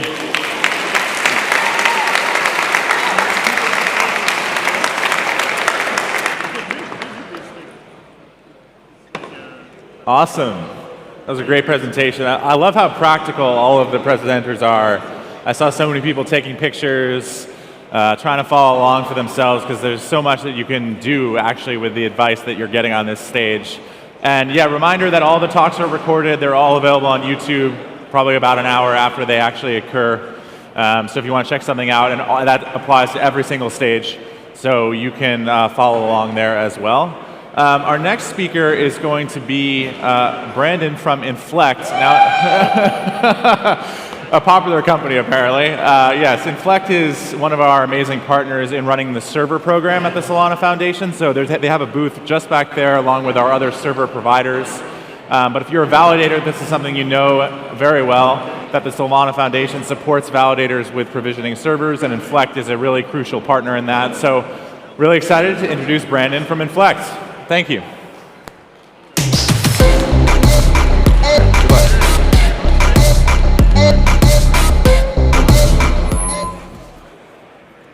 Hey guys, can you hear me? All right. My name's Brandon. I'm from Inflect. My position is the head of customer engineering. Basically, my job is to help my partners and customers optimize their infrastructure.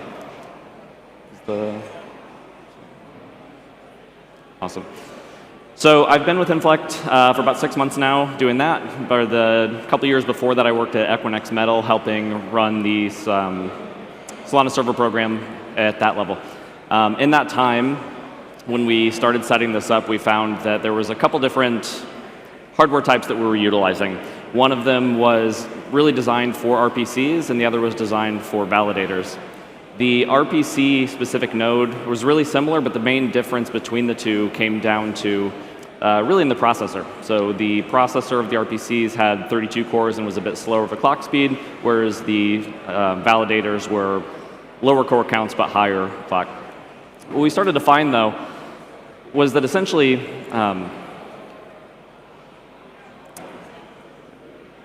we were dividing the pool into two separate groups. And if we could find a way to make those act the same, that we would give validators and RPCs more options. So the real goal was to figure out, is there a way to make the slower running RPC nodes catch up with the faster?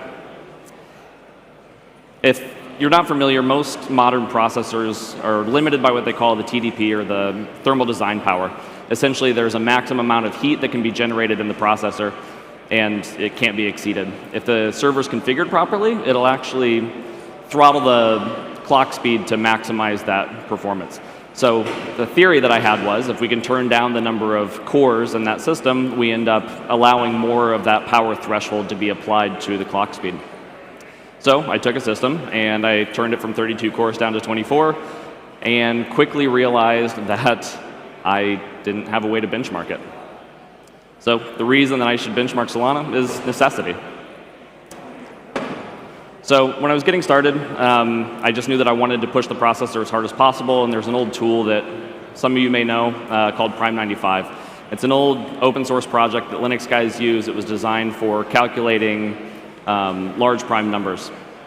What it does is completely hammer processors. It doesn't touch RAM, it doesn't touch anything else, but it'll destroy the processor. So I stood up a system, made the BIOS changes, deployed the operating system, installed Prime95, ran it, and my first try worked. So I took a system that was designed to run at 2.6 gigahertz, would usually run up to closer to 2.8, and was easily hitting 3 gigahertz, which was our target number. So we took those systems, took those BIOS changes, rolled it out to the entire fleet, and gave them out to the community.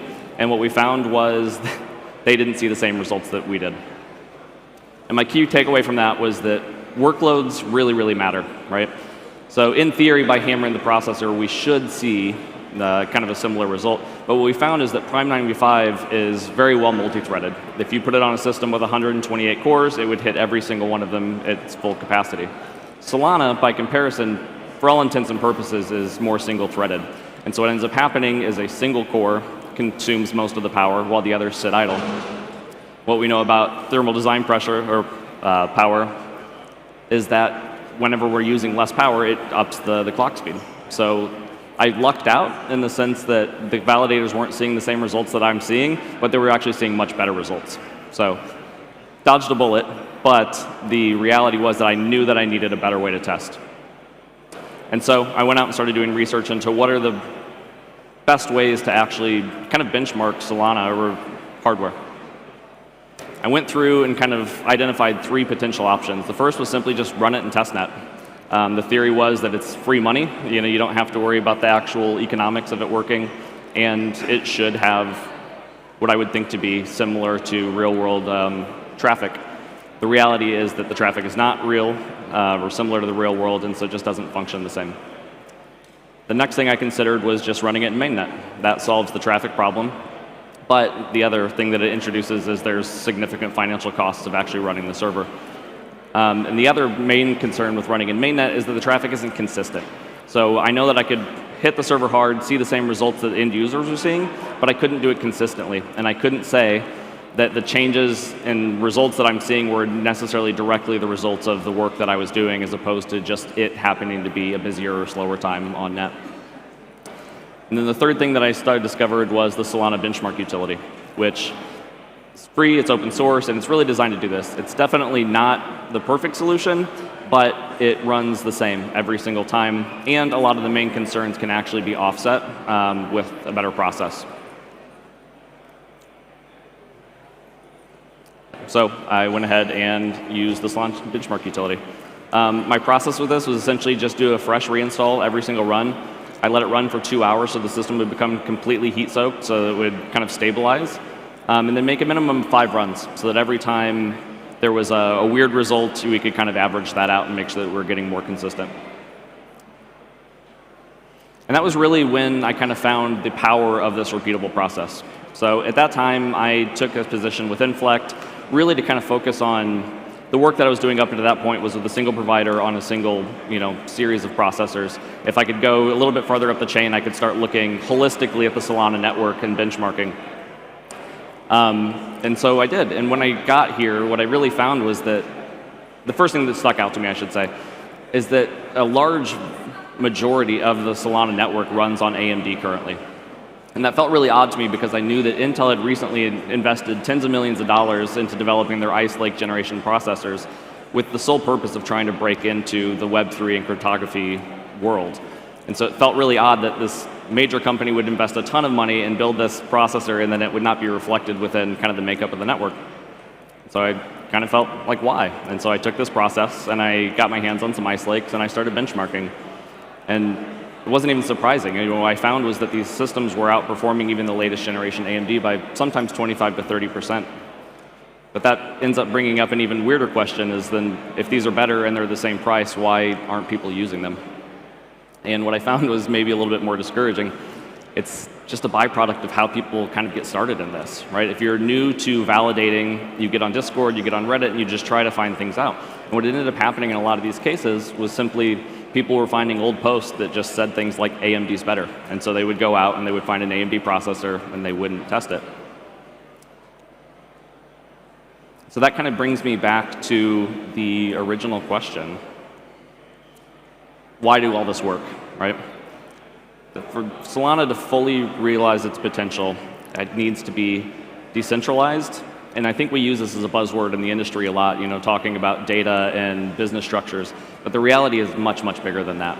We need to be decentralized from the standpoint of hardware providers, from telco providers, from geographic locations because of hurricanes or tsunamis. There's geopolitical issues. Like, we really do need to push this all kind of across the entire spectrum, and having everything fundamentally pushed onto AMD can be problematic. On top of that, it also has to be performant. We can't just be decentralized. It has to actually do what we need it to do. And what makes that really odd to me is kind of a byproduct of decentralization is that there's no way to enforce or tell somebody to do something, right? So if we say we need more makeup to be Intel, we can't just go buy more Intel. There's no authority structure by which to do that. And so in this decentralized world, what ends up happening is that information becomes a market force, right? So by doing this work, by benchmarking, by having these conversations, we can actually put that information out there and make a compelling argument as to why people would want to do these things, and it ends up helping the entire ecosystem. And that's all I had to talk about. If you guys want to catch up with me, we actually have a booth in the back, so please feel free to come chat. I know this is really high level. I'd love to get more down into the weeds and talk if you have questions about specific processors or processes. So, thank you.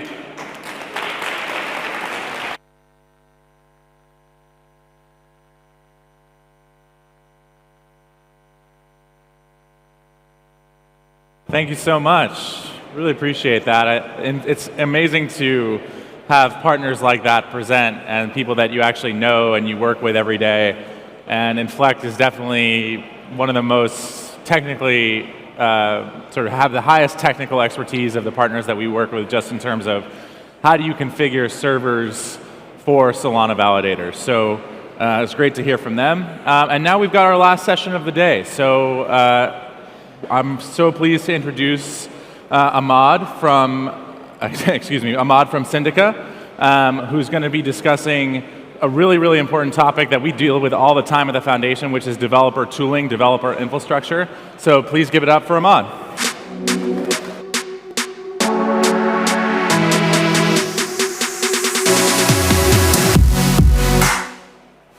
Hey, good afternoon, guys. Can you guys hear me fine? All right, cool. I'm Ahmad. I am the co-founder CEO here at Syndica. We provide Web3 developer tools and infrastructure for the Solana ecosystem. So I'm here to talk a little bit about Syndica and what we do for the Solana ecosystem and how you guys can use it.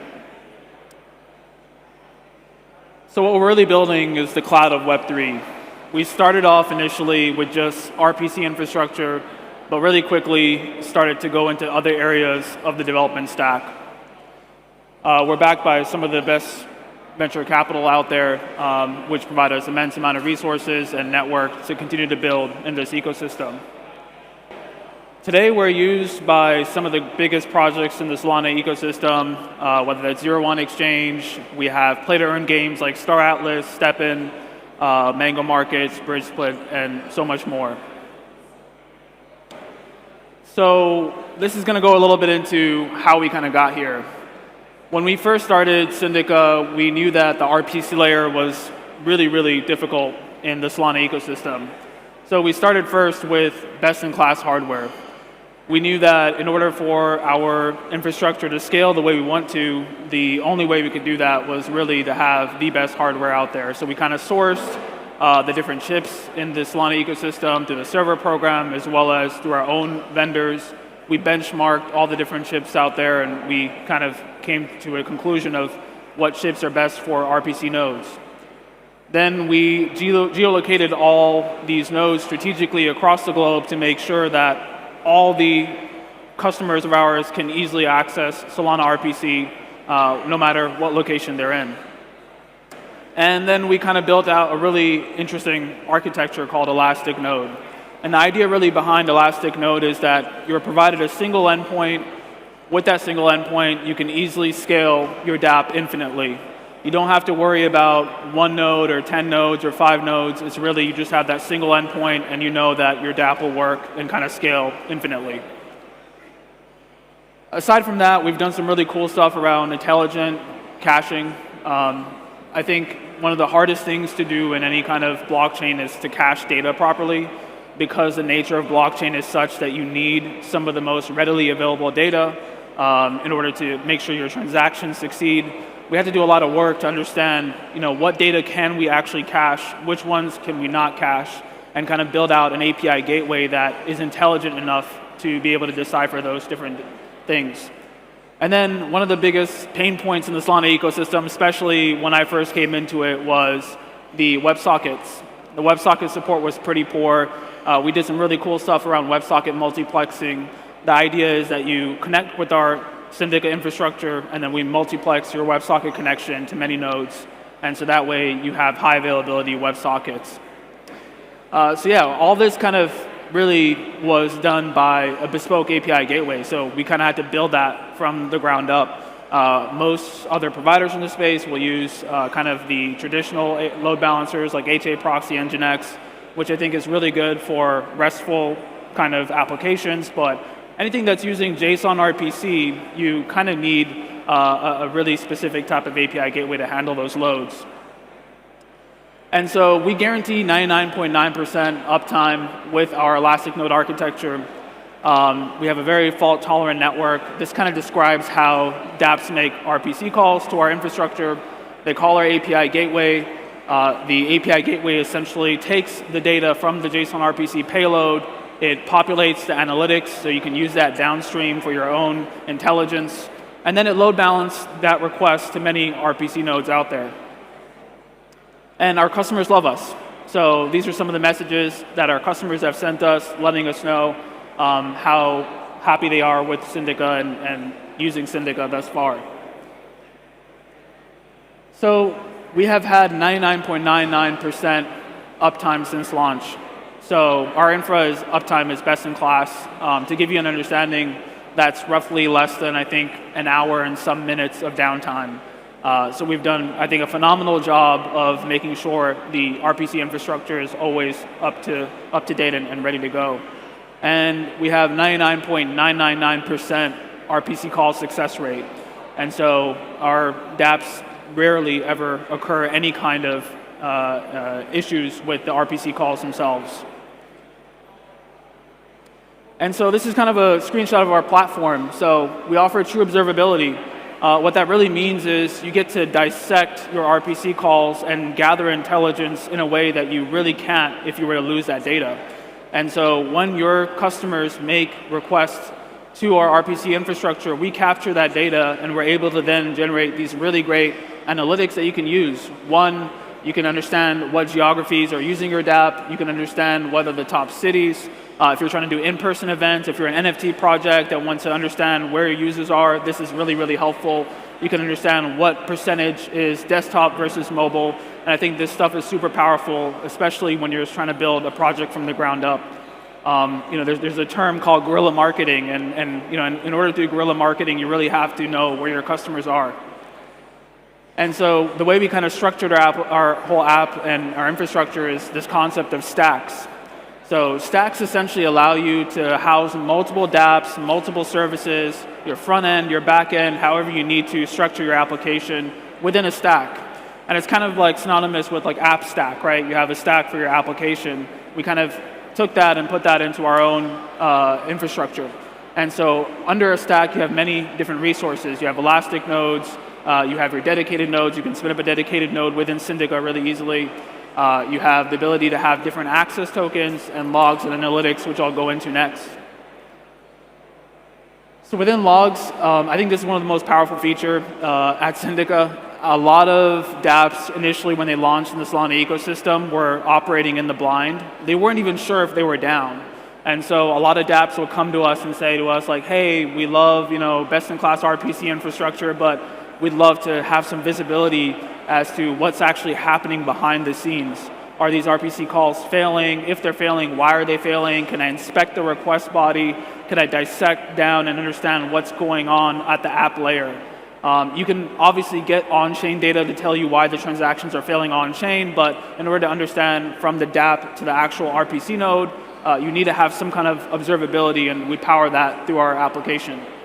You also have really great filtering mechanisms. So you can filter by IP addresses, request origin, countries, RPC ID, by methods, whatever way you want to kind of dissect your data. It's really, really easy to do that. And we also have access tokens. So we know that many teams have many developers working on many projects simultaneously. So sometimes you may have a backend service that needs access to certain RPC methods and another service that needs access to other RPC methods. You don't want to be overcharged or overbilled. You want to kind of limit access. You want to segment the access to your Elastic node infrastructure. And you can do that really easily with access tokens, and we provide that kind of out of the box.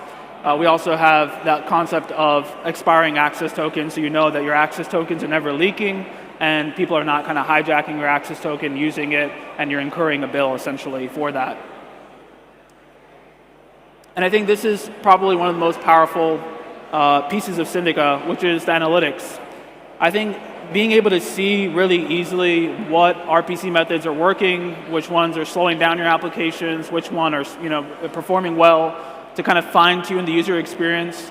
I think this really helps a lot to be able to see that data really, really easily and to be able to gather intelligence in a way that you really couldn't if you didn't have analytics platform like this.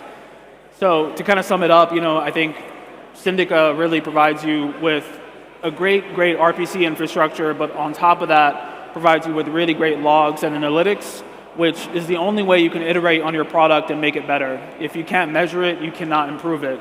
So that's kind of what we enable through our platform. And then we built really cool APIs. One of these APIs is called the Chainstream API. Today, we are essentially wrapping the Solana Validator Geyser plugin and exposing it through a WebSocket connection. And so what you can do is you can stream block, transaction, and slot updates in real time from the validator into your own environment. And there's a couple of reasons why this is super important. One is at the validator RPC level, you can gather a confirmed commitment level transaction from it, but you cannot get a process level commitment transaction. Process basically means that this transaction has been processed by the validator, but yet is yet to be confirmed by the cluster. And this is important for a couple of reasons. One, if you're trying to front run or if you're trying to snipe an NFT, if you're trying to execute a transaction that needs to be prioritized, or you're trying to get the best execution speed or success rate on your actual orders, this is really important for you. You can get that information as quickly as possible, get your transaction ready to execute. The second that transaction is confirmed, then you can execute your transaction. So I think it's a really, really interesting API. We actually had Soul Sniper, who's one of our customers, tell us that their limit order success rate has improved by 3x, which I think is pretty phenomenal. And so, I want to leave some time to talk about another aspect of Web3 development and tools and infrastructure. And so before I get into that, I want you guys to kind of use this opportunity right now. You can scan this QR code. You can use the promo code Breakpoint 22, and you essentially get $250 in credits with Syndica. And so you can start testing us today. Let us know if things are going good, if they're not going good, and then just give us a spin and let us know how it goes. And I want to leave this up here while I talk about a couple other things. I think we have been in the Solana ecosystem now since April of 2021. I officially didn't launch the company until September, but in April of 2021, the Solana ecosystem was very different than what it is today. And it's expanded, it's grown for the better. And so many dApps are now entering the Solana ecosystem, coming from other blockchains, and we obviously see there's a clear winner in terms of high performance blockchains, in terms of adoption so far, and Solana is it. I think as a Web3 developer, you have to provide the best user experience you can. Otherwise, people will kind of go to the next competing product. And that's really obvious when you first think about it at first glance. You're like, oh, well, obviously, if I don't provide the best user experience, they're going to go to another product. But I think it's more important in Web3 because everybody has access to the protocol. Nothing is gated. Anybody can take that protocol and build a user experience on top of it that may be better than the actual team that built the protocol. And that's the point of Web3. The point is to iterate. The point is to provide the protocol to any developer out there. Let them create whatever user experience they see best fit for the users. And let the users decide what actual user experience works out best for them. And so a lot of times, we see that in Web 2, everything is really gated. The only way that you can interact with a Web 2 protocol is through an API, and those APIs are throttled, they're rate limited, there's some kind of permissions that the company has to give you. Again, in Web 3, all that doesn't exist. I think what's really going to matter at the end of the day is your ability as a developer to provide that amazing user experience, and then aside from that, your ability to market that user experience. And so in order for you to market and build that great user experience, one, you need to have some kind of observability. You need to be able to know what is working in your dApp and what isn't. Where are my users coming from? How can I cater to them? And all this data is kind of lost at the RPC layer, and we make that really readily available through Syndica. The other piece of it, I think, is really important from a marketing perspective, is you need to be able to measure your success. If you push out a feature, how many more transactions are your users sending? Not just the ones that are succeeding, but just sending in the first place to the actual cluster. And you can't really measure that unless you have some kind of analytics at the RPC layer.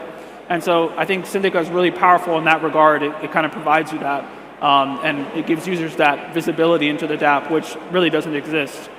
And so, yeah, I'll end it off there. I think, I wanted to dive into that a little bit. I know we have a few minutes. If anybody has any questions, I'm happy to answer it.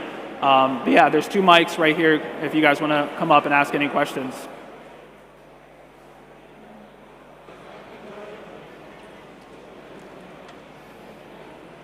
Don't be shy. Hi, I have a question. From your experience, what's like the simplest thing that a dApp can do to kind of improve those RPC requests that you would recommend everybody just do at the start? I'm going to come down to hear that. Sorry.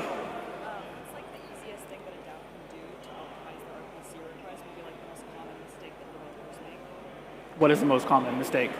In terms of like optimizing RPC calls. Got it.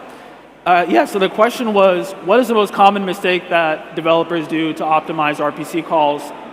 I think there's, I don't know if you guys know about the get program account call, and so that essentially is really, really heavy on the RPC node. When you make that call, it's basically getting all the program accounts under that one specific program.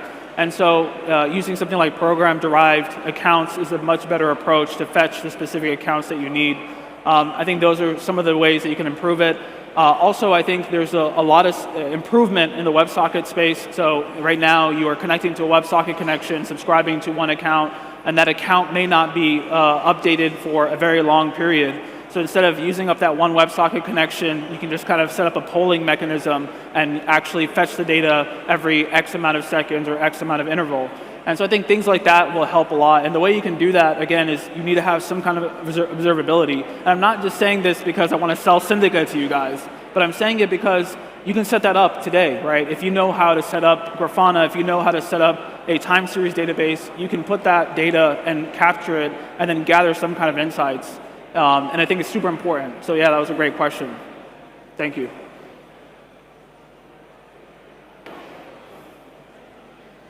Hey, yeah. Since I was looking also, and I was attending the one other presentation that was kind of related to the Google capabilities and their offering to the Solana itself. How do you differentiate, for example, their BigQuery offering to your monitoring challenges? Yeah, so the question is, how do we kind of compare to Google's Bigtable instance, essentially, right? The BigQuery, yeah. So I think it's really interesting what Google is doing in the Solana ecosystem.